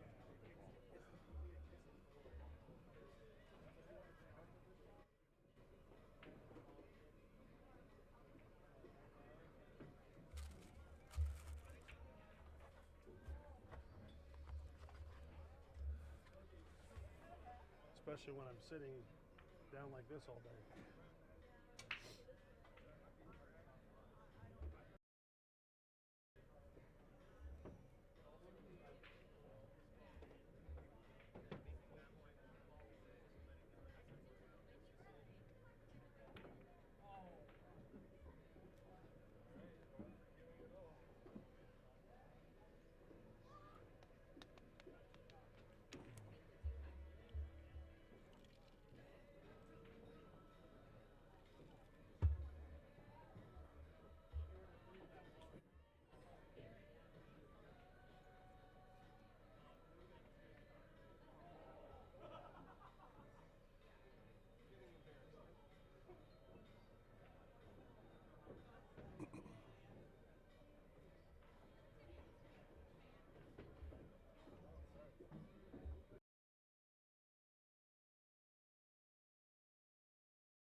receipt. I don't even know what it's for.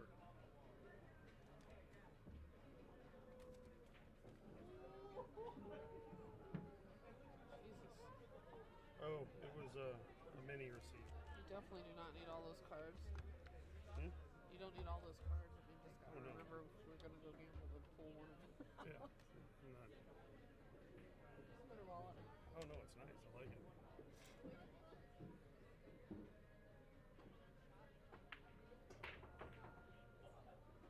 Sorry, I need to No, you're good. sit for a second.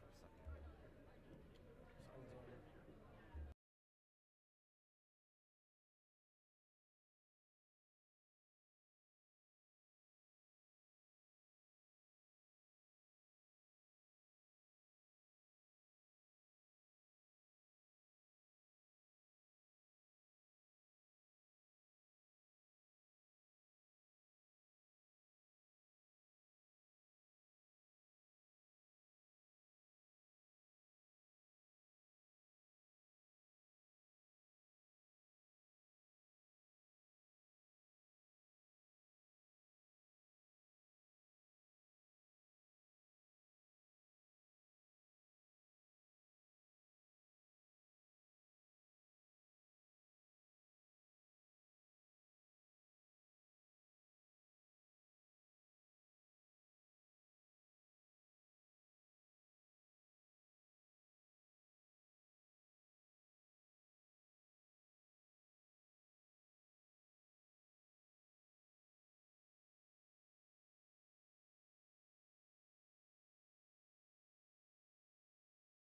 All right, good shooting the cash and Keaton. He is going to be back up on the stream table, the next table over. Playing Adrien Prasad. We're going to give him a little bit to 5-10 minutes to gather himself and get ready.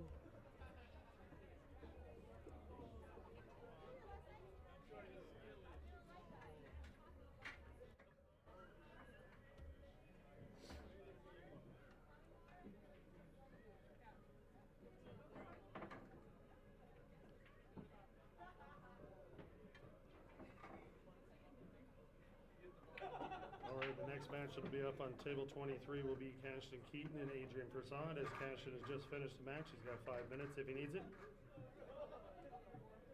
Huh?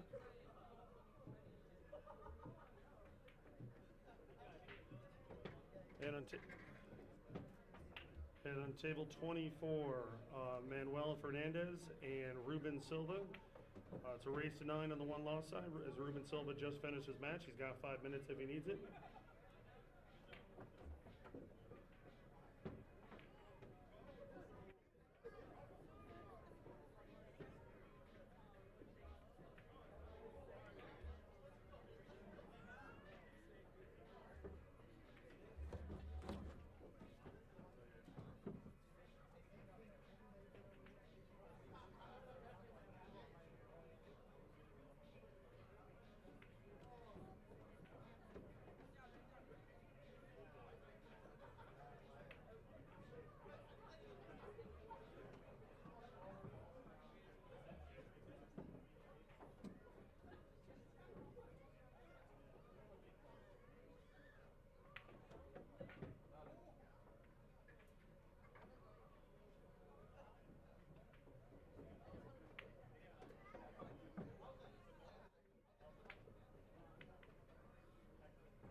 All right, we're waiting for the players to come over for their match. Of course, we're giving Cashon a little bit of time after he just finished a match. I'm looking over my shoulder and see Nick Sheret shooting an 8-ball up 8-5 in his match against Flora Rita. And he may have overhit it, and looks like he just hooked himself on the 9.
so the floors.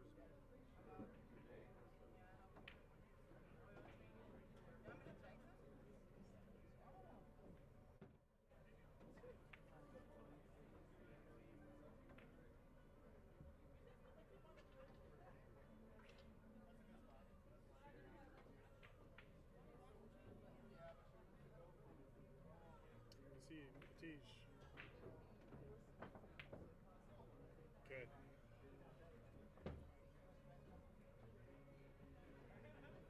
If you both agree and you got a towel, yeah. I don't have a towel.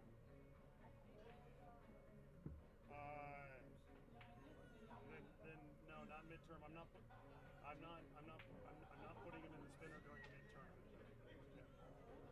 No, we're not changing that.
Table.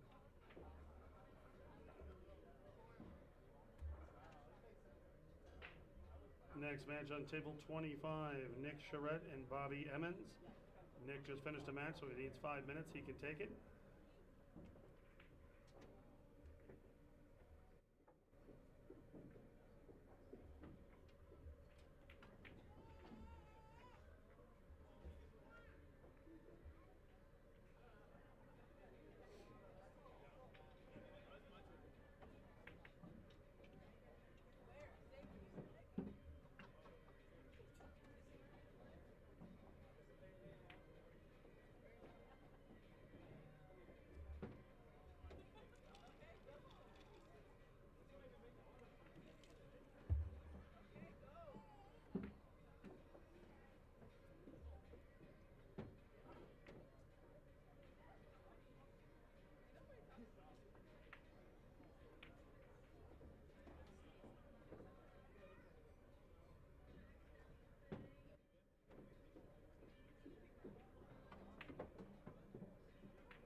So am I good to tell them they can rent 20 Nile too?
All right, we are underway. We've got Adrien, Prasad, and Cashon Keaton. A battle of the youngsters here, both playing very good pool. Cashon representing Kentucky. We've got Adrien out of California, Sacramento, playing out of Hard Times.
Players, if you have finished with a match and your stuff is still laying by the tables, please collect it so we do have room for the players' things.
Giselle, it's this is a B-side match.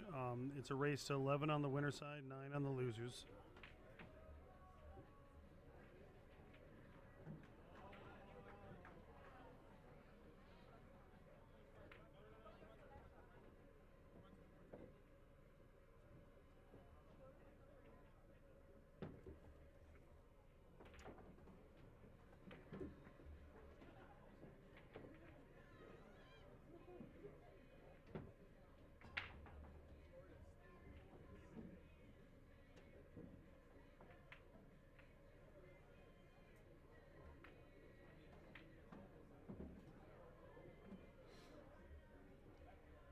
Got a few very good matches going on right now. Bobby Emmons is playing Nick Sheret.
I just came to say hello.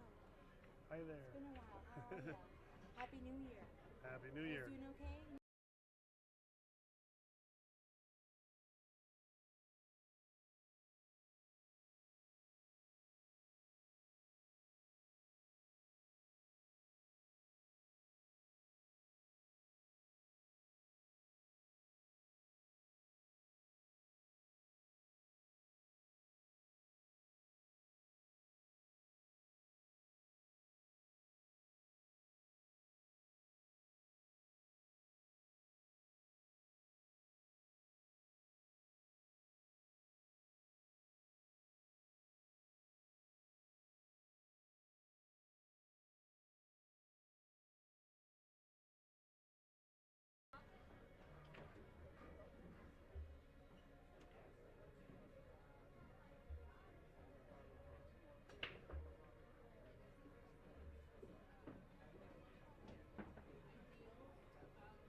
right, nice shot there by Cashon.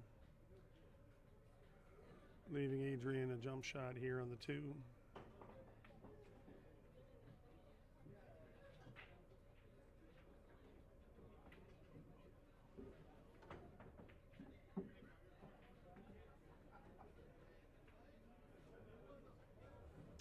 Sorry, let me update the score. I apologize for that.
Good play there by Adrien.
Nice shot to finish there on the by Adrien. Takes a 2-1 lead.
Sorry, we're getting a couple matches going. Adrien looks to be in good form right now.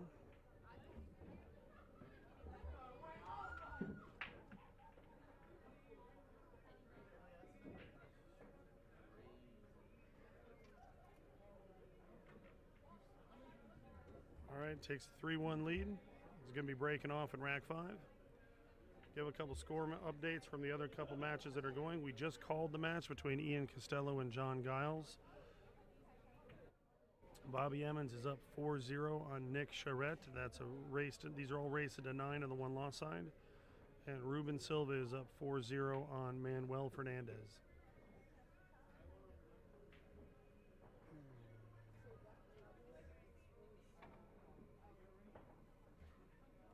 That's weird. It wasn't like that earlier.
So there's some glitches in the system today, because that's not something I've ever seen before like that, especially that small.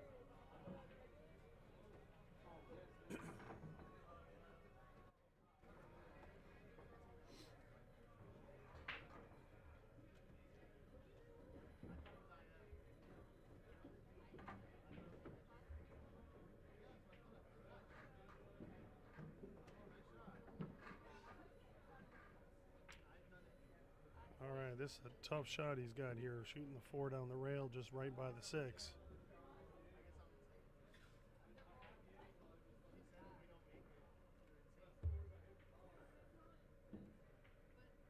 Yeah, that's an easy ball to miss on that line.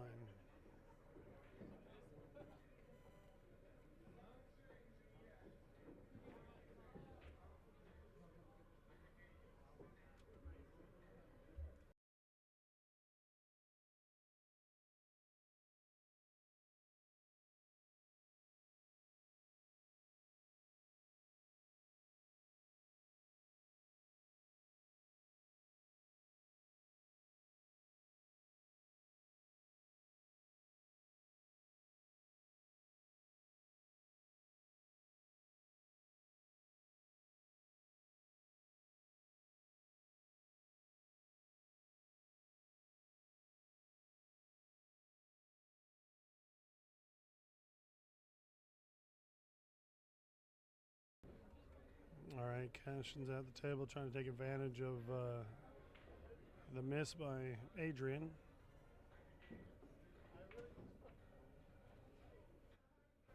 Ball set well for him, so he should be able to get up to cut the lead by 1.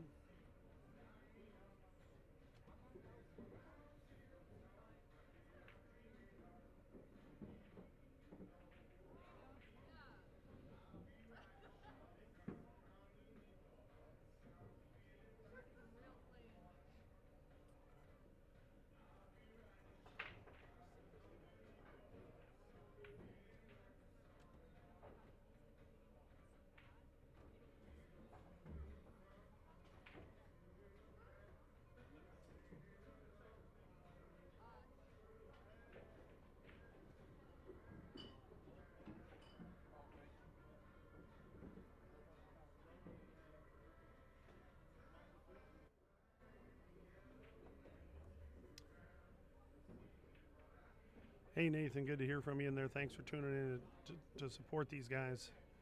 Two great young players coming up. Anybody that knows, do we have a confirmation on how old Cashon Keaton is?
All right, good break off there by Cashon. He's got the one to the side, the two down here, and his big shot's going to be getting back for the 3-ball up table.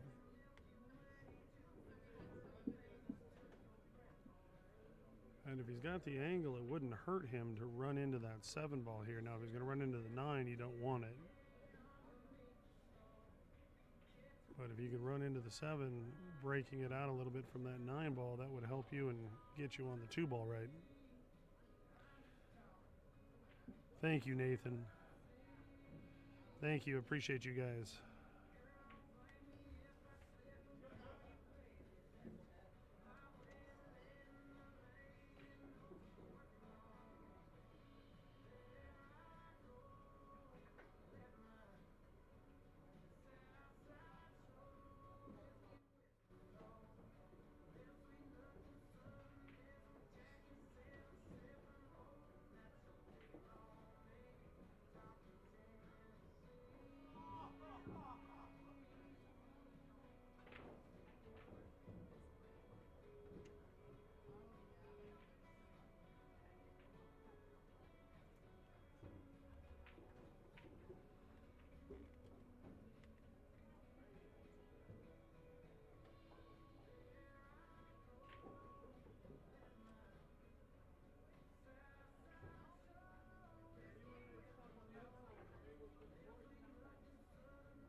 Cashon's eyeing up this 4-ball closely, a little off on the shape here.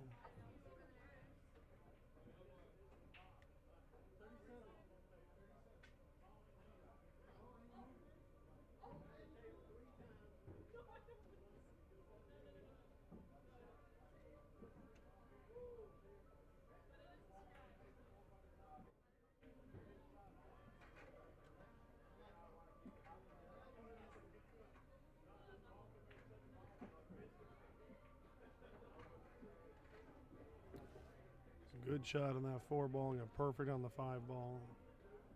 This is the big shot. He's got a little bit of a line here. Does it go by the 9-ball? It's hard for me to see. Hard for me to tell if he can go by the 9.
I've got no problem with tournament players hitting balls on it, but I'm not giving lake action on one of our tables.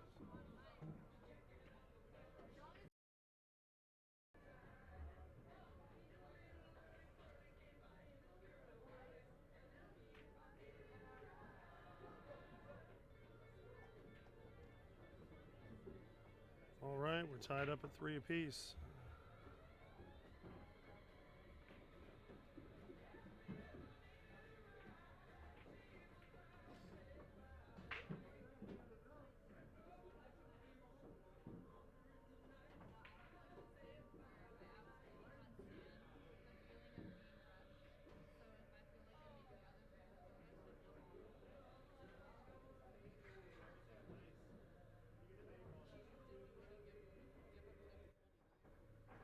You mean 28 or the 7-footer?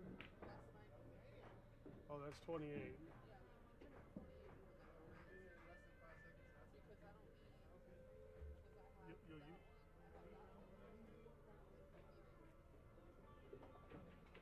Yeah, but that 28's not a buffer. If we give it up, and they give it out to the trade clubs, and we had to call a match with 27. You're sure?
All right, Cashon's on a roll here.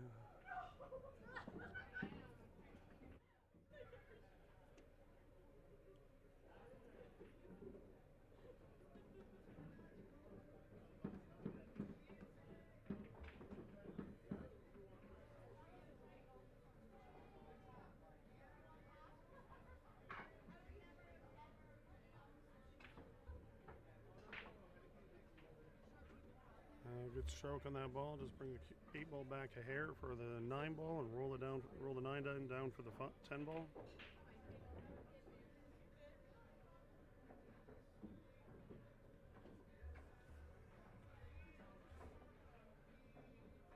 So I have confirmation that that both these gentlemen are 17 years old. And if you add them together with Savannah Easton, who was in the field but had to withdraw to play in the Ultimate Pool Tournament in Phoenix this weekend, I'd still be 2 years older than the combined 3 of them. So I feel really old right now.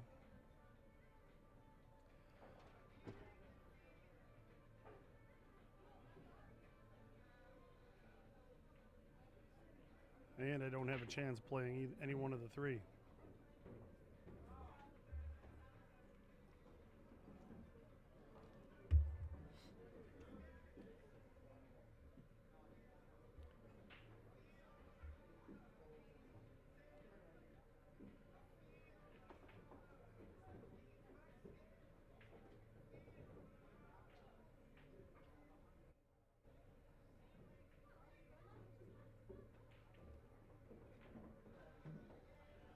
All right, that's 3 in a row for Cashton to take a 4-1 lead.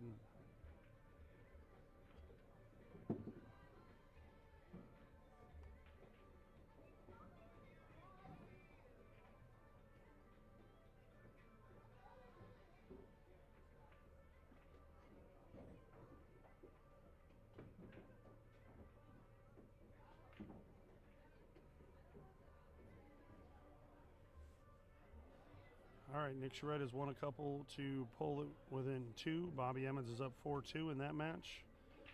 Ian Costello and John Giles are tied at 1 apiece. And Ruben Silva's up 5-1 on Manuel Fernandez. Next match on the stream table is going to be the winner's side match between Jordan Nile and Roan Figura.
Adrien needs to do something to get momentum back on his side. Everything's right now with Cashton.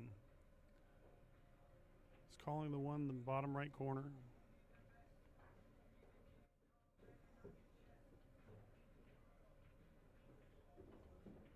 Oh, interesting. Maybe he called something different, but looked like he called it in the bottom right corner.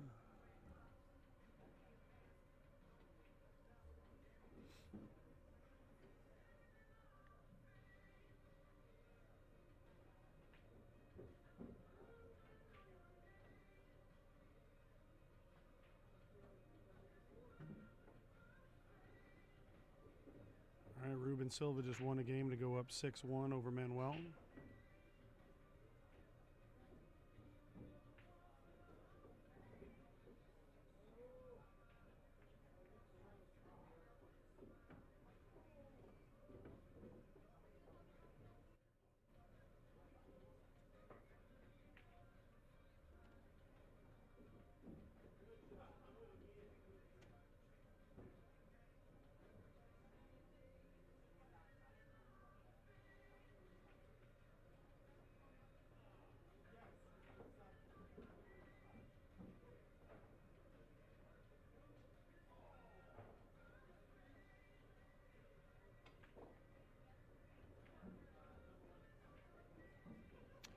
Oh, that could be an expensive miss or scratch right there for Cashon. That can give momentum right back.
Hey, how are you doing?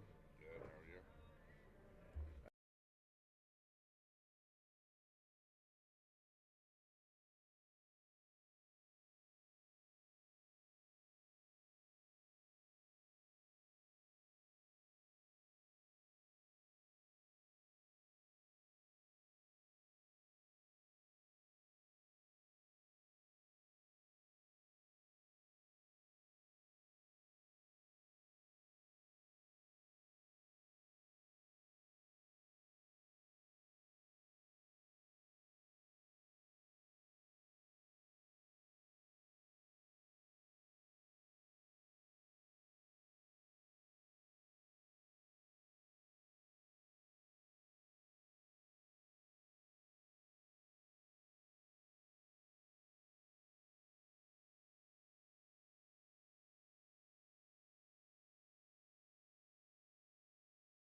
All right, Cashon's off to a 5-3 lead. It's 4 games in a row he's won. So he's going to be breaking rack 9.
Adrian's running out here.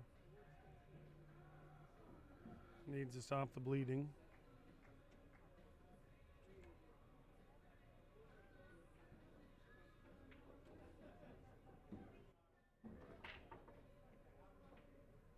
That was a good stroke there.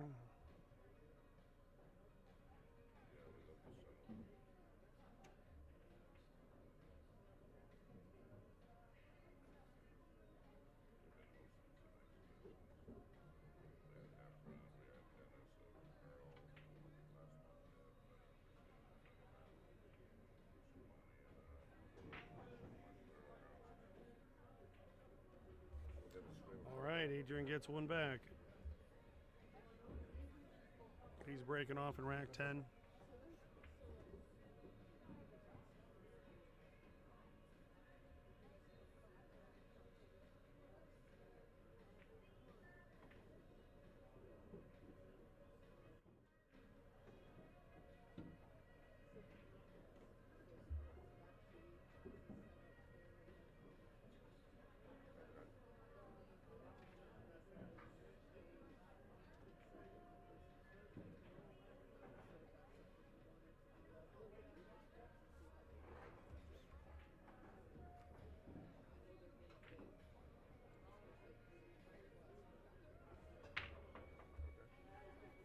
All right, I'm just watching Bobby Emmons rack over there on table 25. So he's up 7-2 in his match over Nick Sheret.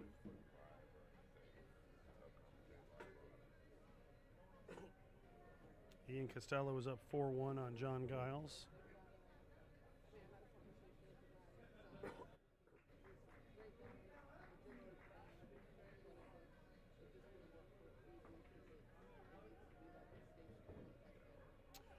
Adrien was playing the safe there, trying to just get right behind that 6-ball. Got a little bit more bounce off the rail than he wanted.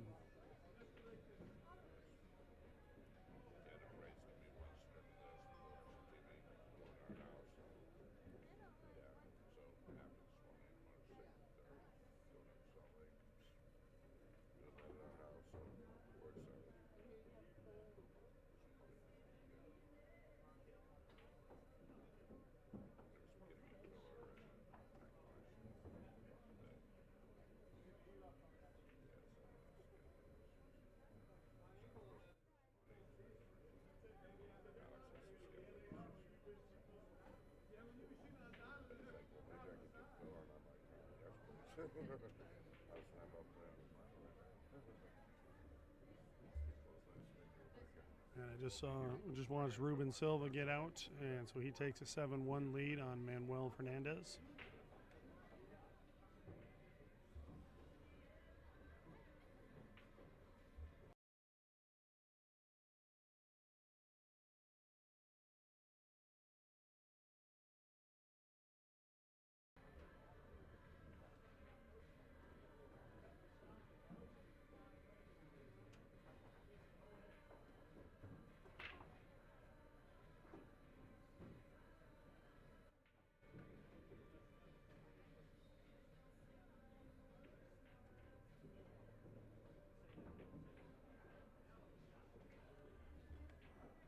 All right, Cashon's got the 6-ball in the top right pocket. 7's down here by the left side.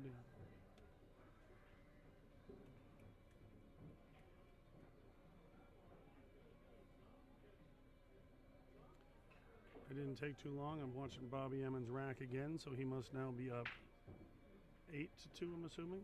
He hasn't changed the score yet, but...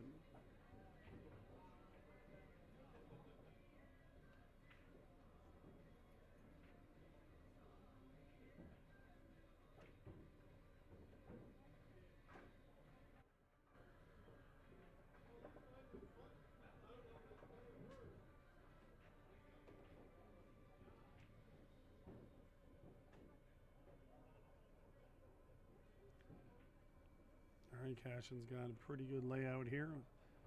7 bottom left, 8 in the top right, 9 goes in the side.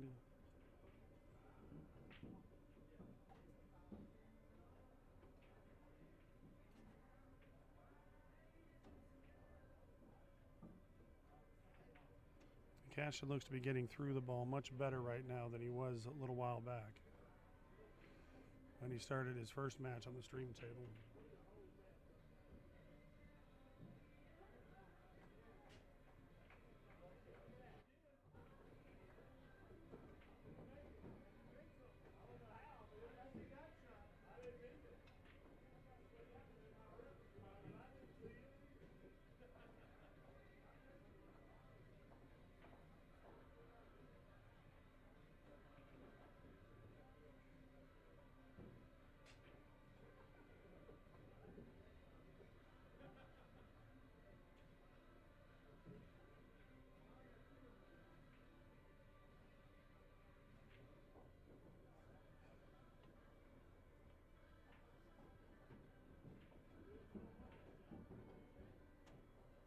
Nice stroke, good confidence with his speed control there. That's an easy ball to overroll. End up with a back cut looking at the side pocket.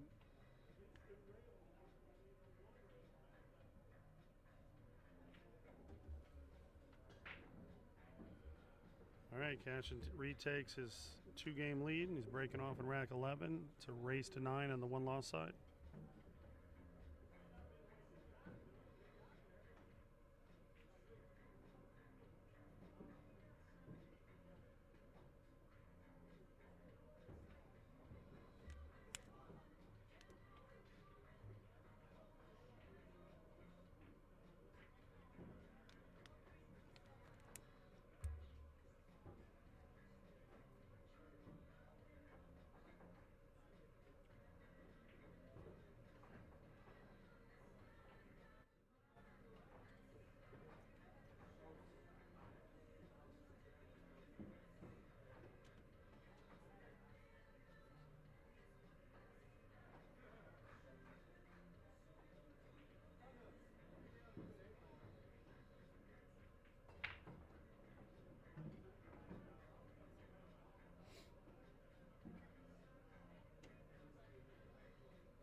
Mike Christopher, the guy in the yellow shoes on the table next to him, is Manuel Fernandez of Spain.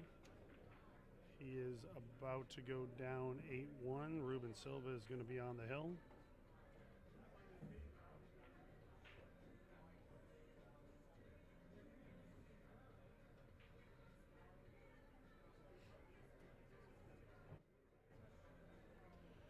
We got to step away. I'll be back in just a moment.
And Adrien has a 6 ball. Going to take the cue ball probably up table to come back down. Or does he have enough? I don't know. It looks like he has too much angle to try and draw the ball off there, but we'll see how it goes.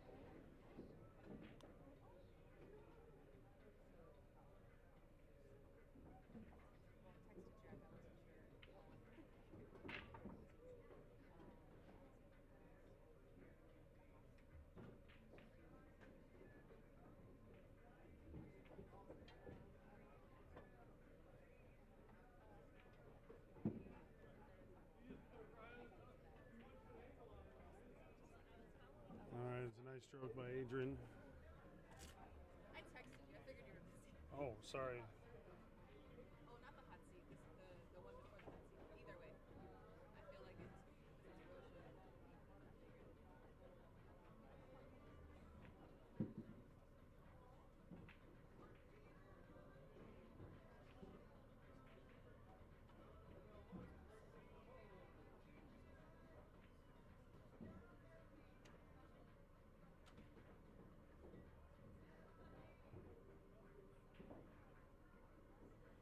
Oh.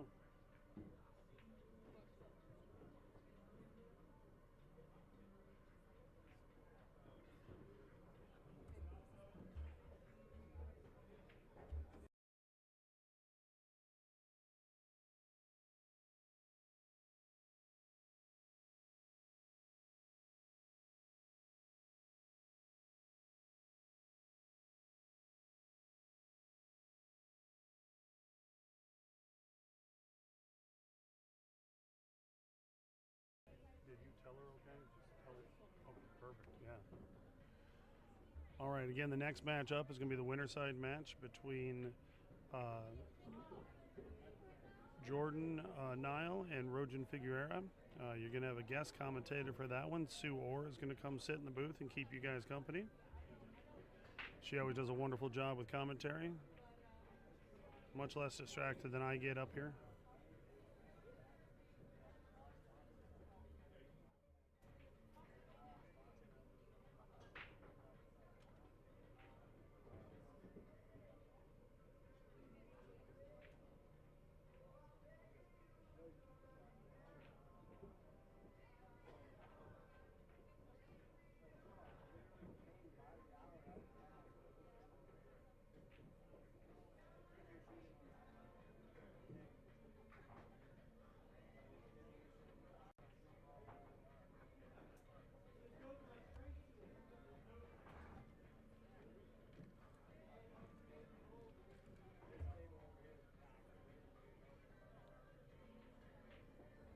Yeah, that's going to be a great match between Roan and Jordan. Jordan's a very strong player. Roan was the winner of one of our gunslingers. I think it might have been the last gunslinger we ran.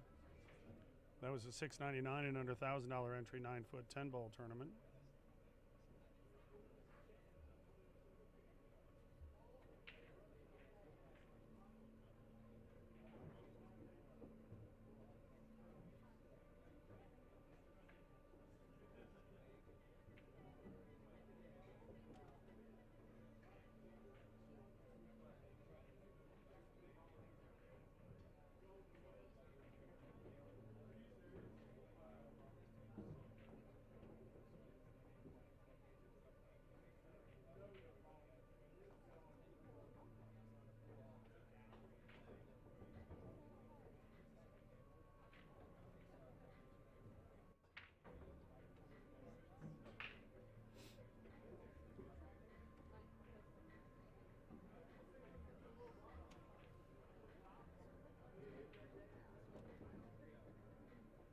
All right, congratulations to Ruben Silva. He wins his match 9-1 over Manuel Fernandez.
doesn't look like he can see the ball, but he might be able to get between the 10 and the. Is he jumping this? Oh, not sure what he was trying to do there.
All right, for those of you watching on our Facebook channel, our Facebook page, make sure you like and follow the page, because after this match, I am going to restart that stream so that it doesn't cut us off.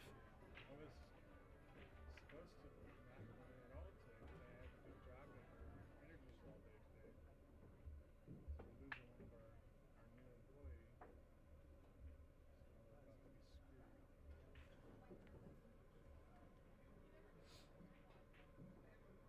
screwed. We gotta try to get somebody hired in the next. The funny thing is, the last day before I start BCA.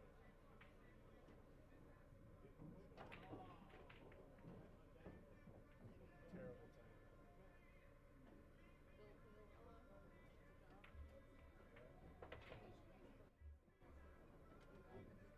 Keep going.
Good win there by Cashon, regains his 2-game lead.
Adrien's making a few loose shots and it's getting him in trouble.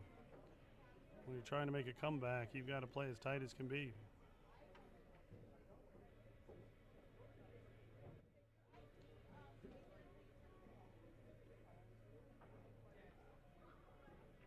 Yeah, Tim, that was a very good out there for Cashon in the last game.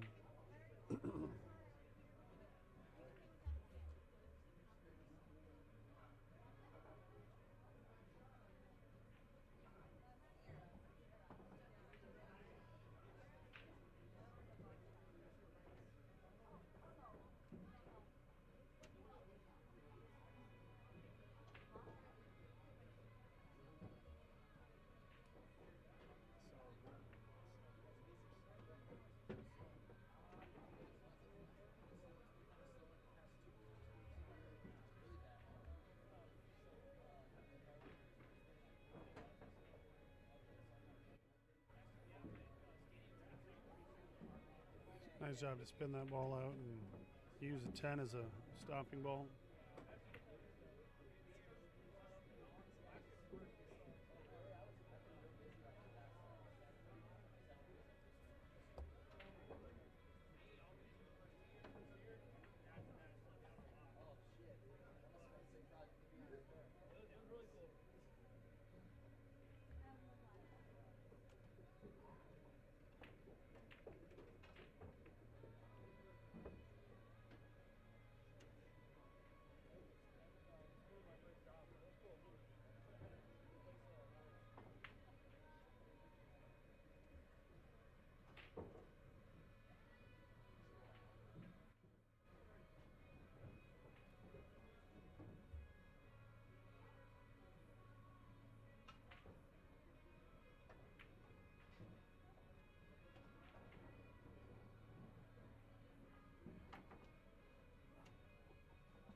All right, this is the out to put him on the hill, so he needs to stay with this.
All right, it's another good out. It's a very solid out for Cashon.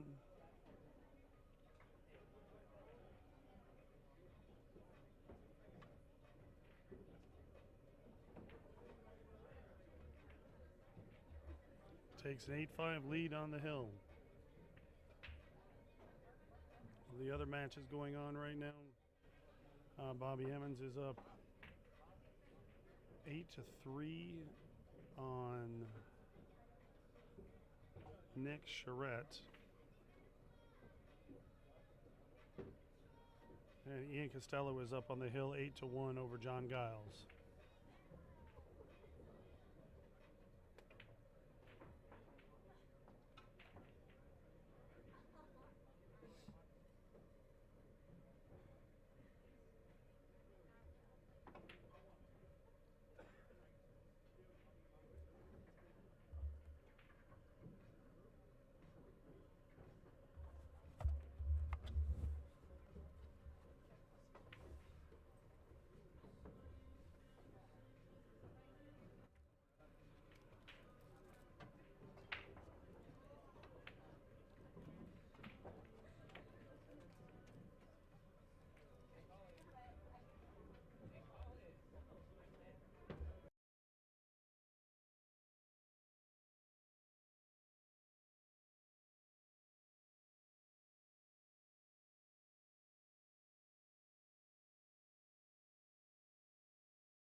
Wants that ball to travel, huh? This guy came further than I thought it was going to. It's a good shot.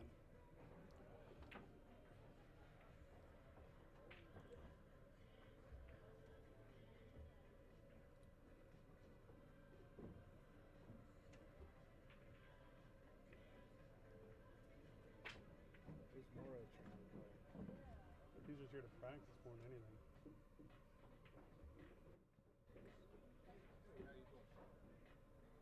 Ooh. Did not expect that miss. Tough cut for Cashon, but he's been making all the tough shots right now, so.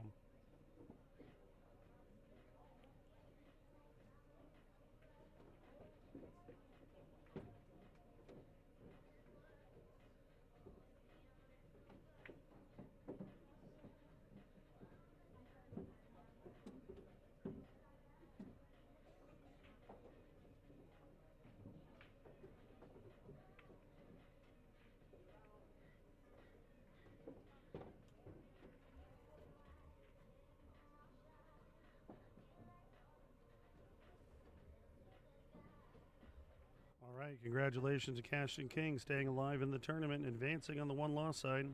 Appreciate Adrien playing. Next matchup is going to be Jordan Nile and Roan Figura. I'm going to call that up here, and then I'll get it set up, and then we'll have Sue Orr coming in to do some commentary.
All right, everybody, I'm going to real quick restart the Facebook stream. So if you're on Facebook, it's going to end and then restart in about 2 minutes. Make sure you like and follow our Facebook channel. It'll pop right back up for you. If you're watching on YouTube, don't worry. It's going to stay. You're going to stay right where you are.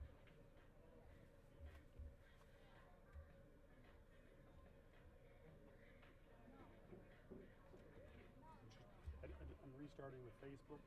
I'm restarting the Facebook stream because at 8 hours it kicks us off. Oh, go for it. So just doing that real quick. And no, you're don't go anywhere. Right there.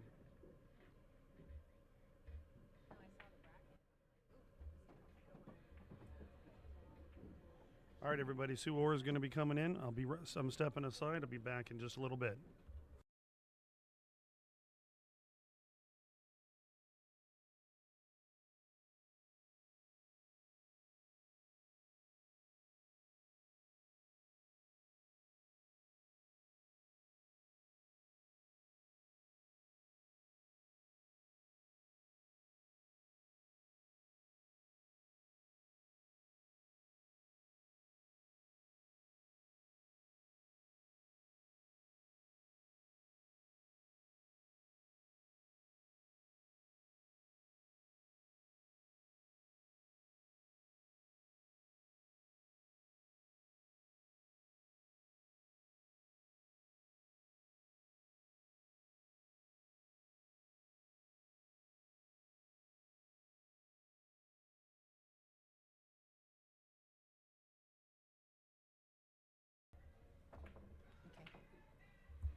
Hi guys, thank you for tuning in.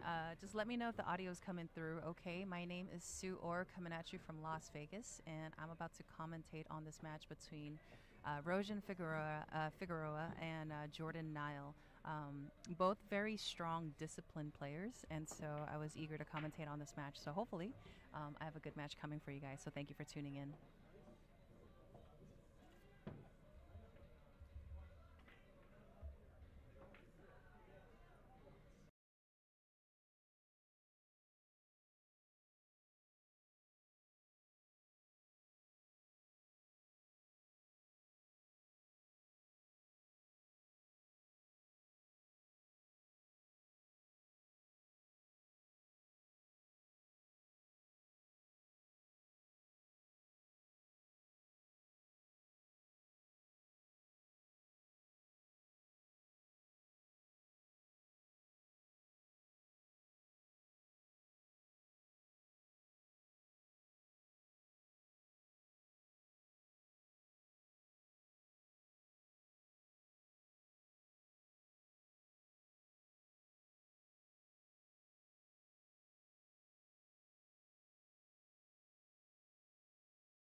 guys are just getting warmed up, guys. So just hang tight, and we will have an awesome match coming for you. Thank you again for tuning in.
While we're waiting for the guys to finish warming up and get this match started, I'm just going to respond to some of the comments on our chat page. I see Marcello. Oh, hi.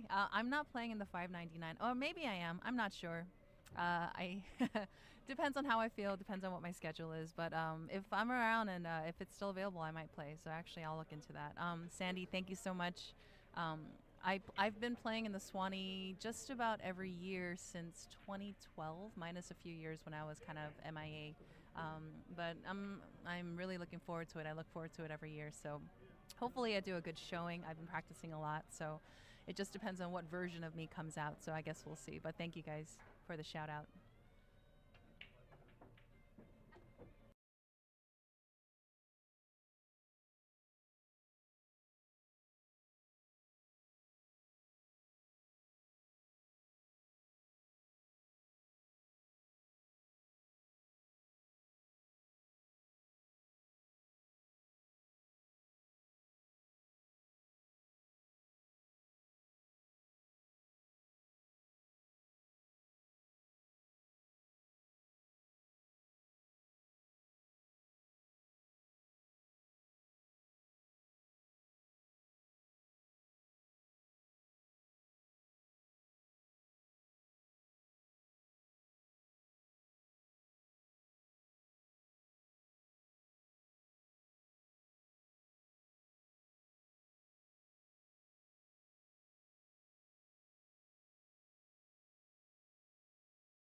All right, guys, thank you for tuning in. They are just about getting started here. It looks like they're doing the lag. Let's see who wins the lag here.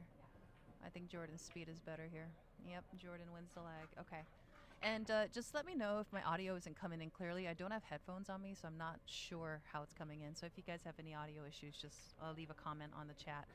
Just to recap, so we are in Las Vegas, and you are watching the Desperado $1,500 entry, 7:30 and under, 9-foot table, 10-ball tournament.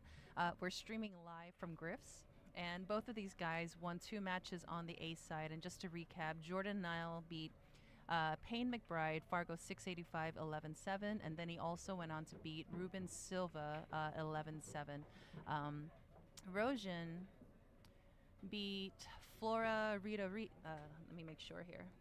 Floro Rita by 11-5. And then he went on to beat Giles 11-4. So now they are here.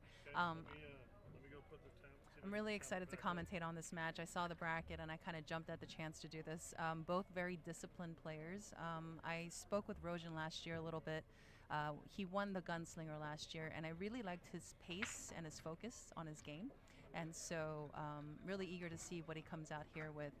Jordan, kind of the same thing. They're both very disciplined players. Jordan is a personal friend of mine, and so I'm eager to see what happens in this match. So thank you for tuning in. Oh, and thank you in the comments. Says it sounds great. So yeah, I will do my best. If I have any audio issues, just let me know.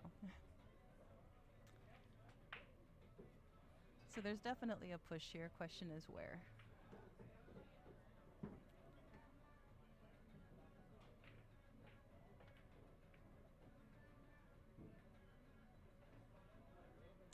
I even feel like it's hard to tell how much of this ball he's got. I don't think he's got enough to try to do a kick safe behind it. So yeah, he's definitely sending it away.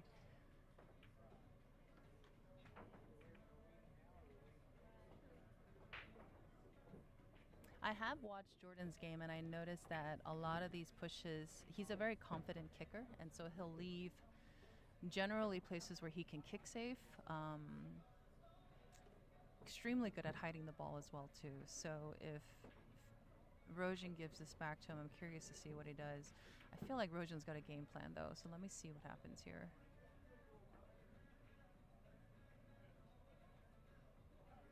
I mean, he's barely got an edge. Barely.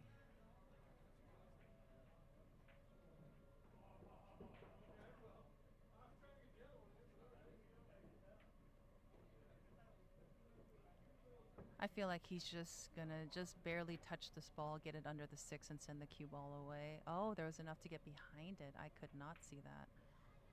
He did kick it onto the open. He didn't leave an available pocket. So I'm expecting Jordan to play a safe here. And I'm looking, where can he duck?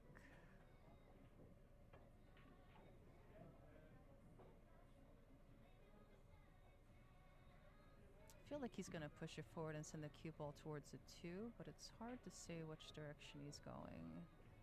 And there we go. I feel like he could see a piece of the ball, but he did leave distance. And I apologize, guys. I'm looking at the actual table in front of me, and I'm also looking at the live stream. So I'm trying to give you guys the best depiction of what I'm seeing here. But I'm not going to catch everything, so I do apologize in advance. I can't tell if he's got the whole ball here. I feel like, yeah, even Rojan's looking. He's about to shoot right at it. I think he can see the ball.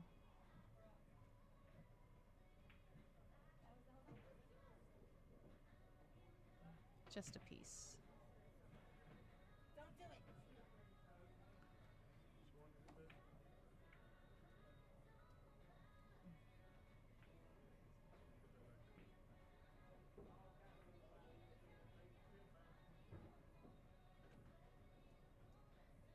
He's got a chance here.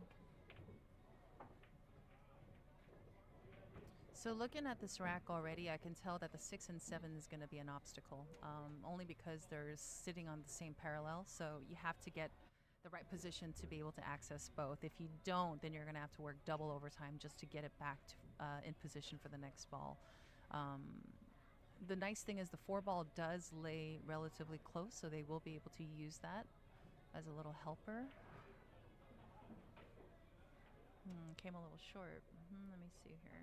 No, he's okay.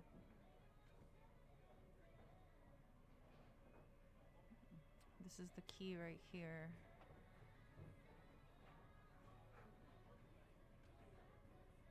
Ideally, he's going to want, yes, and that's exactly what I was going to say. You're not going to want to roll forward for this ball. You're going to want an angle to go to the other side, but Jordan shot that good. A nice and easy pace to get a good angle on the 6.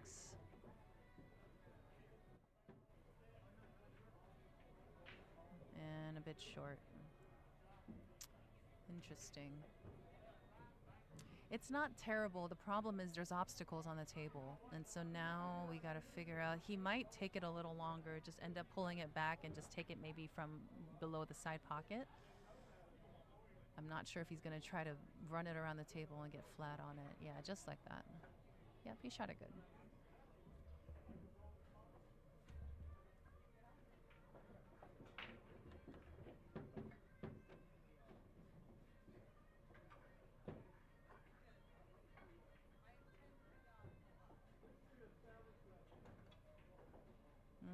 Came a bit wide. That's okay. For a second, I thought he was going to be shooting over the table, shooting over the 10 ball, but he's got a good angle on this to get on the 9. So far, he's shooting confidently. His position hasn't been perfect, but his recovery's been dialed in here. And that's where it is. Yeah, and that's usually what happens with these kind of shots, with these cut shots. Players tend to more often overcut them than undercut them. And most times than not, overcutting them tends to favor the player as well. They call it the pro side. Usually it doesn't leave it hanging by the pocket. It'll leave it usually on the rail. So erosion here. I mean, this is a makeable shot. The problem is he's got to get that cue ball moving, and he's got to get a good shot on the 9. I don't think he's going to duck. I do think he's going to go for this.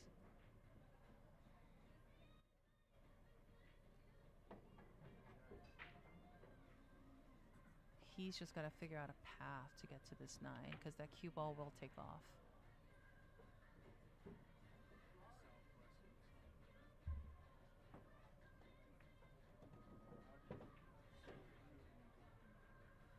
Yeah. He's currently doing a cost-risk analysis here, and he can't decide which one. He's debating if he should duck or if he should go for it. We've all been there, right? Trying to figure out which direction to go and then end up landing right in between. He's got to hit the sweet, and you cannot baby this. Yeah, he's shaking it out. One of the things I noticed about Roan last year is he had a very good pre-shot routine. He was very disciplined in how he approached the ball. It was one of my things that I noticed right away about his game.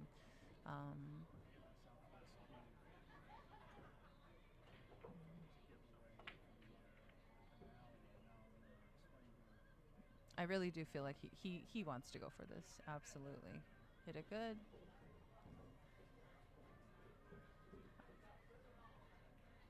Yeah.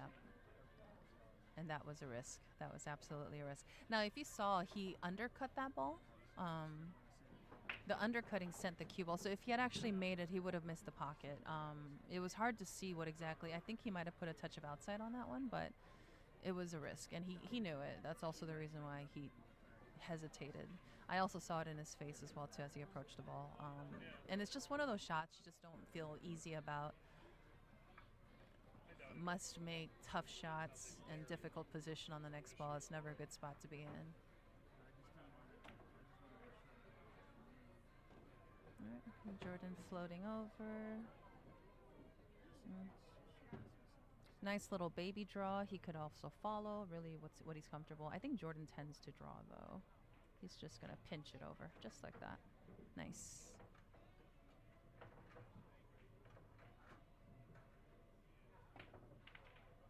All right, Jordan draws first blood. Score is 1-0, Jordan versus Roan.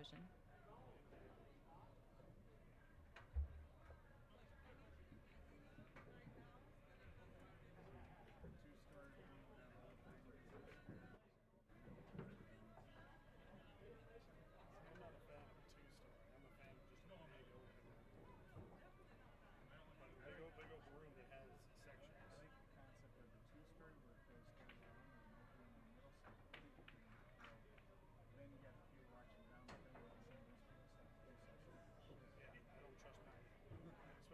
All right, we're going into the second rack. This is a race to 11.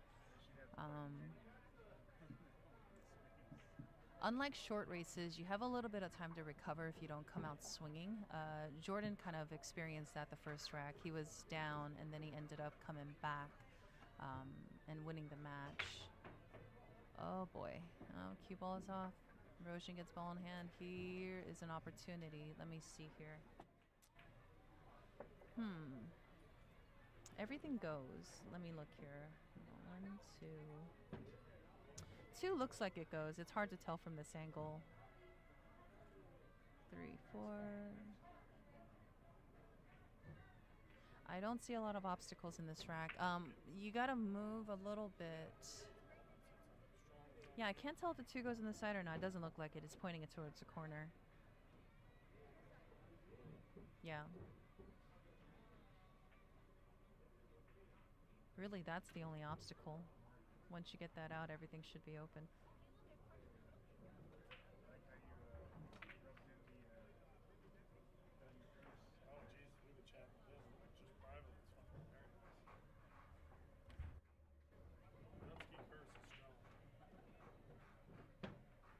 Roan's just trying to get a good line for this 2 ball because after the 2 he needs to float forward for the 3. He wants to make sure he doesn't run into anything.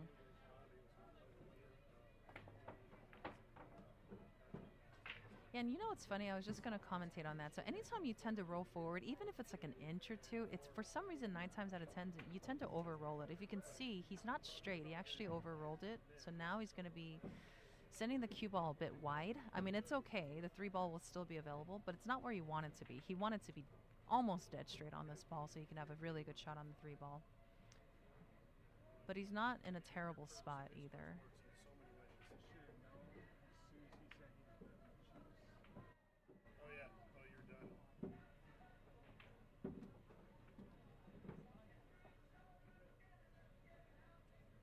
Yeah, it's not where he wanted to be, but he's going to start floating out towards the center of the table.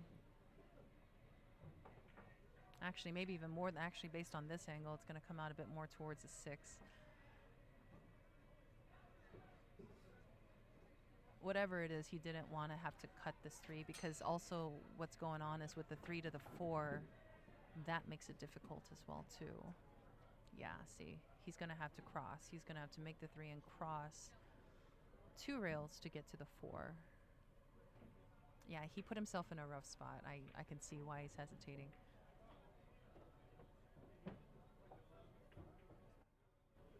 All right, here we go. Yeah. And then the 6 ball complicates things. It's, I mean, you know, honestly, I wouldn't even be surprised if he ended up, okay, he's taking the bank. I was going to say another possible shot was he could even draw past the side pocket and take the 4 ball to the side pocket as well, too.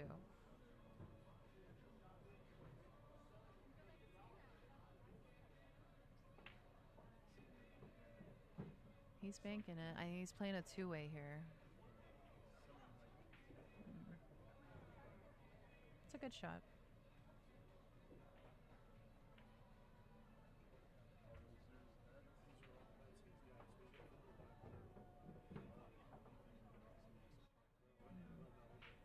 Too close for the jump. He's going to be kicking it short side. Jordan plays a lot of 1 pocket.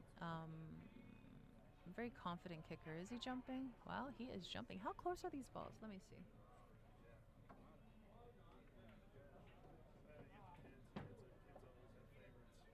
So for those of you guys don't know, I am not a jumper. I am a kicker all day, and I am a very confident kicker. I tend to not look at jumps, but Jordan, on the other hand, I've seen him do these before. These really close set jumps. Yeah, he changed his mind. That's what I thought.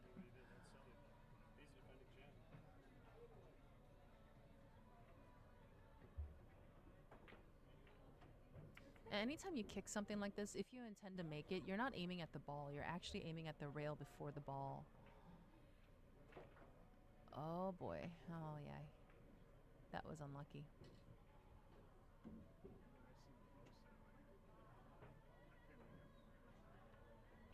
All right, so Roan gets another opportunity here. At this point, the rack is wide open. There are no obstacles, so really it's going to be just him bearing down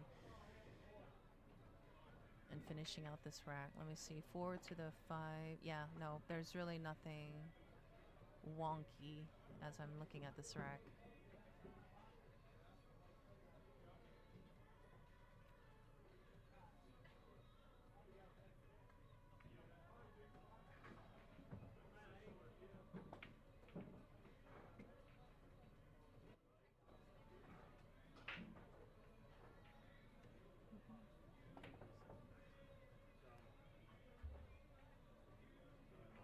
And draw back for the 5.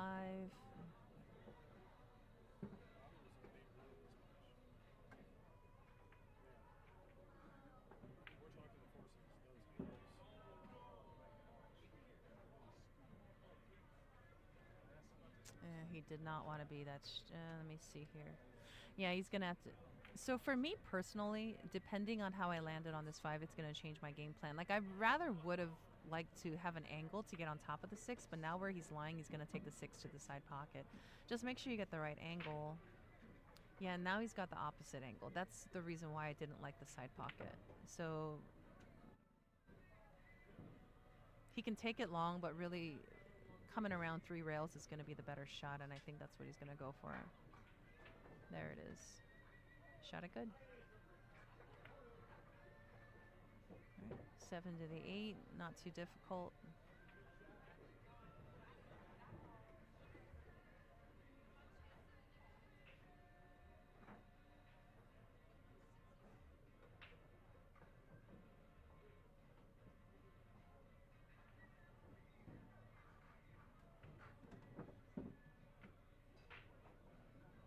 Medium speed, bit of draw. Try not to land straight on the 8 ball. And I feel like he may have landed straight on this 8 ball. Let me see. It looks straight here and it looks straight in front of me, so I'm pretty sure it's straight. Let's see. I think that's what he's looking at too. It's not the end of the world. It's just you always want an angle to play with. 9 times out of 10, angles are your friends. Rails are your friends. Now he's going to have to play pinpoint draw shape, which, you know, if you're in stroke and shooting good, then it's really not a problem. But it can also be, it can cause some troubles sometimes, depending on what condition you're in. Let's see how Roan hit this ball. And look at that. He hit that sweet. Wow. Look at that. Wow, he recovered very well. Very good rack. All right, score is 1-1.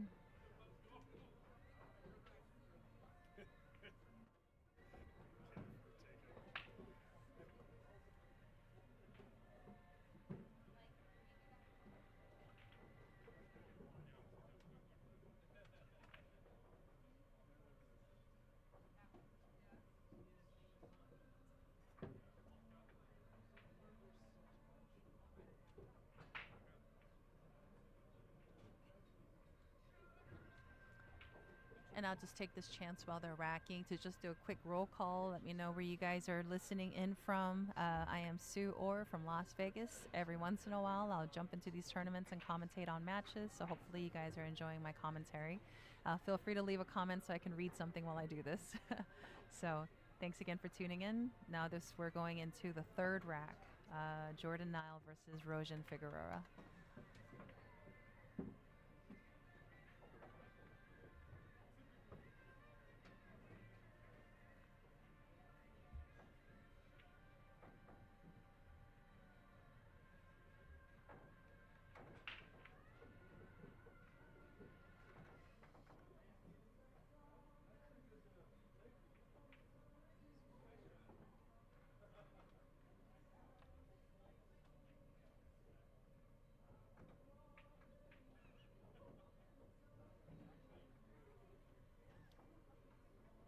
All right, Roan up to break.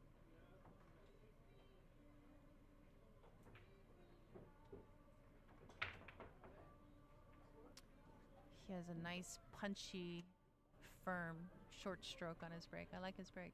He hits it effectively. I'm not sure if he's got enough with this 1. He's looking at it. it's hard to say. Based off my camera, it's telling me yes, but what's in front of me is telling me no, so it's a little weird. I think he can get it though. Yeah, he's looking at it. It goes. He broke this rack well. Let me look here. 1, 2, 3, 4. 4 to the 6 could be touchy depending on how he lands. Let me see. 4, 6, 8, 9, 10. That's really the only obstacle that I'm seeing here. Yeah, he's really looking at it because it's hard to tell if it goes or not.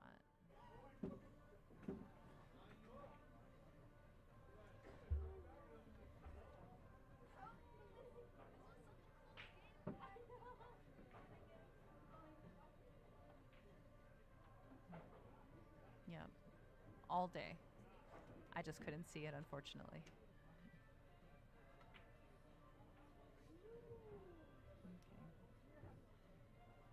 Now, this is a bit tricky, and actually I didn't see this earlier. It's better to be on the other side of the 3 ball, but based on how he landed...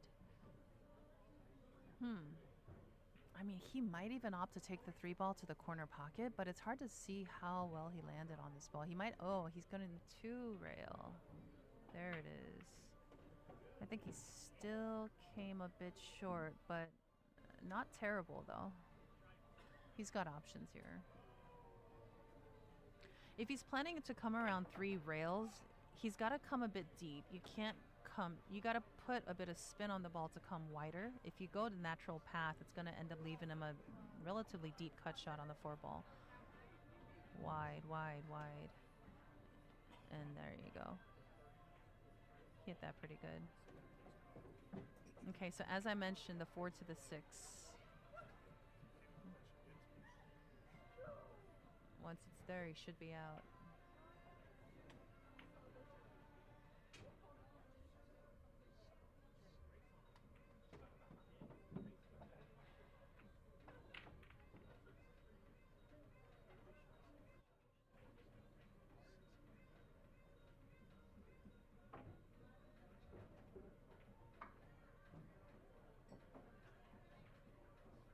Good speed. Yeah, he shot it great. Shot it great. Good angle. I don't see any other obstacles here.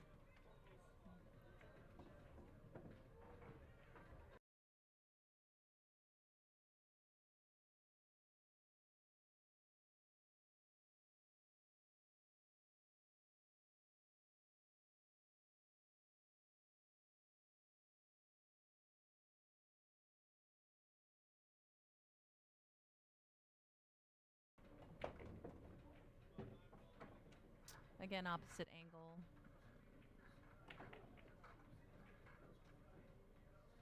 Now this one is a bit flat. He might actually just take it, just roll forward, maybe even put a little bit of inside and try to get it further down. I'm not sure if he's going to try to punch this 3 rails. He might. Let's see.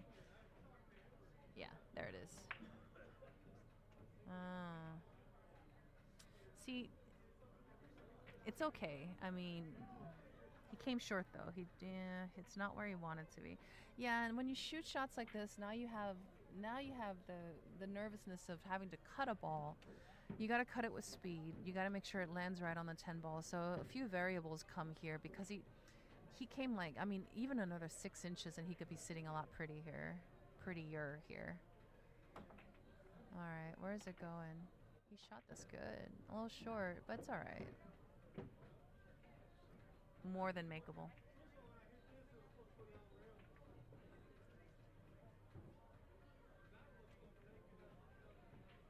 All right, scores 2-1 Roan. Yeah, he broke that last rack very well, and it rewarded him. Nice out by Roan.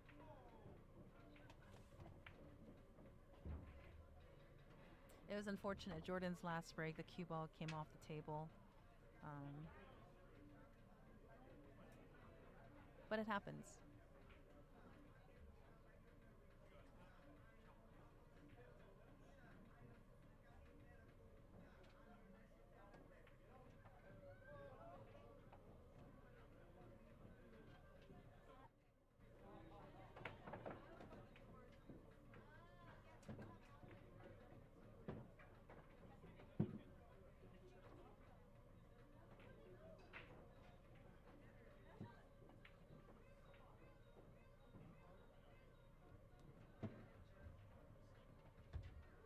right, we're going into the fourth rack. So Rojan actually broke that last rack really well. I liked his break. It was firm, it was short, and it was effective. So let me see how he breaks this rack here.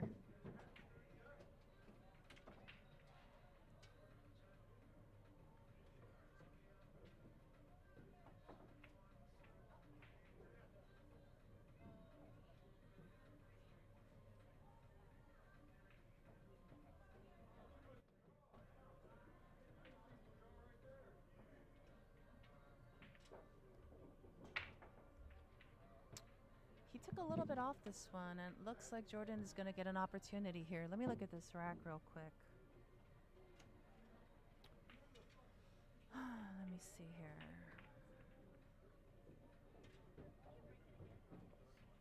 3, 4, 5, 6. It looks like the 8 ball is going to be an obstacle, obvious obstacle. It doesn't go anyway. Let me see here. And the problem is the ball before it is on the opposite side of the table, so most likely Jordan's going to be looking to resolve this early.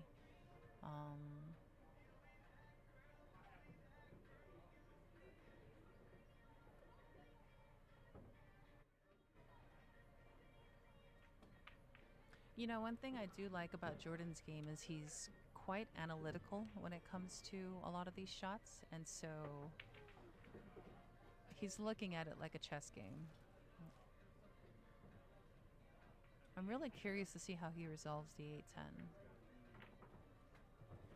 Because you can't use the 6. The 6 is close by, but you can't use the 6 only because the 7 ball's on the opposite side of the table. It's going to be a shot with no reward.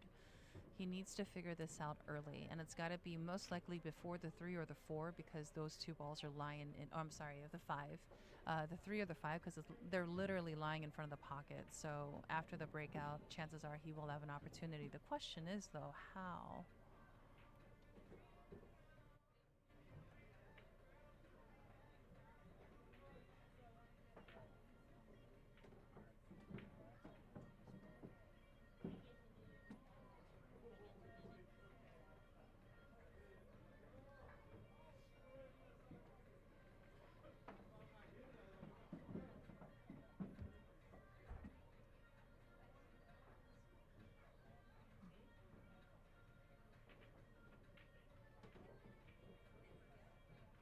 I think he's going to be swinging for the 3 foul here. If I had to guess, he's going to run this 1 into that stack to break it apart and then tuck the cue ball behind the 9-5. Oh, nope. Where are you going? What are you doing now, Jordan? Yeah, same shot, except now he's going to just draw behind it versus using the rail. So he's got to make sure he tucks that cue ball in just like that. Wow. Ho, ho, ho, ho. Oh, that was unfortunate. That was unfortunate. And based on what I'm looking at, I feel like he's going to get this shot back. Oh, he hit that good, too. That is unfortunate.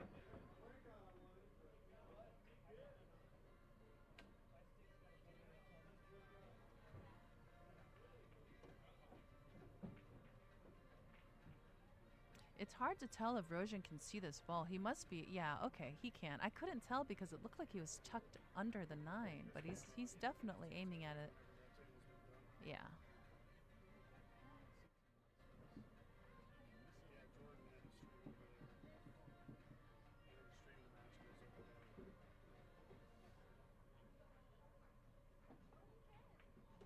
If he's looking to play a safe with the 2 ball, really the only safe that I see is playing the edge and going underneath the 7.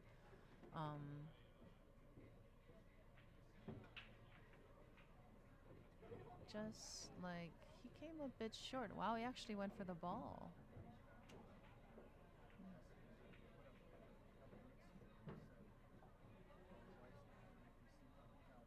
I want to see how this rack pans out.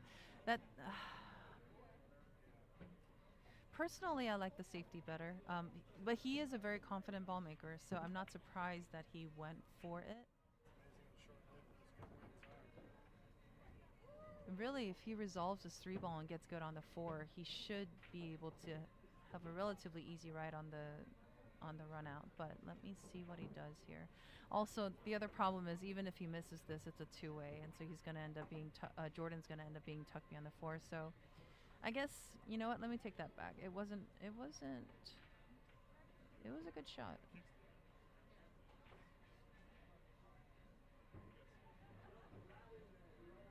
There you go. Shot it good.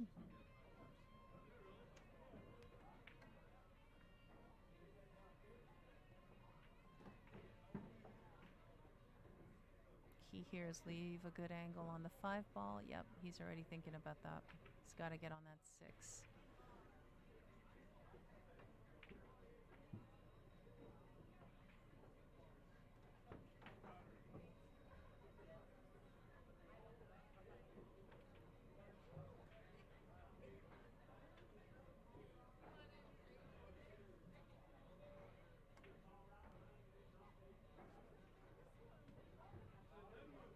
Yeah, honestly, even floating forward a little bit to make sure he's got a good angle on that 5 ball. Is he drawing? Let me see. No, he's playing center. He's going to just float it forward a little bit. He popped it. Straighter.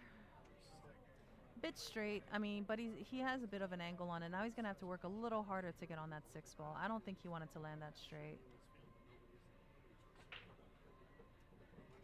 Actually, if you're trying to land on the right side of the 6 ball, you got to draw out a little bit. Use the rail to kind of widen that angle coming back towards the 6. But it's hard to tell how much angle he's got on this 5 because it looks relatively straight from what I can see here.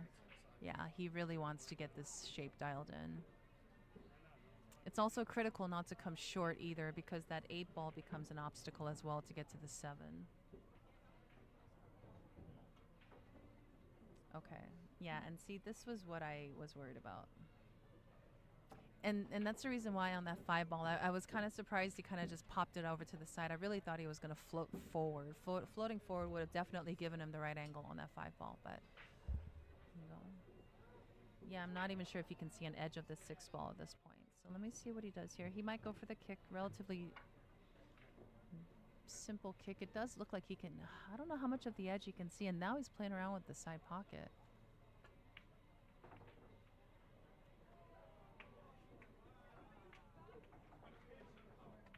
Okay, so he could see a bit of it. It's not ideal. I know he didn't want to give it up, but at this point... Now, if I know Jordan, he's going to send this 6 ball down to the other side of the table. Actually, no. Let me take that back. Couple options. He can do... If he hits the 6 ball with enough speed to get it to the other side of the table, the cue ball might score it out. I wouldn't be surprised if Jordan tries to play this behind the 9. So he's going to go 2 rails behind the 6 and then use the rail behind the 9. But that one's a bit touchy too. He's got options here, and he likes to hide the ball. He might even just float and just send the cue ball to the other side of the 10-8. And then there you go. Just make sure, keep it above the side pocket. Ooh, that was close, but he got there. That was touchy.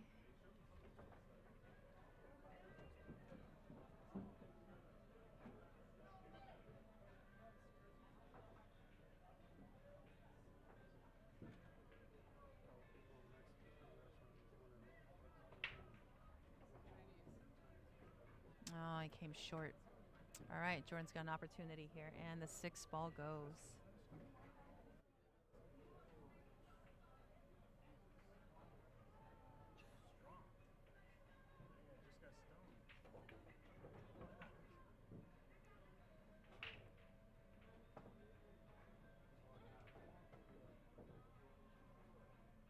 Nice medium stroke to stay on top of the 7. Just like that. Stay on top of it. All right, he's got a bit, he wanted to get on top of that ball.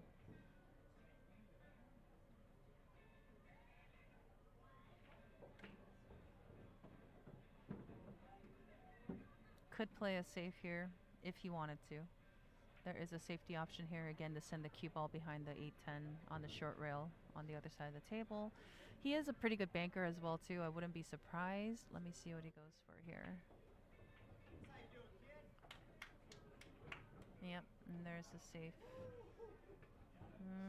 Get there. He left. He left. He left distance, but he did leave the whole ball. That's unfortunate. That was a good opportunity for him. But the 6 ball also, it wasn't a duck. I mean, he really had to put a bit of something on it to stay on top of that 7 and not risk missing the shot.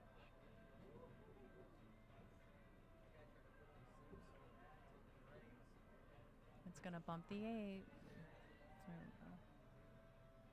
All right, you gotta bear down.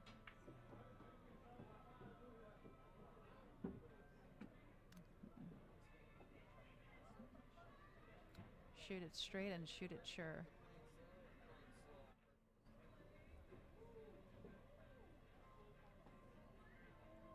Okay. All right, next match on table 25, Ian Costello and Ruben Silva. It's a raise to 9 on the 1 loss sign. You're gonna be up on this table. You got 5 minutes if you need it. Beautiful shot by Next Jordan. match Good on speed. table Good 24, angle. Bobby Emmons and He bared Cashon down. He Keaton. did good. Bobby just finished the match, so he's got 5 minutes if he needs it.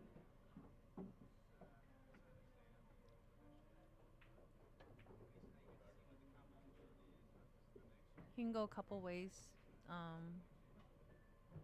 You can draw 2 rails to come out wide. You can go 1 rail just down towards the 9 ball. It's kind of nice when the 9 is just sitting right by the pocket there. You have options.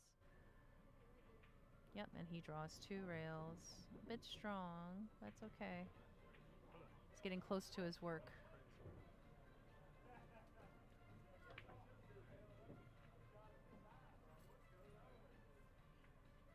And a nice push for the 10 ball. He chose to draw it. All right. Good shot. Good line.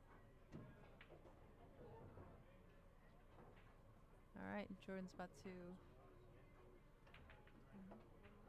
Nice easy stroke for this 10 ball.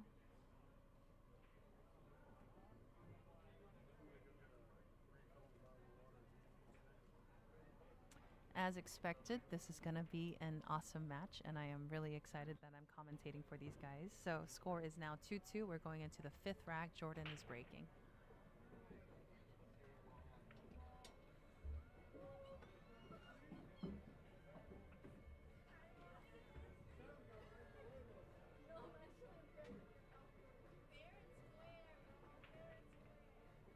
Just taking a quick break. We'll be right back, guys. Thanks for tuning in.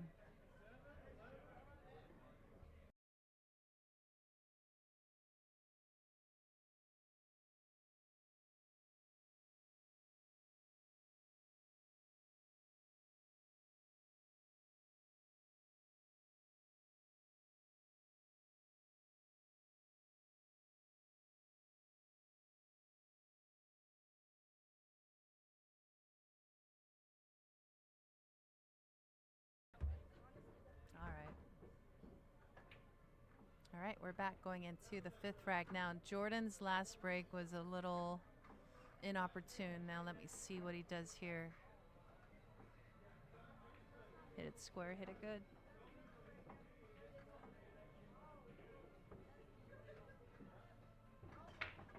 Nice. He hit it good. I don't think, let me see, 1, 2, 3, 4, 5. It was a dry break, unfortunately. I feel like he did take a bit off of it after that last break just to make sure the cue ball stayed on the table. I think Roan does have a decent line for this one. Just he's got to hit this confidently. Hit it shaky, and you might even end up scratching. Let's see here. He's playing a very close line, and yes, exactly. And that's exactly what I saw. Yeah. And if he had made that ball, it's a possibility that it may not have scratched, but they were definitely playing with the side pocket in that shot. I saw it as soon as I saw the angle. No, it is. All right, Jordan gets another opportunity here. I'm not sure if that 1 ball goes anywhere. I think he's going to be going into lockup mode here, unless that 1 ball goes somewhere.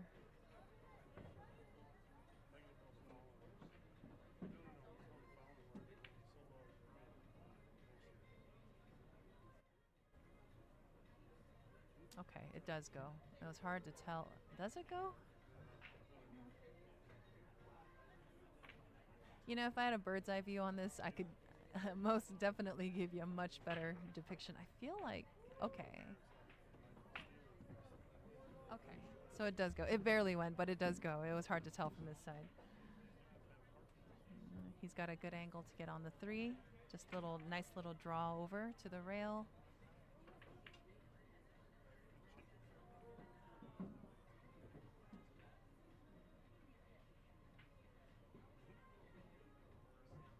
That is one thing, and this is something that I experienced. I've played a lot of events. I've also played a few where they have all ball fouls, and anytime I have to put a little bit of action on the ball, and it's close to another ball, it always kind of, it makes me a little bit uneasy, and I tend to not hit the ball as well as I would have liked. He hit that a little short.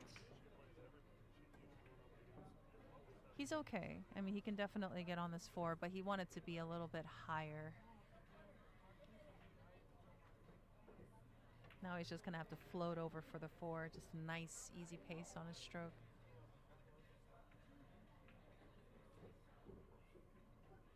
Just, oh gosh, he missed it. Yeah, and that was a risk. Let's see here.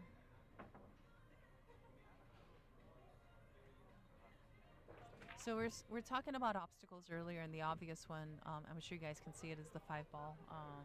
5-6 is not wired. From here, the 5 ball does not look like it goes. So they're going to have to navigate the rack to try to get behind that 5 ball. Yeah, and see right there, it's also not, yeah.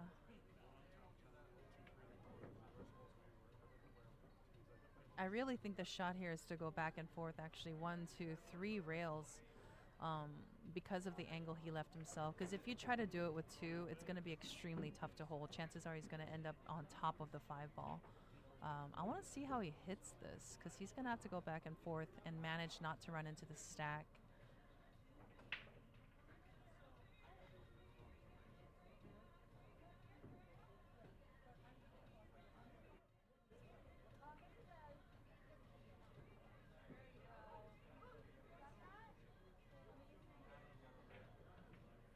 Two, 3, and this is what I was talking about. He needed to get to the other side, and it's a risk you run. I mean, really, because of where he landed, he might go for this combo. It wasn't wired from the outside, but from where he is, it's a bit wired. I mean, or he can duck. I mean, it's an option. But yeah, that shot, as soon as he shot it, he knew that he didn't land on that 4 ball correctly.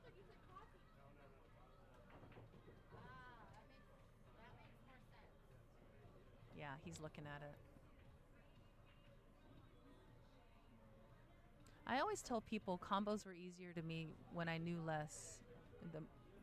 And there it is. We were just talking about it. When I first started playing and I knew less than I know now, combos never scared me, and I swear I made every single one of them.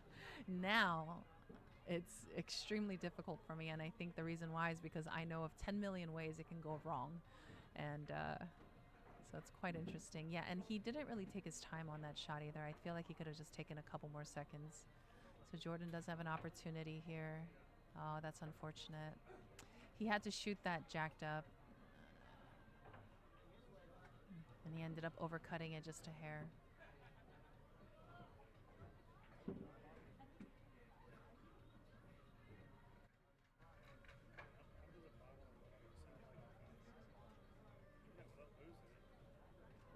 All right, so Roan does have an open rack here. That's really unfortunate. Jordan really had a good opportunity to take that rack.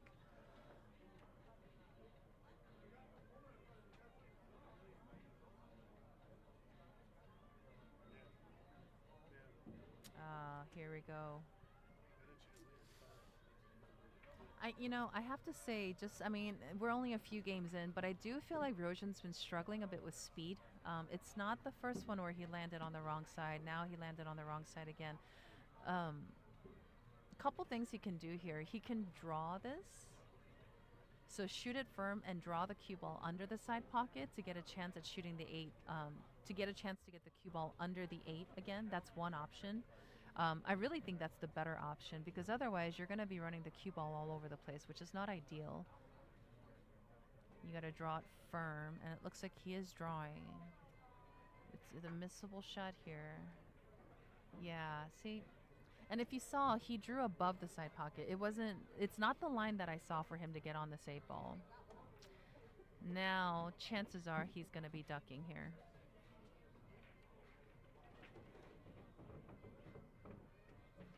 Few ways to do this. He can send the 8 ball under the 10-9 stack on the short rail, send the cue ball to the other side. He could also graze the 8 and try to send the cue ball towards the corner pocket on the other side.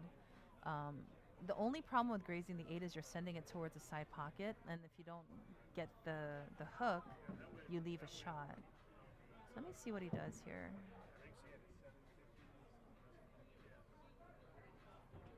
Is he cutting it here? Okay, yeah. He went for it. And he left the shot. Okay, Jordan does have an opportunity here. And he's not jacked up over a ball this time. So I think this should be Jordan's rack. Let me see here. He can go either side of the 9 ball. It's whatever he's comfortable with. Just a nice firm stroke. Go from one end to the other. Good. Good shot. Natural 2 rail for the 10 ball. He might even draw. He likes to draw. Okay, he went 2 rails.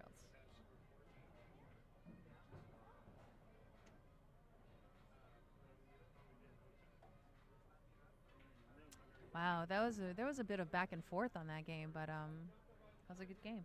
Jordan takes that rack. Score is now 3-2. Tight race, guys.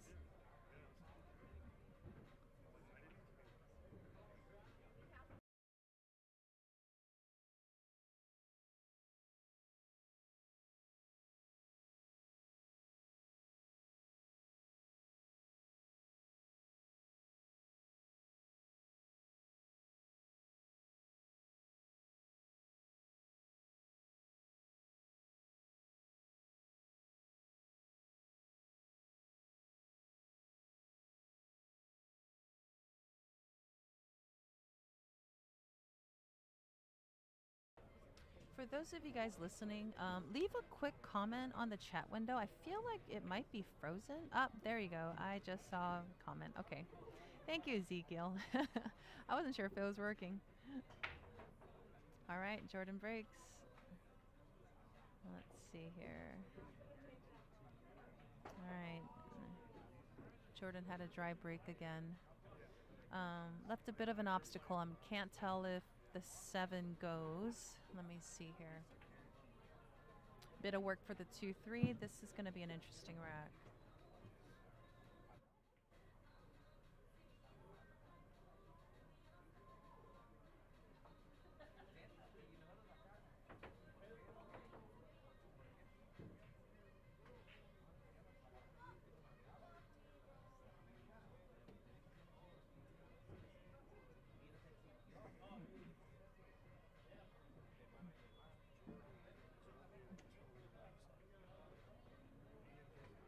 Looks like Ezekiel's putting out a $20 sweat bet.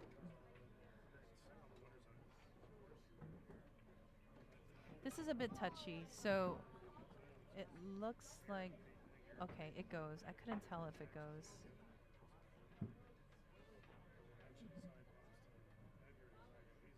Let me see here. 4, 5, 6.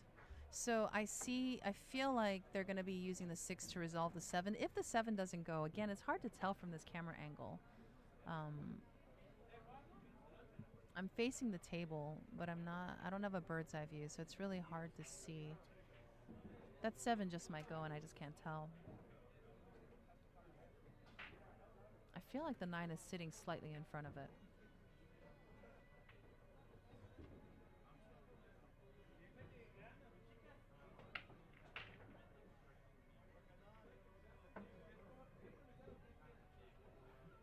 Thank you so much, Aaron. I really appreciate it. Yeah. I volunteer my time, every once in a while when I'm around, but I do enjoy commentary. So if you guys do enjoy my commentary, please leave feedback for me, and hopefully they'll have me back more. I appreciate it, Aaron. Thank you. Okay, so let me see here. So really the way Roan is, I feel like I think that 7 goes because I don't feel like they're trying to resolve anything. I haven't seen him look twice at that stack. Okay, so it looks like it does go. And I apologize, guys. I just can't tell from here sometimes, so I don't want to give you guys the wrong information. Rick, it's not the finals. This is the 3rd match in on the A side. So Roan is kind of working through the rack. He's stroking very comfortably. This is going to be the one here. See, right off the bat, I'm already looking at this. I feel like he could have taken his time a little bit. Now he's going to have to work to get on this 9. I wouldn't be surprised if... Let me see this real quick. He might even... he's in a touchy spot. His queuing is going to be a little awkward. He's going to have to put a bit of stank on this ball to get position for the 9, probably the side pocket. He's going for... Oh, gosh. What's he doing here? So he goes, yeah, he came short. That was a tough one. Really, he hit it pretty good considering where he was, and he got there. But, he barely just got there.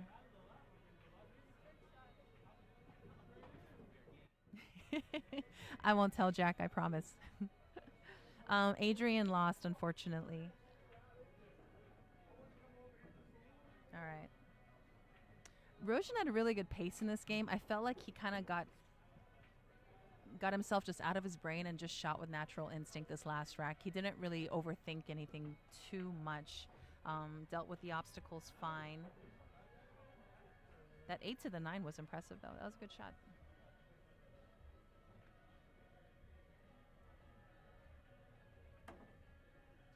All right.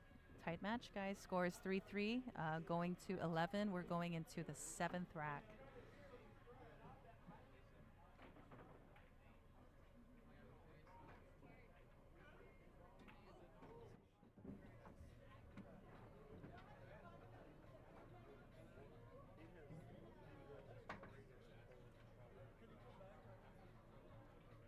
Keys to the bar, please. I have a table for you. Keys.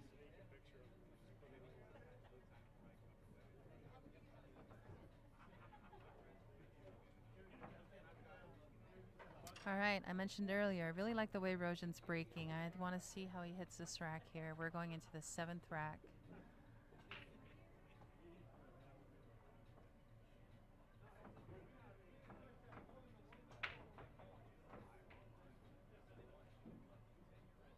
I like his break. He has a very effective break. 2 ball, oh yeah. Bit of an obstacle, 2 ball, definitely. Let me see, 3 ball is gonna be a little, 3 ball won't be funny once he resolves the 2. Let me look here, 1, 2, 3, 4, 5.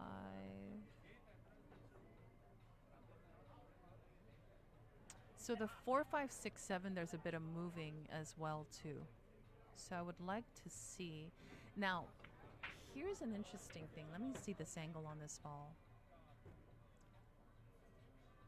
Okay, so the 2 ball isn't as bad. From here, it looks like it's tucked right underneath the 6, but he's trying to position it to get the 2 ball to the side. Now, what I don't like about that, the window is tiny.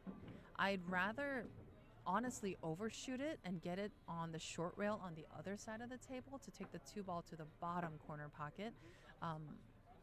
I get why he's doing it, but that's a small window, and there's a bit of travel after he hits this one. I want to see how sweet he hits this ball. Hi, Sherwin. What's up? How are you? All right, let me see how what does he do here? Let me see here. And that's exactly what I meant. The window is tiny.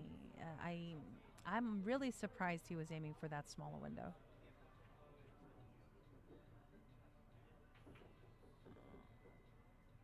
feel like the odds were stacked against him. All right, so now he's kicking here. Now, question is the 6-2-6 wired? He's looking at it.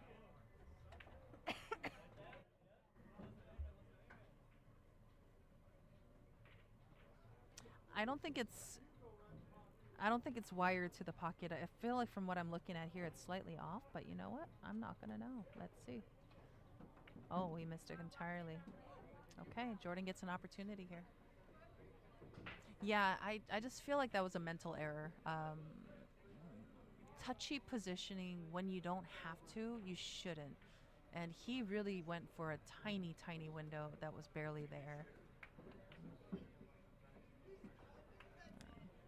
So Jordan's going to come around 3 rails actually. Going to go 1, 2, 3. Nice. Good speed. I love Jordan's confidence with how he hits the ball. I've learned a lot just from watching him. He hit that ball good. Good speed. No hesitation.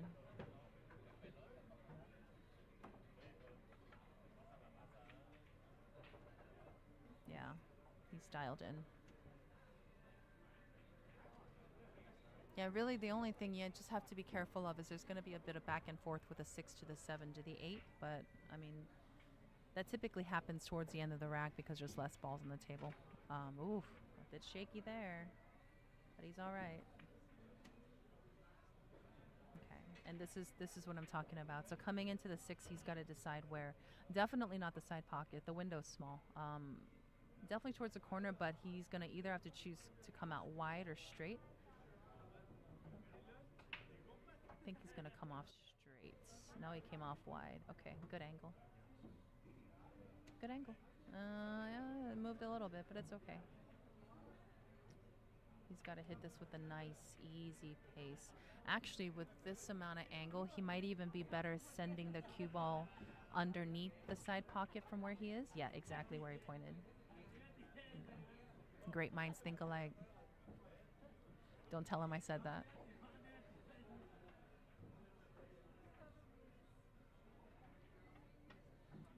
Beautiful. A bit overrun. That's okay. Not bad. Actually, good angle to float over for the 8. And this is what I was talking about. The 6, 7, 8, because there's a bit of movement. There's always room for error when you have to get that cue ball rolling. Yeah, he's going to pinch this and just draw it up. And nice. Nice.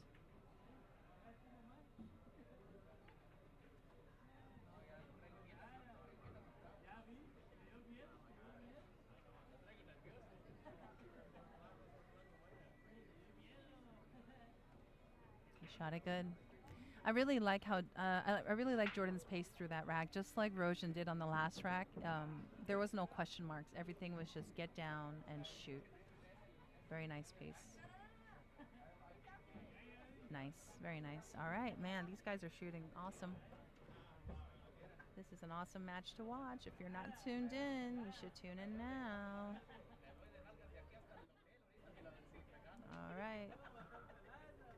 Score is 4-3 going into the 8th rack. And for those of you guys joining us, my name is Sue Orr from Las Vegas. Every once in a while, I come around the tournaments and I do a little bit of commentating here and there. You are watching the Desperado $1,500 entry, 730 and under, 9-foot table, 10-ball championships. It's a 16-man field. Both these guys have won 2 matches on the A side and are matched up now on the 3rd match. And for those of you guys who don't know, Roan actually won the Gunslinger. That was a $1,000 entry tournament last year in Vegas. I watched him play then, and so I was eager to commentate on that match just based on what I saw. And then again, Jordan's a good friend of mine, so I was really eager to commentate on this match. So hopefully you guys enjoy my commentary, and thank you for tuning in, and feel free to comment. I'm reading little bits here and there. And as always, if my audio isn't coming in correctly, just let me know as well. I don't have a headphone, so. All right, we're going into the 8th rack. Score is 4-3 Jordan. He hit that a lot better. No luck on that one ball, though. Yeah, I liked how he hit that, but it's just, it didn't line up. All right, we got a push coming.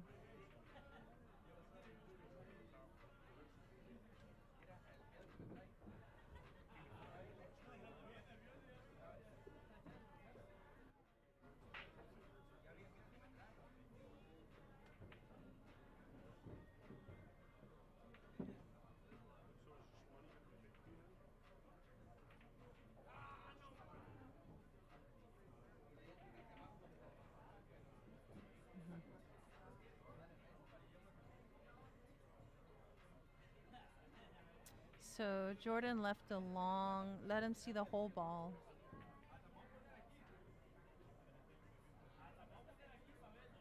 I can think of a couple things that he might have planned in the case he gets this back, but I don't think Rojan's going to be given this back. And generally the cases in most situations, if you have a push and you can see the whole ball, it's best not to give it back. Really, because he played a very touchy shot there. When players can see the whole ball, that means you're basically at their disposal. They can do what they want to you, and they can save you back. They can do all kinds of things. And so generally, if you can see the whole ball, even if there's not a pocket, do something about it. Don't give it back.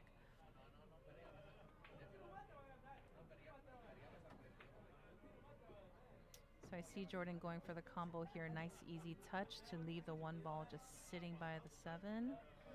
Oh, he played a carom. Ooh, ooh, ooh.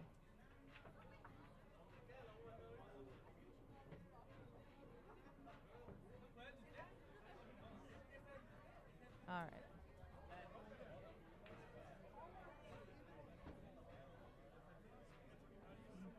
The carom was definitely there. I know why he shot it. Let me look at this rack here. See, the problem is, yeah, he can see the 1. It's got a pocket, but getting into the 3 is tricky. I mean, if he's feeling like Superman, he can take this 1 ball to the corner, and he would definitely get the angle for the 3, but you got to be feeling good here. I think he's going to be going after this. Because taking the 1 ball to the side pocket, it's not going to reward you. Look at this. And as soon as he says that, of course, he shoots it perfect, making me look bad. Good shot, Rojan. Wow, I don't know how he managed to shoot that 1 ball into the side and weave through the 2 spots and ended up almost straight on that 3 ball. That was impressive.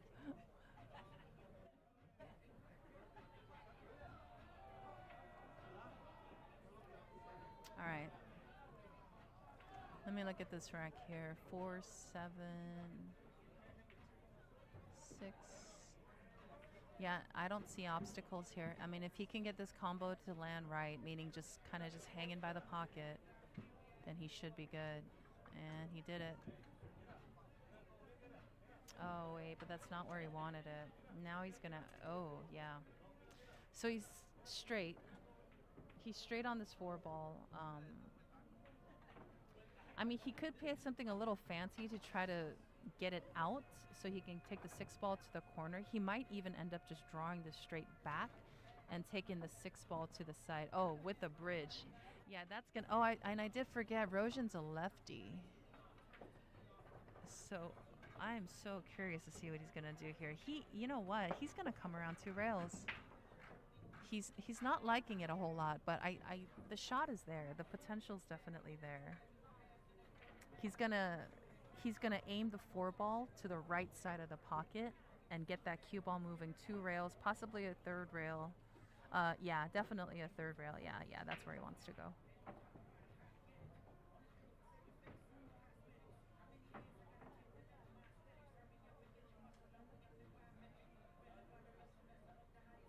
All right, let's see how he hits this ball. With the bridge, guys. With the bridge. Ah, he just drew it back. I don't know if you could hit better. Ah, he hit that pretty good. I don't think he could have hit that any better. With the bridge. I'm a little jealous. I wish I could hit the ball that good with the bridge. Just make sure you land on the right side of the 8 ball.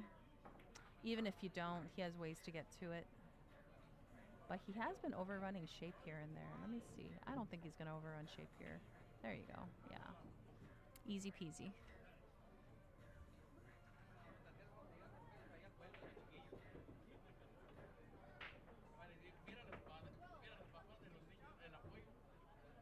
Wow, this match is neck and neck, guys. Good match to watch. Simple 2-rail to get to the 10 ball.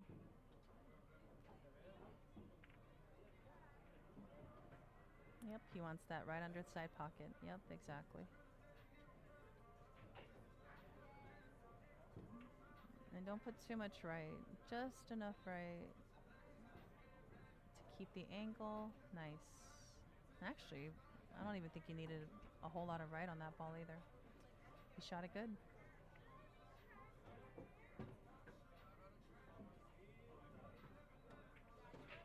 There. Nice run up by Roan. Score is 4-4.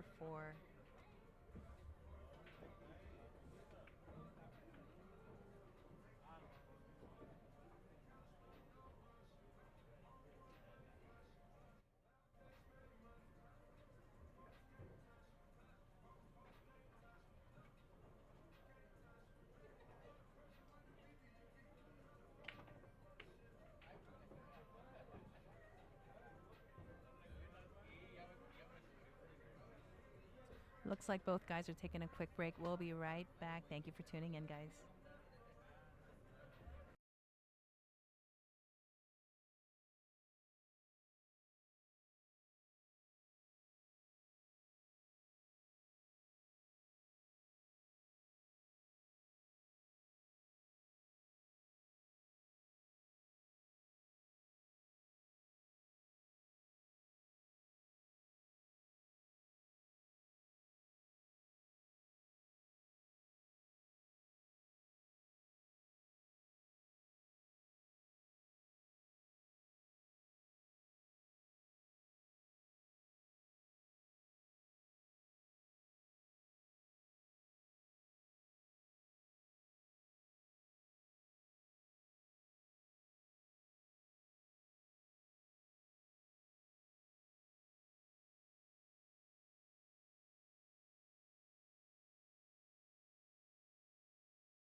All right, the guys are back.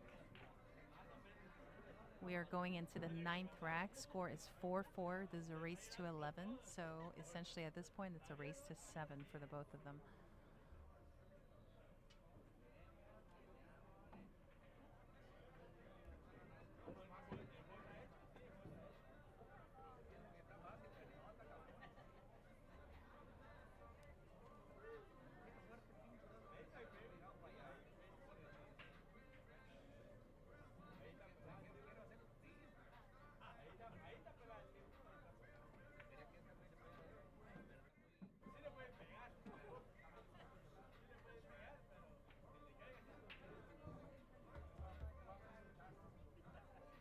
All right, Roan's up to break. As I said before, I do like how he breaks. It's quick and it's effective. Let me see. And he always seems to make that wing ball right to this, not the wing ball, but the second ball to that side pocket. He breaks very well. Wide open rack. Let me see here. Bit of moving. Actually, this is kind of a fun shot. So the 3-railer is natural for the 2. You just got to watch your speed. I do like this shot though. Let me see here. 1, 2, 3. 4 only goes to 4 is blocked to the natural pocket. Let me see here.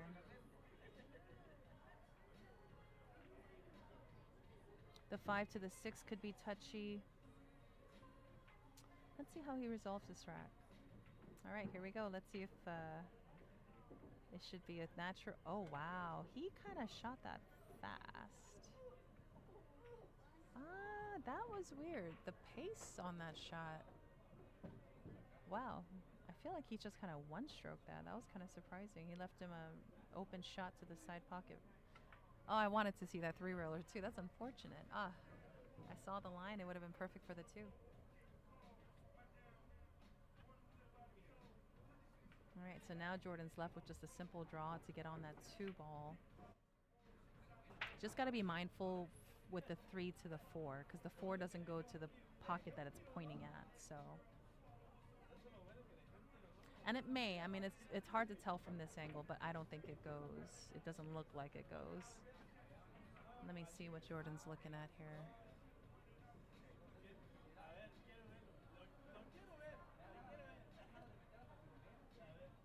They have to land higher on this 3 ball to get a good angle on that 4, if that 4 doesn't go. Okay, I like that. He played a simple shot so he can, and let me just see here.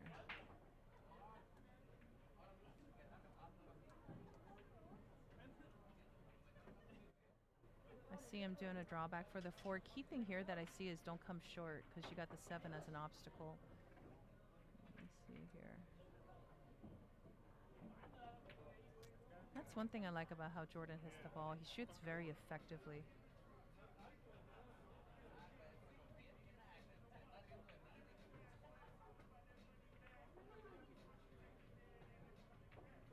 That ball is, yeah, he's not liking how straight it is. It does look like he has a hair angle, but it can be touchy. He might even look out just pulling it straight back instead of trying to pull it above the 5 ball, to pull it back underneath the 5, considering how straight it is. Oh, yeah, see, and that was a risk.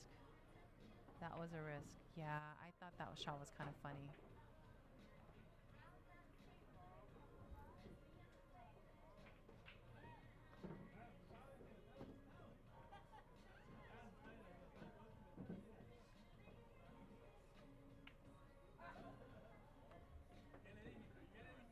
All right, Roshan's got an opportunity here. Let me see. 4 to the 5 to the 6. There's no obstacles. The only thing is all these shots are going to be relatively long, so they really just got to bear down to make sure they make them. You got to have just a comfortable stroke in all these shots here, just like that.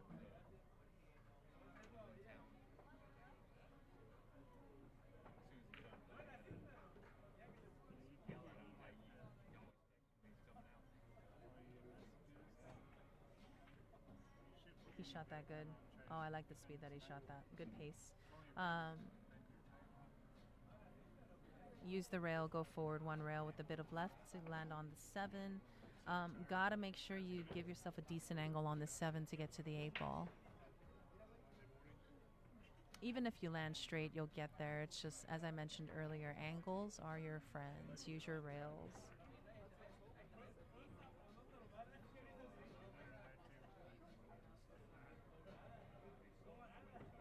Oh, he got lucky over there. He grazed the 8. Yeah. Taking a bit of a breather. Yeah, he felt that too. Yeah. I knew it was going to be a bit tight, but he got fortunate there. Just grazed the 8 and still went in the pocket. Now he's got a good put stroke on this. This is a shot you have to hit with a good pace, and you have to have a sure stroke on this shot. Any shakiness and you end up rattling it. A lot of players end up rattling the shot.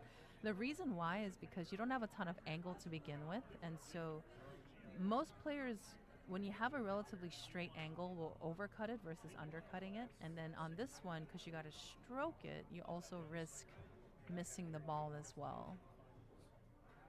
He's got to be comfortable here. We're coming to, we're going to use a 3rd rail. So yeah, we're doing 3 rails to get on this 8 ball.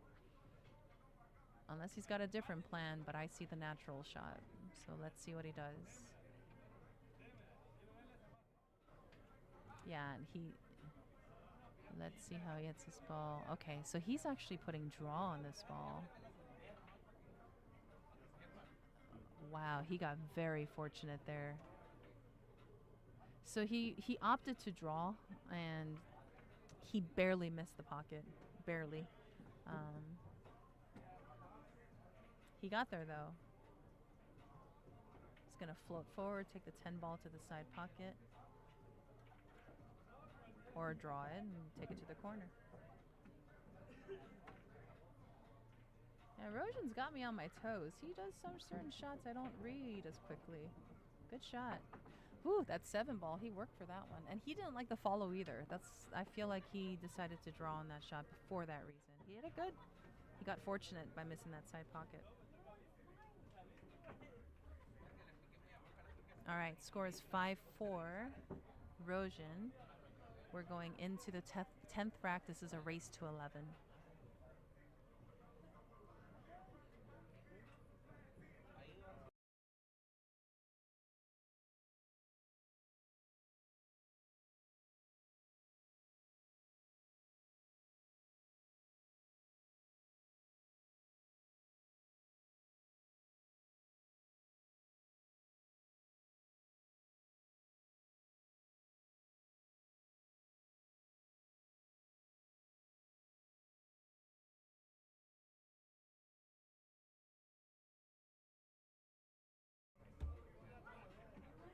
All right, guys, this is a winner breaks format. We're going into the 10th rack. Rojan up to break.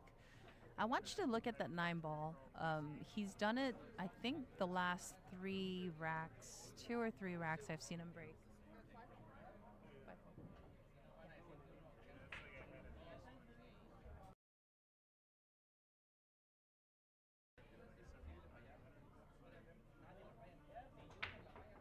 And see that 9 ball right there? Exactly, just as I called it. I saw it. Oh, look at this. That 9 ball gets to, he has a very effective break. I do like his break. It's consistent. He hits it consistently.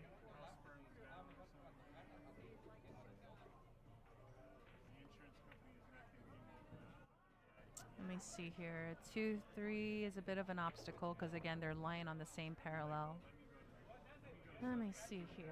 1, 2, 3. Bit of moving. I do see Jordan going for this ball, but I wouldn't be surprised if he ducks. Honestly, really, the natural shape, even if he misses it, would get him safe, if not distance. And so I don't think he's going to be ducking here. Let me look here. 1, 2, 3. The 3 to the 4 can be tricky depending on how he lands. 4, 5, 6, 7. Yeah, that's the obstacle that I see. So let me see what Jordan does here.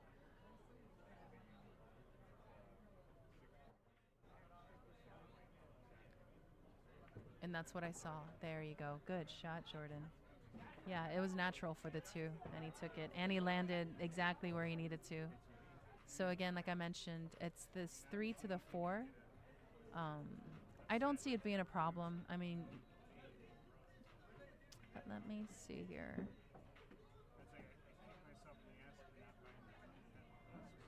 Yeah, he's going to float 2 rails forward. It should land naturally for the 4. You just can't hit it shy. Don't hit it shy. Yeah, exactly. The line is definitely there. Don't be afraid of a bit of speed on this ball. He sees it too. Just like that. Look at that. Shot it perfect.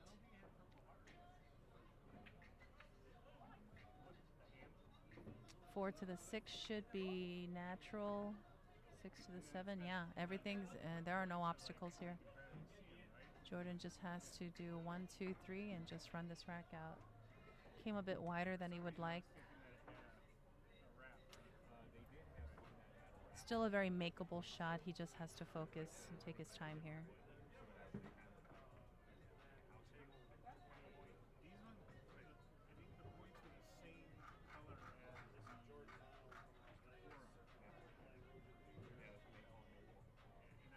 Oh, very. Oh, he wiggled that one in there, but it went in. Good shot, Jordan. Now he's got a bit of work here. Yeah. Based on where I see this ball, he might be taking the 8 ball to the side pocket. I mean, if he's feeling good, he might even come all the way around, but let me see here. He's coming around. He ran into it. Oh, he got a little jelly roll there.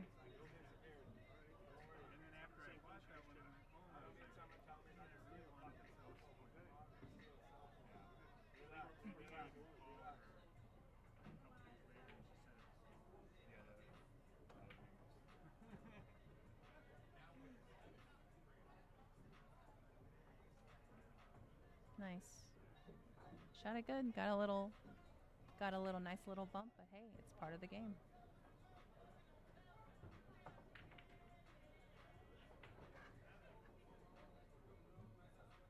Actually, I think they're even when it comes to the bump. I think Roan got a fortunate bump earlier as well too, so we'll call that even.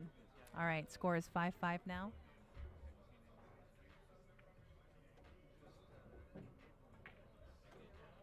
All right, score is 5-5. We're going into the 11th rack. This is a race to 11. And for those of you just tuning in, my name is Sue Orr, coming at you from Las Vegas. And you are watching the Desperado $1,500 entry, 730 and under, 9-foot table, 10-ball championship. Aaron, positive words.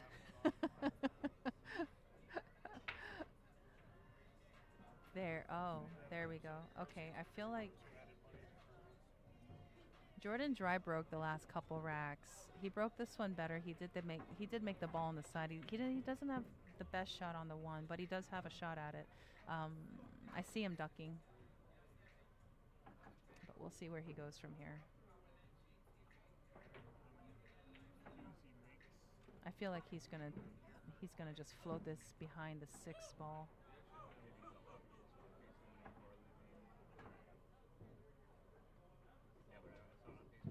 And for those of you guys who are in the chat, let me know where you guys are tuning in from. As I said, we are streaming from Las Vegas, and there we go. Oh, he came a bit short on that.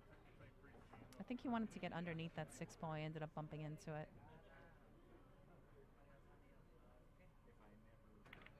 Let me look at this rack here.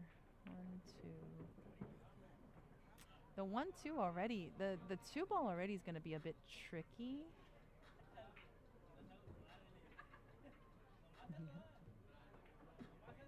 Let me see here.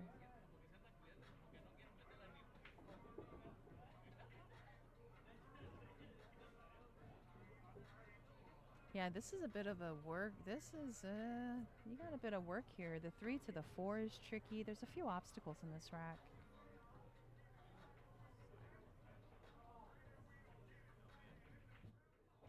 Okay. Yeah, even here it's not looking... You gotta work here, because if you land... let me look at this rare.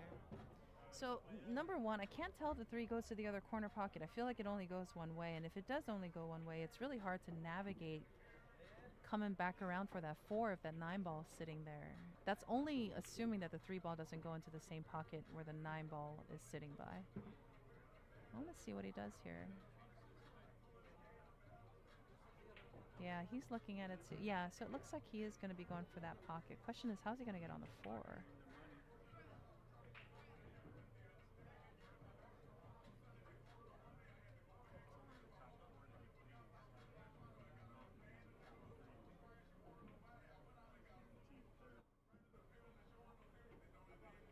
He's going to punch it out to get to the 3 ball, just like that. Yeah, see, you know what? I mean, if there's, I don't know.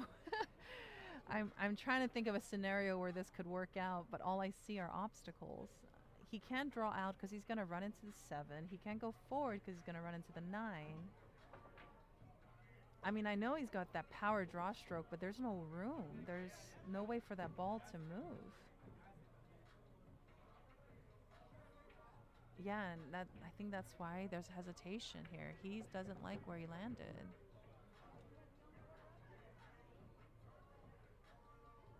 Yeah, it's all kinds of wonky. I wouldn't surprise if he ducks here.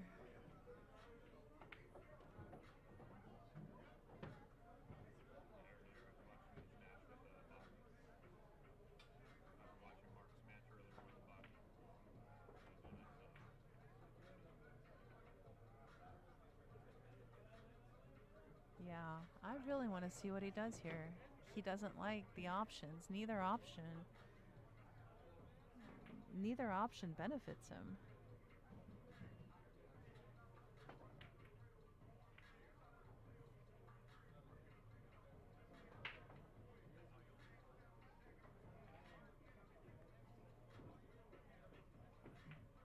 I feel like ducking is the option here, but the problem is even ducking. He's kind of... This is a bit of a predicament. I really want to see what he does here.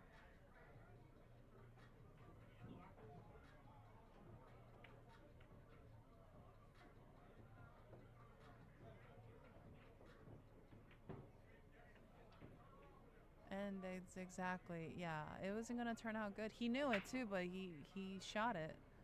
Yeah, he knew. We all knew. I feel like he's going to float this and try to tuck him under the 9 ball. Just like that. All right.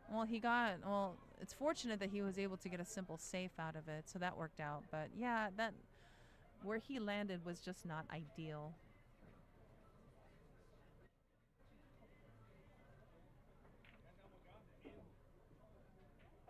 All right, Jordan's going for the jump. He is a very confident jumper. This one's a bit tricky because it is quite a bit of a cut. That cue ball is going to be going.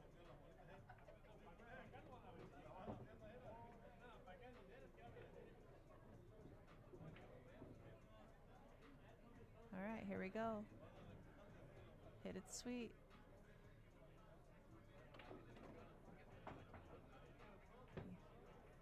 Oh, that's unfortunate.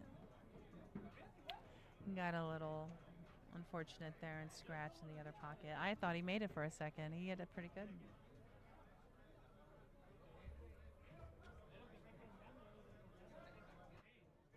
All right, a bit of movement.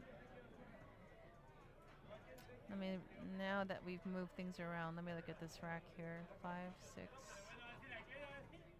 6 to the 7 can be tricky. The nice thing is you have a relatively open table to get around, so really if he just takes his time and focus on where he needs to land on the right side of the ball, he should be okay here. So let me see how he runs this.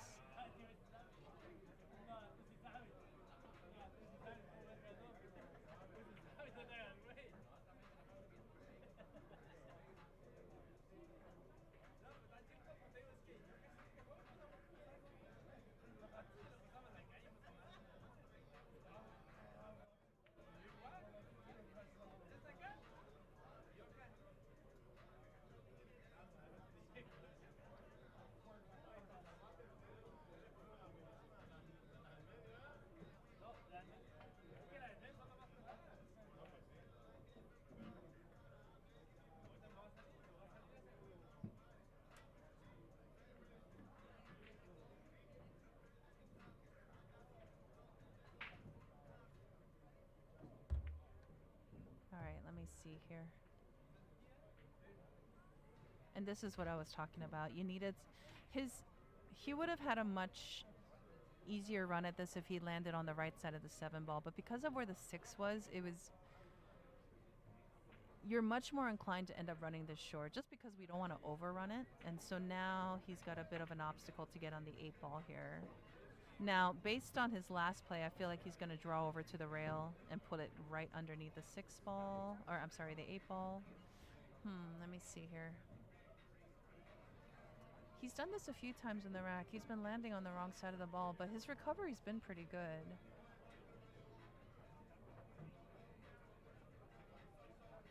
There we go. He hit it good.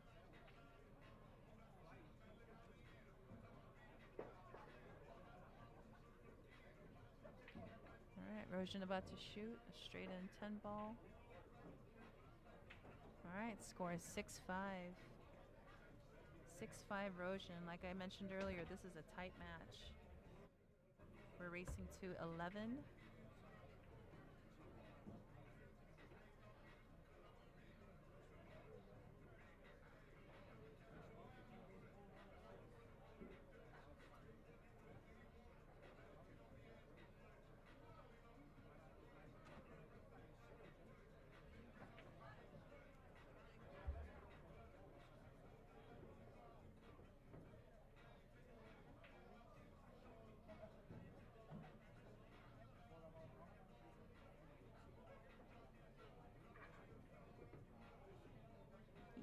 Yes, Aaron, he's a 709.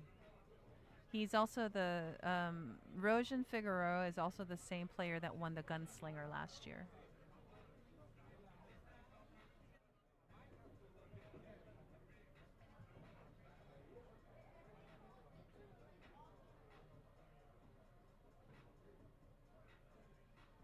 All right, we are going into the 12th rack, Roan breaking, and like I had mentioned earlier, watch that 9 ball. He's been doing it consistently with every break.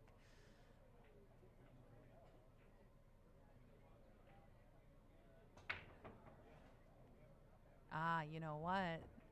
He actually broke it a hair harder. I don't know if you saw that, but the 9 ball was actually floating past the side pocket, and he ended up scratching.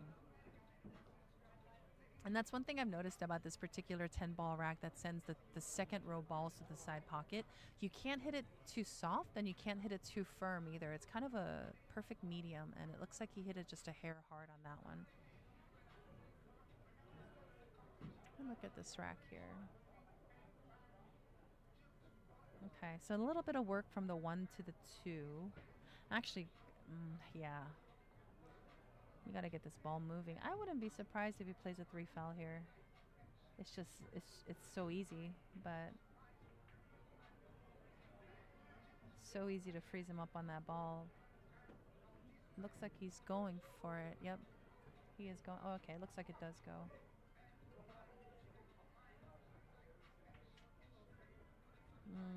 He got the angle.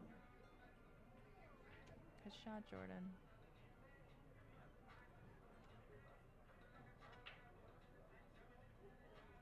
Now, if he's running 2 rails here,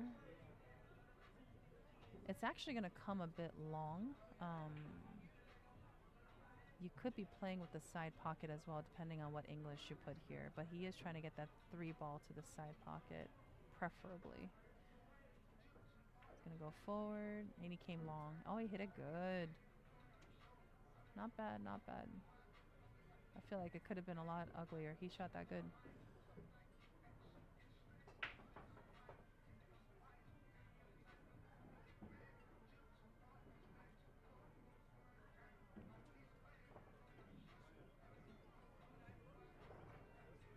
Watch your speed.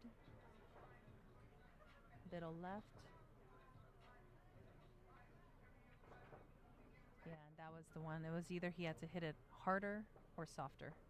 And he landed, as one of my friends like to say, it was a tweener. But it's okay. It's a very makeable shot. And he's a very confident ball maker. Let me look here. 4, 5, 6.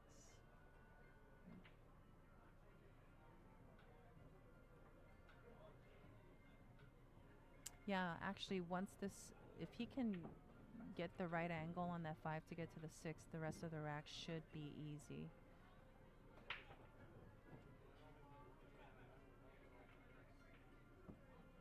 He wiggled it in. Good shot, Jordan. Good angle to get on the 6. I see him coming wide. I mean, you could come either way. You can come straighter, you can come wider using the 2 rails. Let me see here. Okay, so he just came straighter. The only thing I liked about coming wide is that you could definitely have a good angle to get on the 7, but it looks like he's got no problem here either.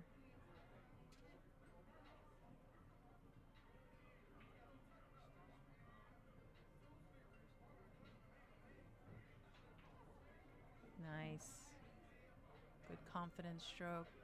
Hey, hey, hey. What's happening here? All right, he landed straight.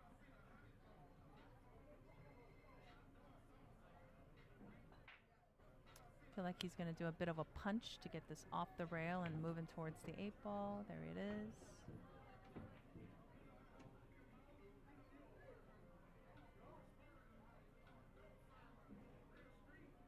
And everything should be business as usual.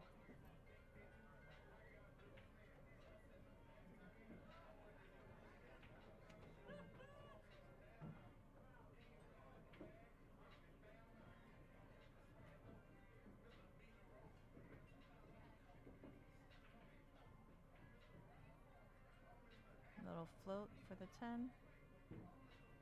And go. Is it Keaton or Keaton? I apologize if I mispronounce your name.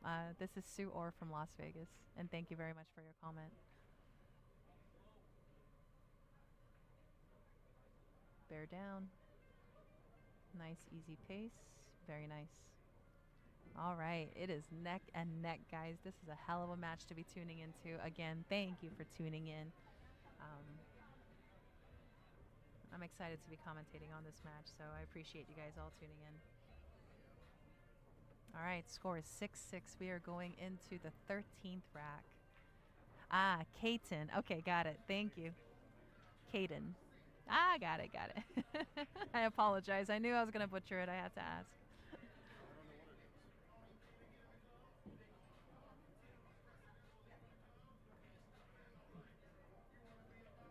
Agreed, Aaron. He ran a good speed, good pace. Yeah, he did.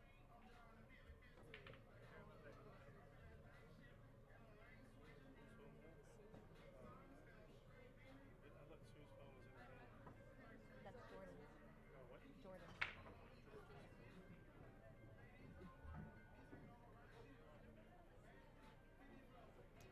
All right, let me see here. 1, 2, 3, 4. All right. So I have to say between the two, Rojan's definitely been breaking more effectively when it comes to this match.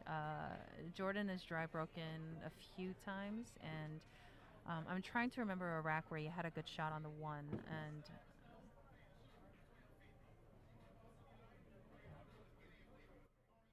and that's also the reason why they always talk about the break. The break is very, very important, especially when you come into high-level play like this. Like, it can determine the winner and loser very easily. But what I'm loving about this is they are just firing back at each other over and over again. It's exciting to watch.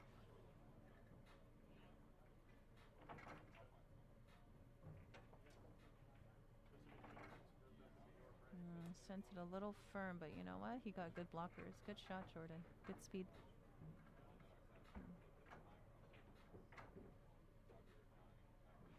Yeah, so this is one of those racks where you got to make this hit because, let me look here. 1, 2, 4, 5, 6, 7. Yeah, there's no obstacles here, so he's got to make this hit. It would be trouble to give your opponent ball in hand after this rack, in this rack.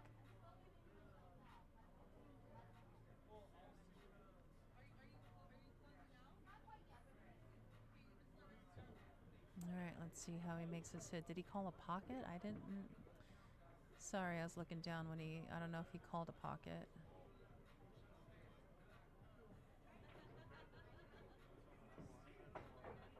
He made the hit, but it doesn't look like he's going to get a little, no jelly roll here.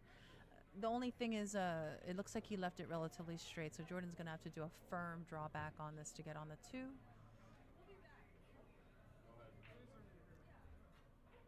Here we go.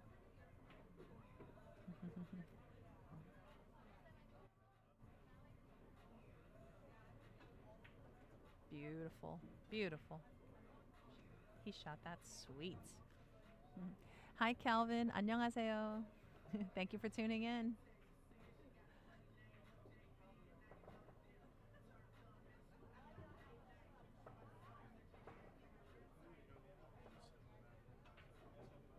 As I mentioned here, there are not a whole lot of obstacles on this table. So really,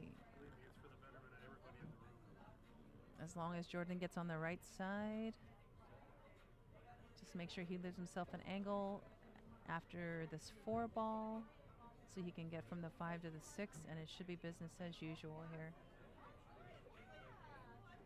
Oh, he just, okay. Well, that's okay too. Just make everything straight.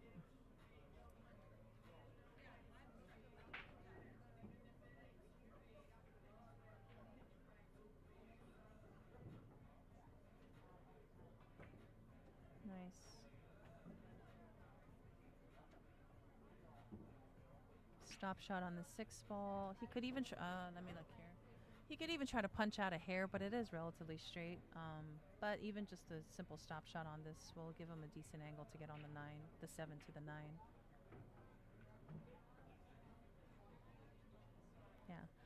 Javier, you know what's funny? I've been staring at his shoes the whole time I've been sitting here too.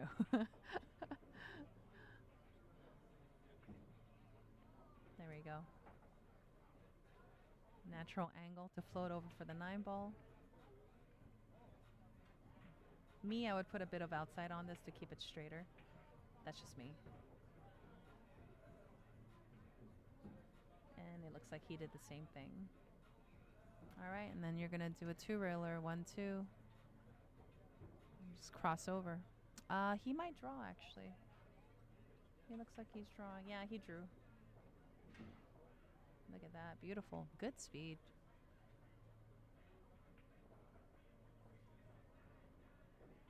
I will tell you this much: the way these guys pace their shots towards a 10-ball, I'm liking it. They hit it good.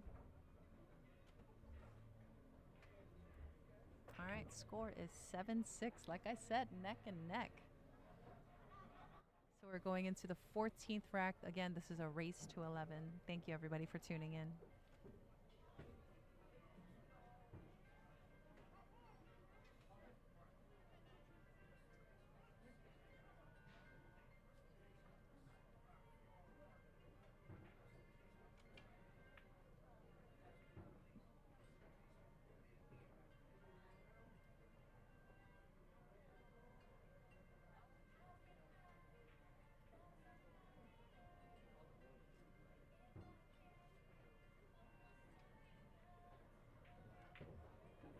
Jordan up to break. I want to see a good, let's see here. All right. All right here. Okay, it's not terrible. He made, it looks like he's got a shot on the 1.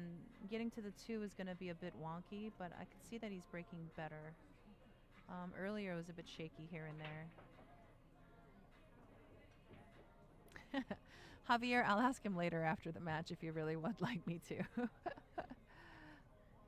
Yeah, Vani, yeah, considering your comment about their Fargos, I agree. And, you know, honestly, 10, 20-point differences of Fargo, it's not a difference. It really isn't. So I'm really not surprised that they're playing at the level they are.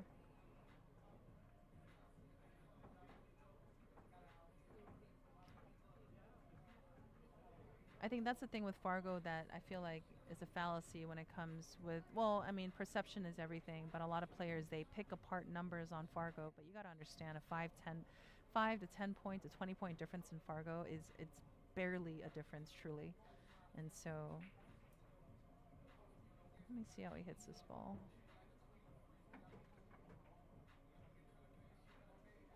Nice save by Jordan. I like it.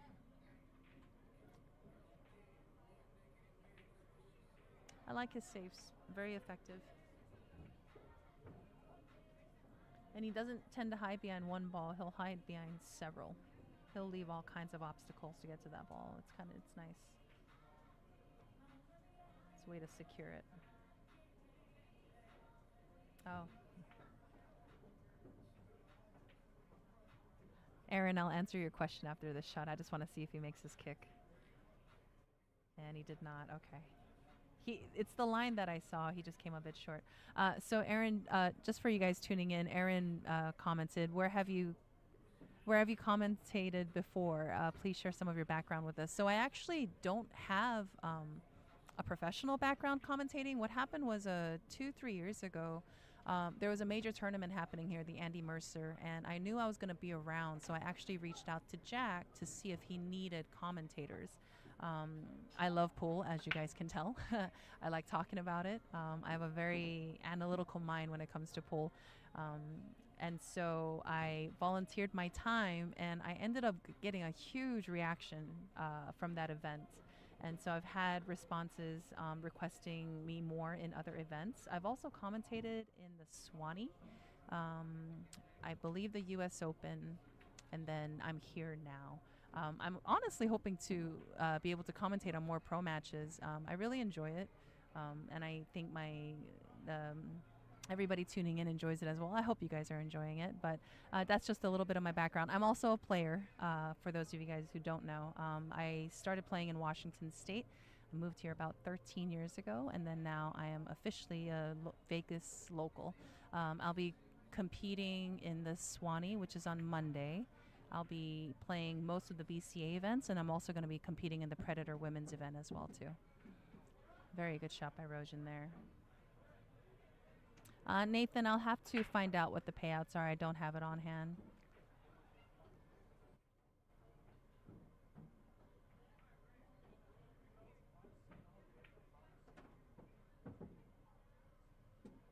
Rojan made a good shot on that 2-ball.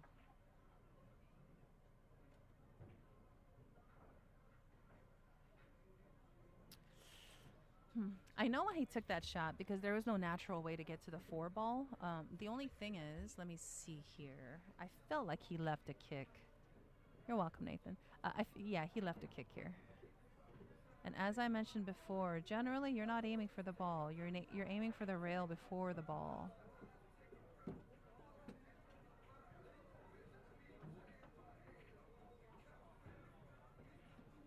Oh, you got a little jelly roll there. Oh, looks like he can see it though. Bit of distance, but he can see it. Actually, if he paces himself right and just bears down and shoots this ball medium speed, it should float right up to get behind the 4-ball. Does it go? Is that a jump cue? Oh, yeah. I wasn't sure if it can see it or not. He cannot see it. He's jumping.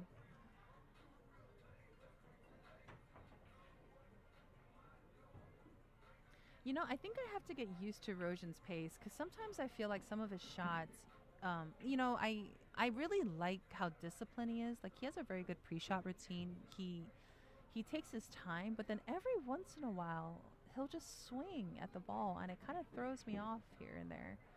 Sometimes it's effective, sometimes not so much. Like, I feel like that jump he could have taken just a couple seconds more, but it's really all in their pace, so.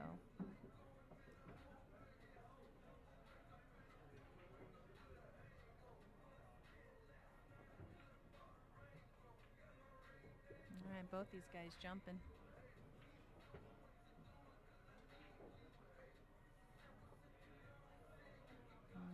You gotta hit it thick. Oh boy, looks like he's gonna leave him a shot. Ooh, interesting. Okay, so because of where the ball is, let me see here.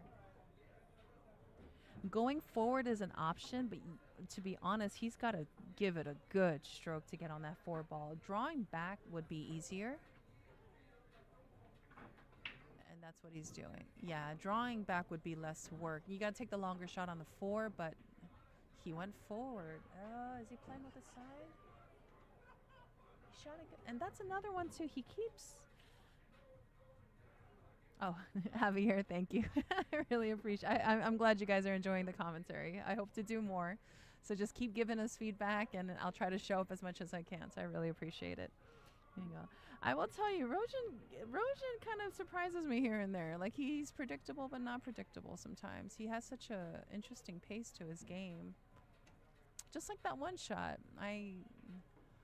He barely looked at it, and then he just got on the next ball.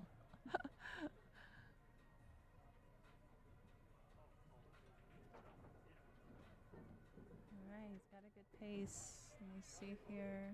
A little bit of drawback for the 9. Should be business as usual here.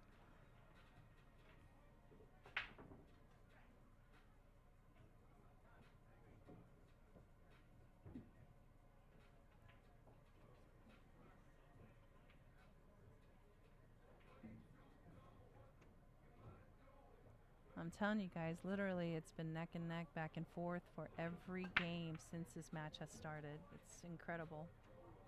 They're fighting tooth and nail. Something's going to have to break. They're nearing race to 11. They're nearing 11 at this point.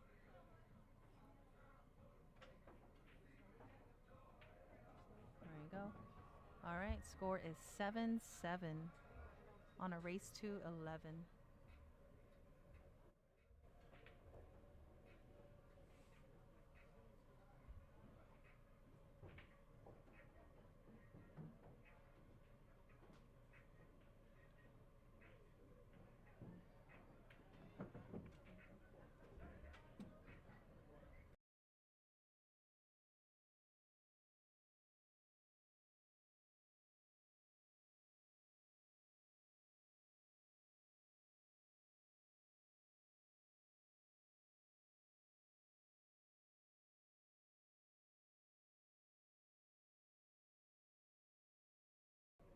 All right, the guys are taking a quick break, so we will be back. Just stay tuned, guys, and thank you for tuning in.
All right, we are back, guys. Thanks for tuning in. And again, I'm gonna try not to butcher your name, but is it Denanfer? Thank you for your comment.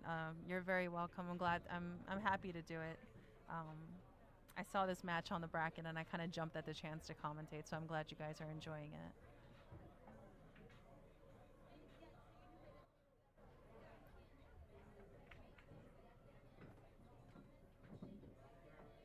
All right, Rojan up to break. And as I mentioned earlier, look at those two. Look at the second row balls.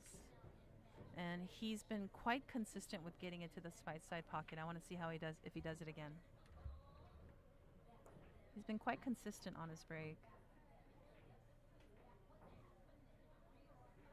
So look at the 7 and the 9 ball. Boom, right there. See that? He actually broke it a bit hard. I talked about this earlier. So it's a balance, and he broke it just a hair hard, and it went past the side pocket. What kind of sweetener do you want? Sweet one?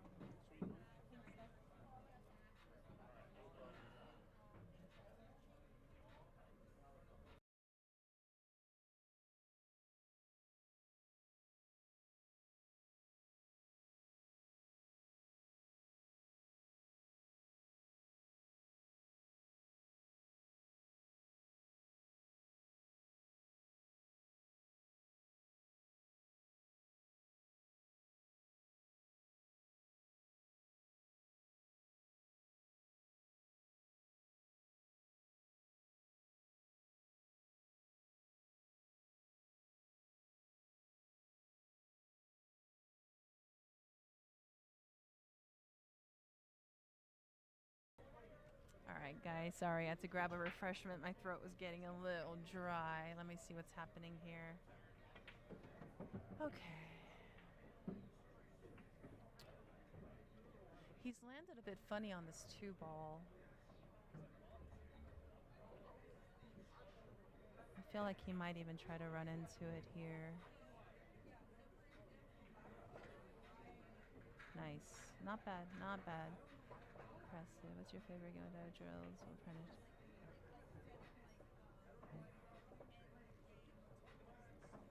finish. Javier, just to respond, I know, and that's the reason why I'm here. I jumped at the chance to commentate this match, so I'm excited to be here. Aaron, just to answer your question, yeah, I'm almost 600.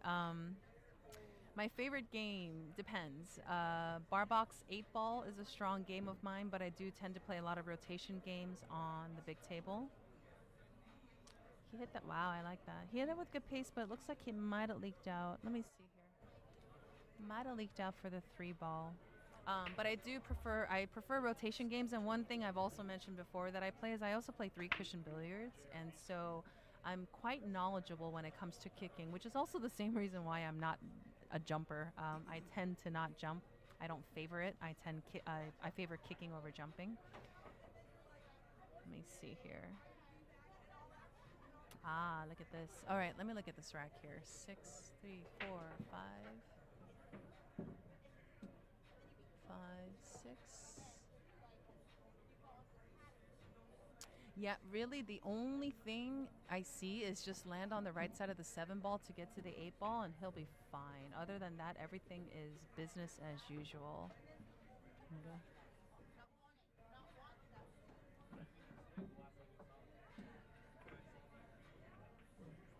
Mandarigma, I need to know who you are and I want to know how you know that I sing.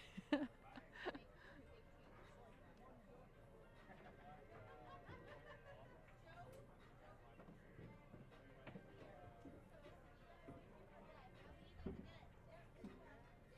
right, let me see here. Okay, just hit this with a nice little pace. It does tend to, it's going to squirt. He might even actually hit it firmer just to get it off the rail. Nope, he held it. He held it. Good shot.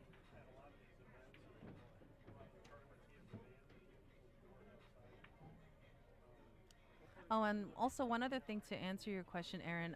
I do a lot of drills. But recently, oh, look at this stroke. Oh boy, that's unfortunate. Wow. I liked where it was heading. It looked like it was going to graze the ball, but it ended up coming underneath the ball, unfortunately. This ball is definitely kickable. Actually, he can even...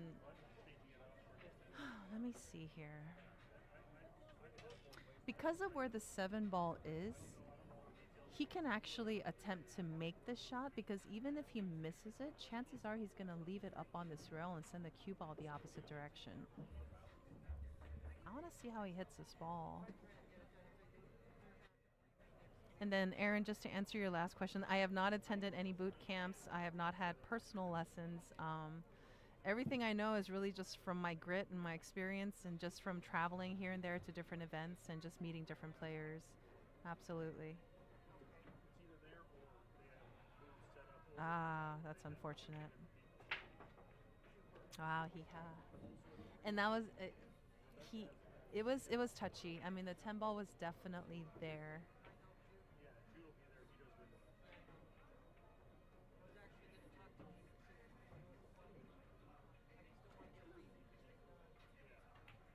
And for those of you guys just joining us again, this is Sue Orr coming at you from Las Vegas. You're watching the Desperado $1,500 entry, 7:30 and under, 9-foot table, 10-ball championships. You're watching a match between Jordan Nile and Roan Figura, and they have been neck and neck this entire match. Somebody's going to have to pull away. Somebody will. I wouldn't be surprised if this goes hill-hill. That last little mishap was unfortunate by Jordan. I mean, he's a very strong kicker, but that was a touchier kick for sure, and that possibility of error was definitely there. Thank you, Lamone, for tuning in.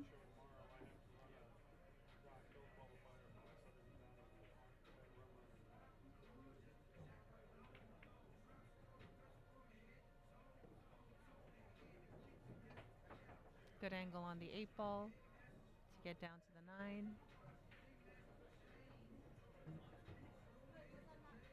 He'll be using 2 rails here.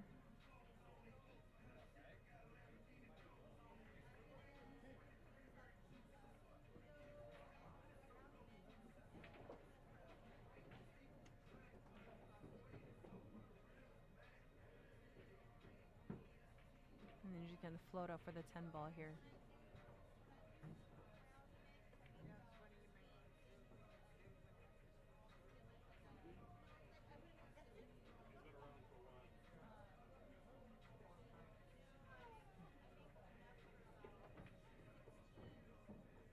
Good shot.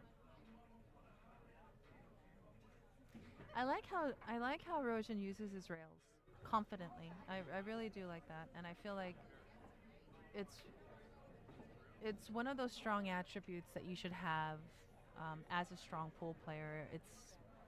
It's the knowledge and the confidence to be able to execute those shots. And so when I see him using rails to get around the table, it shows his experience and his knowledge. So now score is 8-7. Score is 8-7 going into the 16th rack. Roan is up by 1. As I mentioned earlier, it's been neck and neck this entire match from the beginning.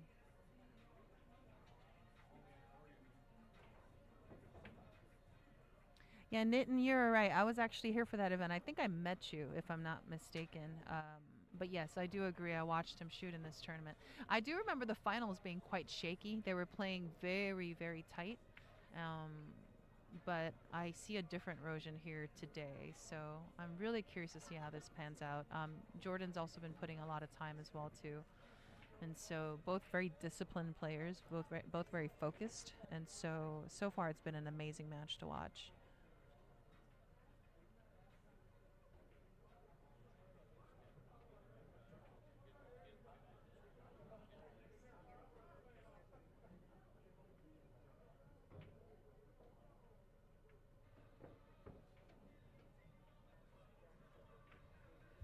All right, I want you guys to watch that 9 and 7 ball. And both. Look at that. He hit that beautifully. And he got rewarded.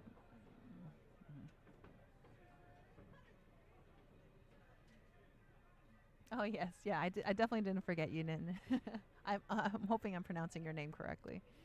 If I'm not, I apologize. All right, let me look at this rack here. So I see him.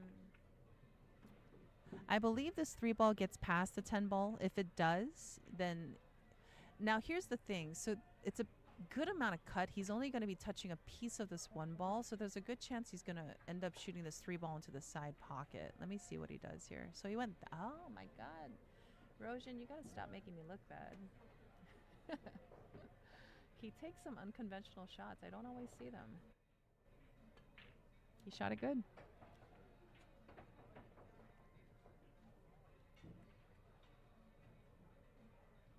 He threw a ton of inside on that and just literally just barely touched that ball. He shot that good. Me personally, I would have favored the outside shot, but that's just me personally.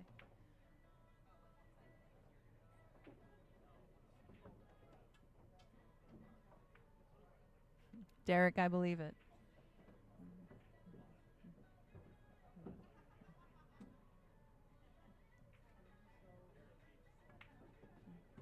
Derek, one thing I do have is I have a Filipino stroke, and I've been told that many, many times. It's like a foot long.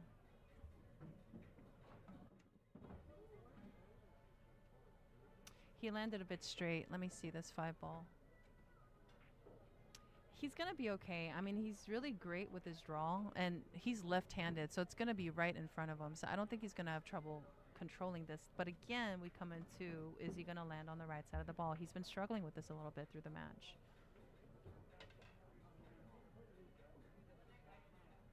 Like, immediately what I see is just to draw out to the center of the table. Just try not to come short. Make sure you have an inside angle to get to the 8 ball easier. But if he lands with the outside angle, he's recovered fine earlier. So I just want to see how he hits this ball.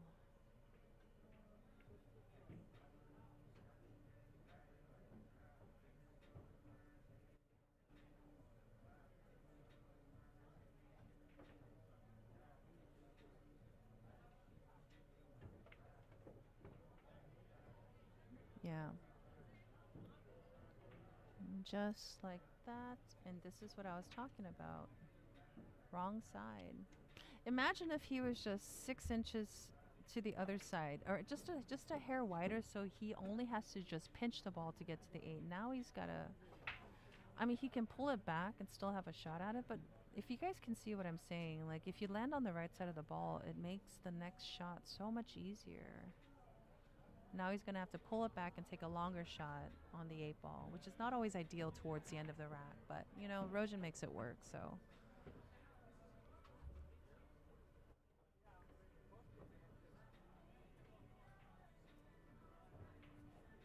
See what I mean? There you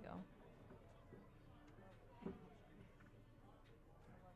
It's one of those things that I've tried to focus more now than ever, is not just getting shape, but just landing on the right side of the ball. So critical. All right.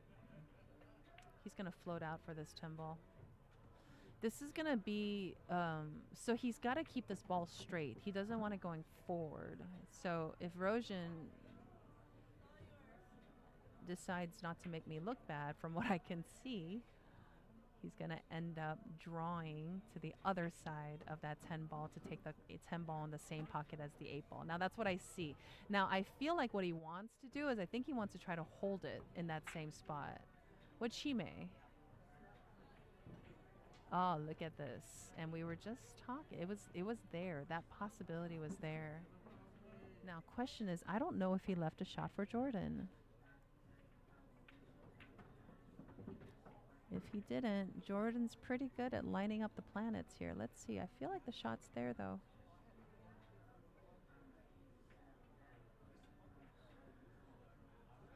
Just leave distance, and that's what he did. That's unfortunate.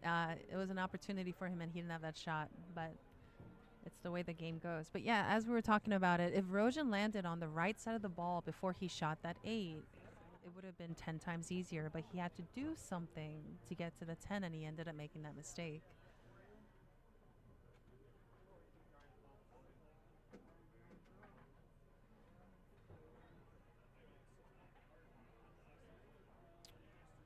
I'm trying to figure out, what does he, I think he's going to swing here. He wants to swing. He wants to swing. Even where I feel like he's going to take this and take the 10 ball long, but now he's debating. Yep. Oh, he's cutting it. He wants to cut it.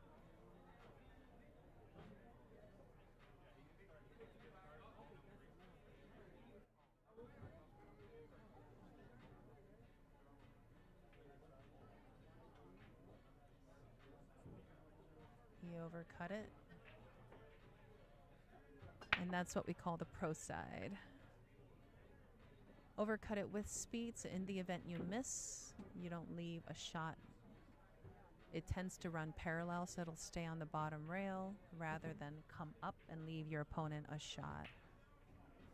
He had quite a bit of spin. He was also frozen on the rail.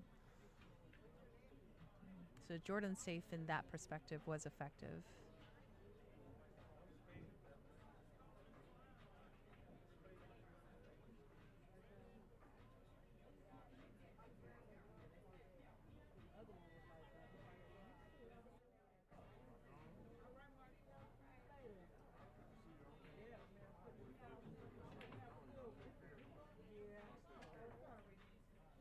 It's either a bank or duck. I'm curious to see what they decide to do.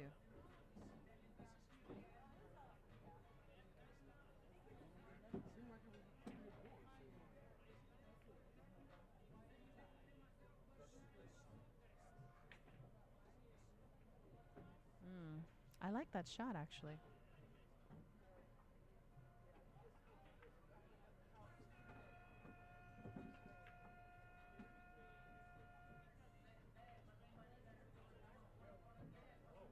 See, now for me, everybody has a style. When I see this, I see a safe, but that's just me.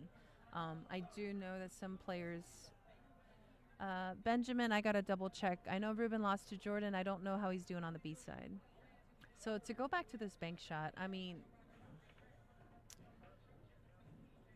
to me, I feel like I could definitely graze that 8 ball and send the cue ball under the 10 ball. That's me personally. Leave the distance and possibly get a good hook out of it. But, you know, men play a bit more aggressively, just from my experience with versus women, and so I wouldn't be surprised if he goes for this bank. Oh, look at this! There you wow. So he played an interesting shot. I'm not sure what he was trying to do here. Actually, I do know what he was trying to do. He was trying to send the 8-ball back, but I just don't think he was mindful of the cue ball. So unfortunately, that was a forced error.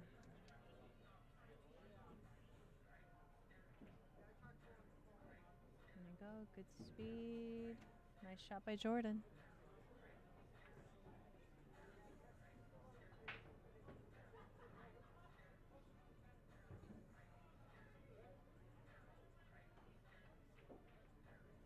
There you go.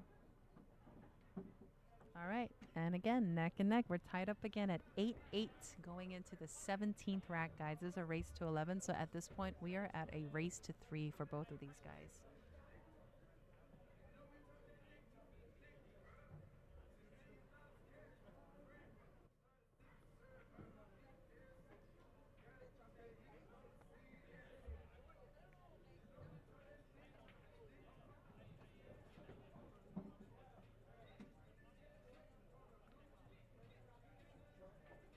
This is turning out to be a hell of an event. Exciting to watch.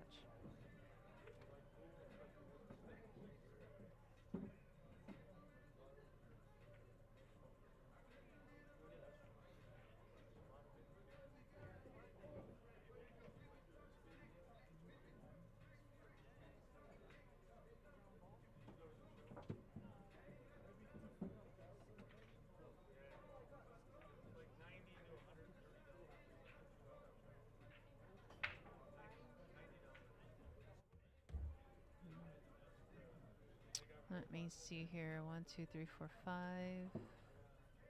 All right, so we got a dry break by Jordan.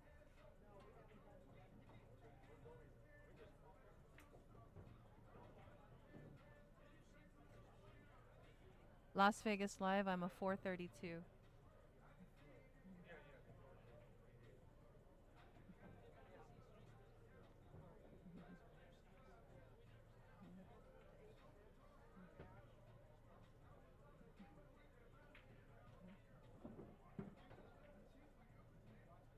You can also look me up. This is Sue Orr from Las Vegas.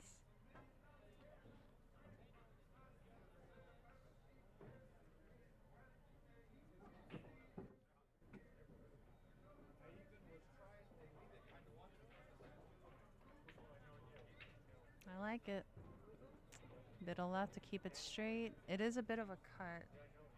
I know he's looking at the side pocket, or I'm sorry, the corner pocket. I think he can miss it. It's gonna come close, but I don't think it's gonna go into the side pocket. I'm sorry, the corner pocket.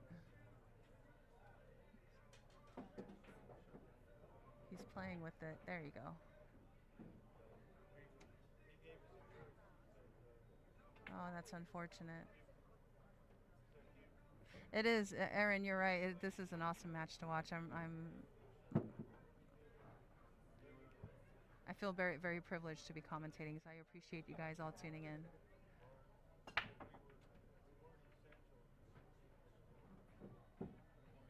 Good save. I like it. Good pace.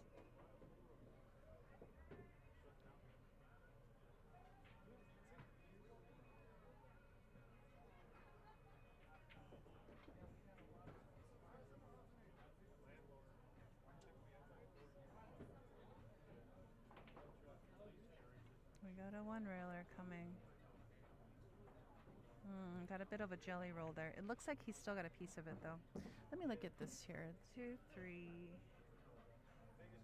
Oh, yeah, Jordan's got an opportunity here.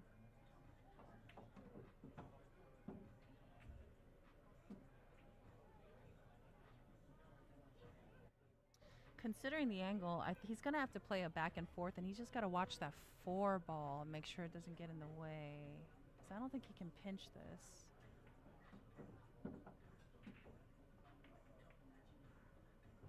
There we go. Good pace.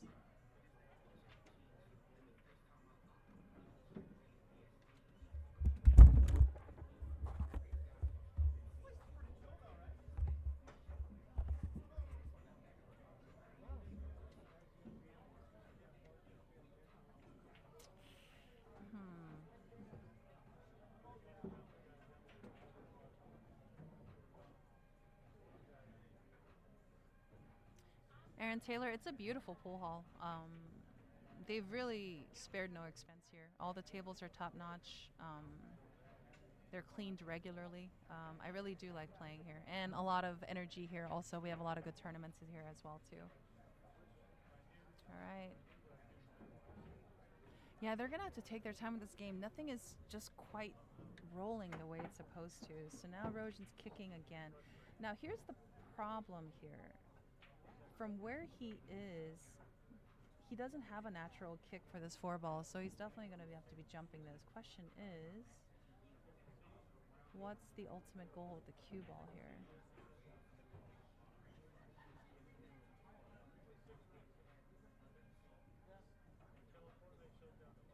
Nice. He found a pocket. They've... I'm trying to keep I'm trying to play catch up over here. They're playing a bit faster than they were earlier. I just feel like they got this fire in their belly, both of them.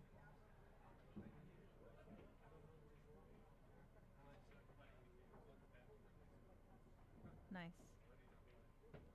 All right, let me look at this rack here now that they've calmed down. 5, 6, 7, 8, 9.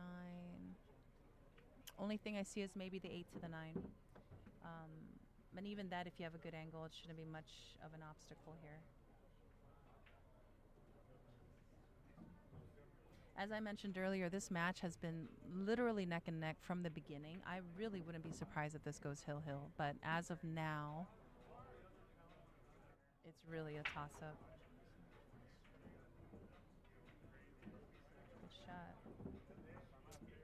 Oh, I think he landed a bit straight. Can't tell how much angle he's got here.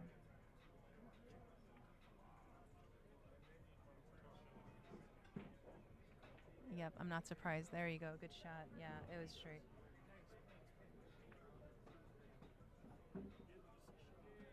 Okay, so see, and this is what I had mentioned earlier.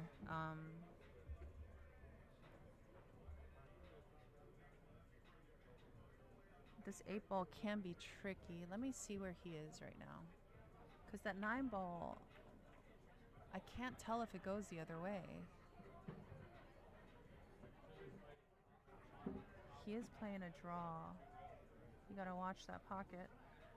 Just make sure you pull it back more than you, there you go. Okay, so the 9-ball does go. From here, it looked like it was partially hooked by the 10, but it does go.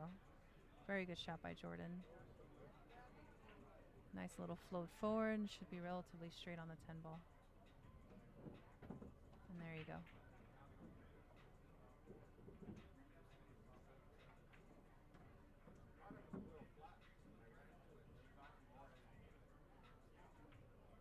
Nice. All right, Jordan is up now 9-8. This is a race to 11. And he's up to break.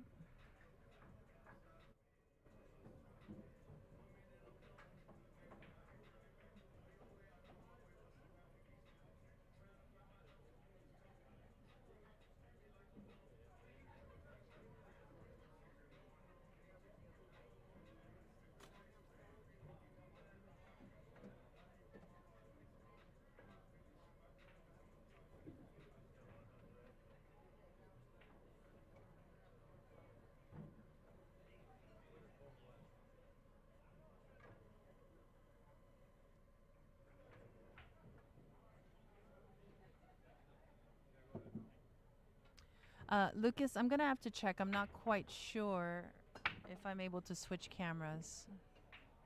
All right, let me look at this rack here. 1, 2, 3, 4. All right. This was a good break by Jordan. He hit it good. Made a ball, got a shot on the 1, and it's natural for the 2. Just got to bear down on this ball.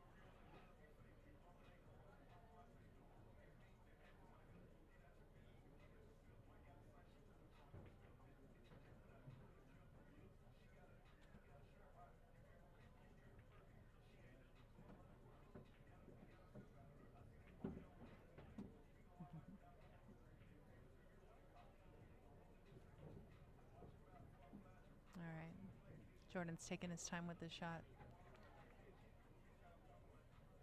he wants to get on this 3 ball, or I'm sorry, the 2 ball. And actually, the way the angle's going, you can also use a 3 as a stopper if you want to come out wide.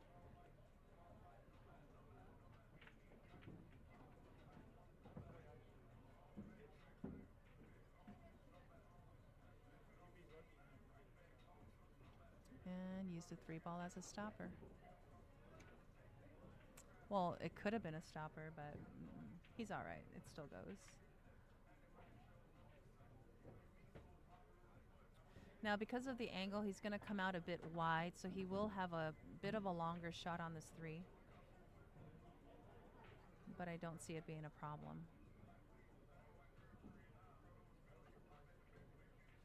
Yeah, Lucas, let me check on the video real quick. I'll be right back, guys.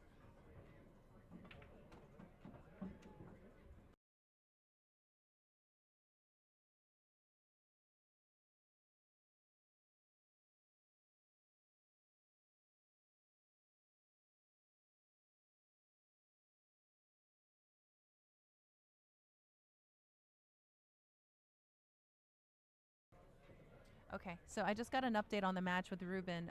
It wasn't on the live stream, but it looks like the match just finished, and Ian Costello just won that match, Hill. Okay, so as I mentioned earlier, because of the angle he landed on the 2 ball, he landed a bit further on the 3, as expected. It leaves him with a bit of a tougher shot.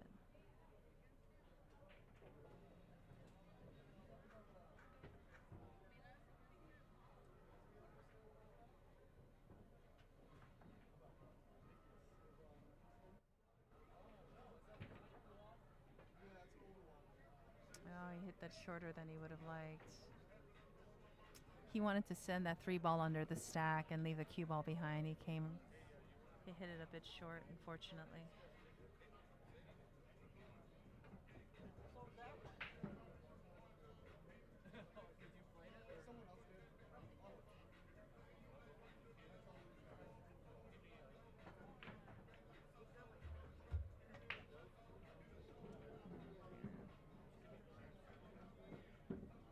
Nice little touch to get under the 4 ball and get it to the corner pocket.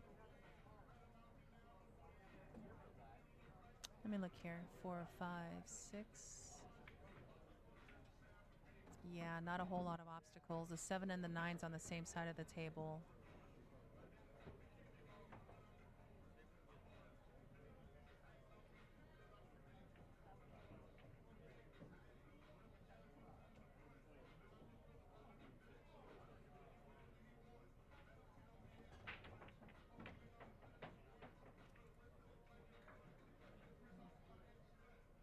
He landed a bit on the wrong side, but it's not really a terrible shot. He has more than enough room to get on the 6 ball. Ideally, yeah, and as he's pointing, and so yeah, ideally you want the higher angle on the 6 ball. You don't want to be below it because the 10 ball's stuck to it. But let me see how he lands here. Yeah. So if he's shooting this anyway, like he has with these other shots, with these wrong side shots, he's gonna draw it to the rail and then get on that 7.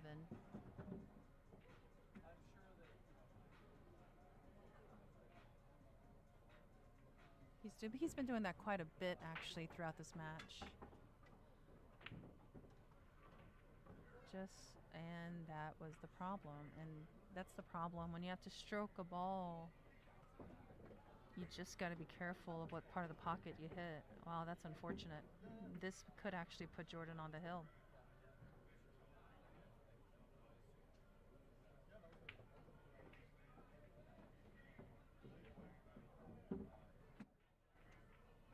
Yeah, and as I said, the 7 and the 9's on the same side of the table, and so it's not as difficult because they're not crossing sides to get position.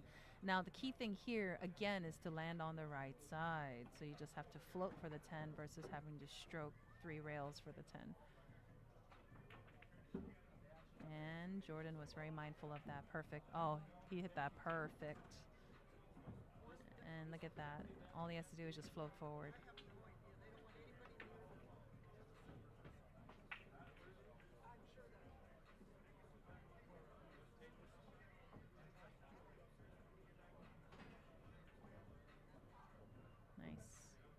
he decided to draw. Either one would have been fine, but I like that he was on the right side of the ball. It made the job 10 times easier.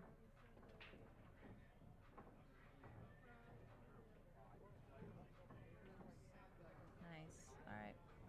Jordan is on the hill. Score is 10-8 going to 11.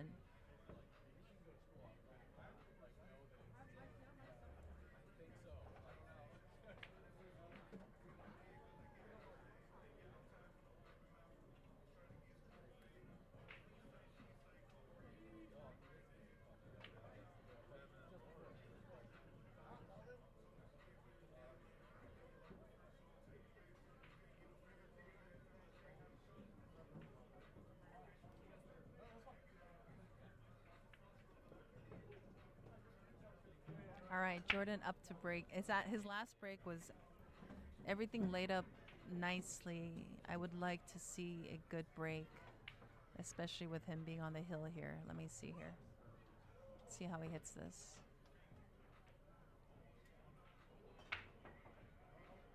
Oh, he's playing around with the side pocket. 1, 2, 3. Looks like he dry broke. Left a bit of a cut on the 1 ball. Jacked up over the 9. I wouldn't be surprised if he ducks. He's looking pretty good. And he's ducking. There we go.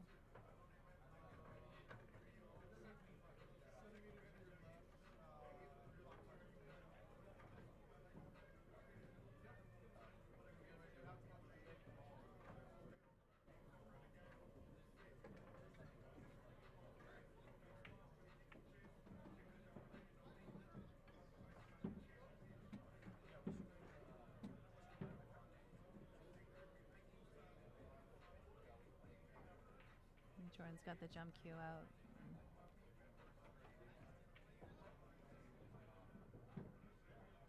Nice little pop. Wow. Oh, wow. I thought for a second. That was a hanger. He got there. And he's got a shot on the 2. 3's a bit touchy, but let me see the angle here. It's not terrible. He could actually draw and bump into the stack as a stopper. Going forward won't be an option. Yeah, I like the draw. It'll run into the stack and give him a clear shot on that 3 ball. But let me see what Jordan does. Yeah, he's drawing.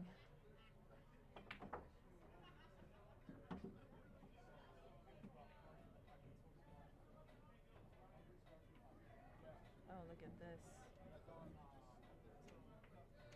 You know, what's weird is he actually slightly overcut that side pocket shot. He still got there, though, and he got a little jelly roll. It worked out. I guess it was deeper than I could see. And as I mentioned earlier, I don't have a bird's eye view. I'm kind of looking at it from the side, and so I don't have the best perspective on all the shots, but I'm doing my best, guys. Yeah, see, and he's mindful again. Be on the right side of the ball. He's looking at it.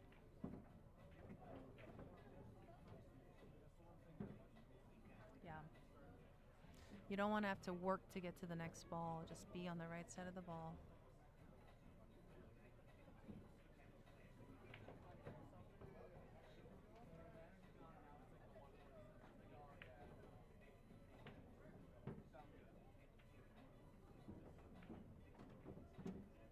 He got there.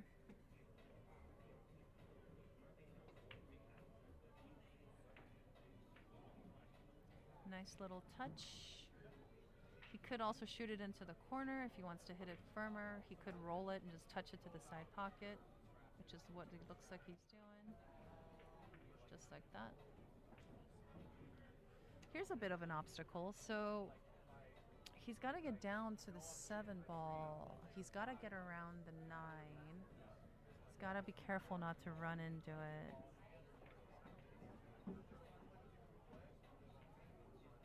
Ooh, he hit that good. Very good shot.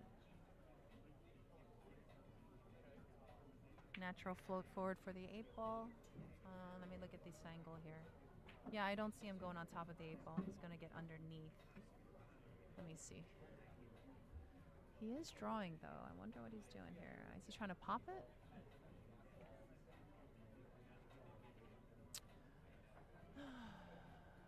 I mean, there. If he wants to give it a good stroke, he could get on top of this 8-ball. Key thing is you just... Let me see here. He wants to draw 2 rails. He hit it good. He came a bit short. It's more of a cut than you would like on that 8-ball. He didn't want to take that long shot on the 8-ball.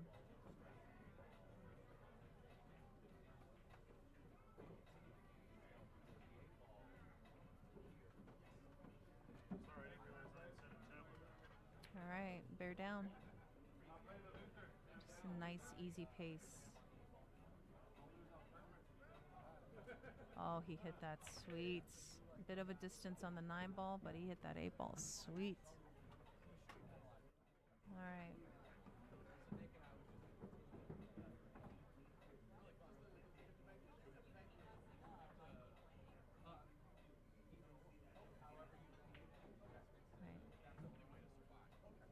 It's an opportunity for him to end this match.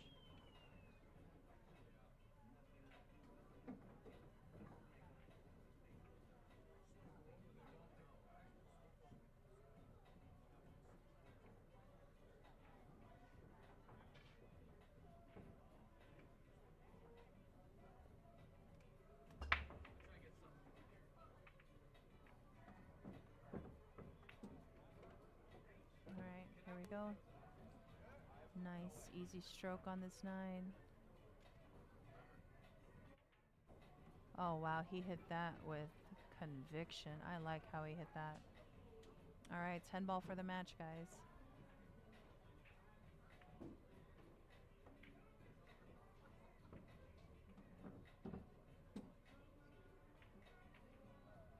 And it is over, ladies and gentlemen. Thank you for tuning in. Score is 11-8. Jordan wins this match. For those of you guys who tuned in from the beginning, this has been a hell of a nail biter. And I mentioned earlier that somebody had to pull away. So Jordan did with some great shooting. So thank you again for tuning in. This is, again, the Desperado in Las Vegas. I am Sue Orr, your commentator. I might be back possibly for another match, but I do thank you. Appreciate you guys tuning in and chatting with me. So have a good one, guys, and I hope to talk to you guys soon.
All right, guys. Big thanks to Sue Orr for stepping in and doing some commentary for us there. It was a great match you guys just watched.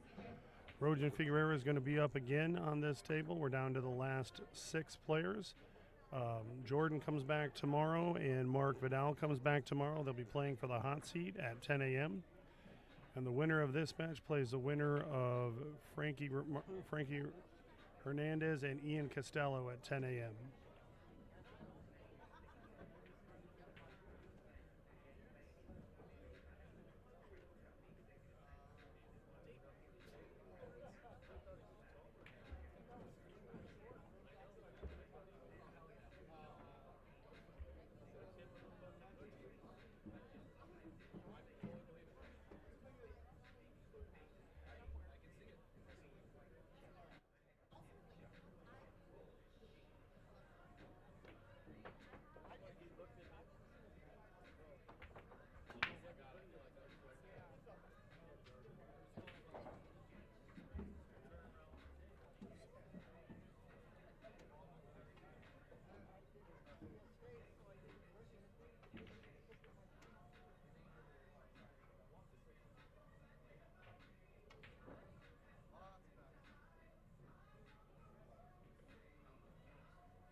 stream's at, and I just refreshed this, so it tells me what it is. It's 10 hours and 24 minutes.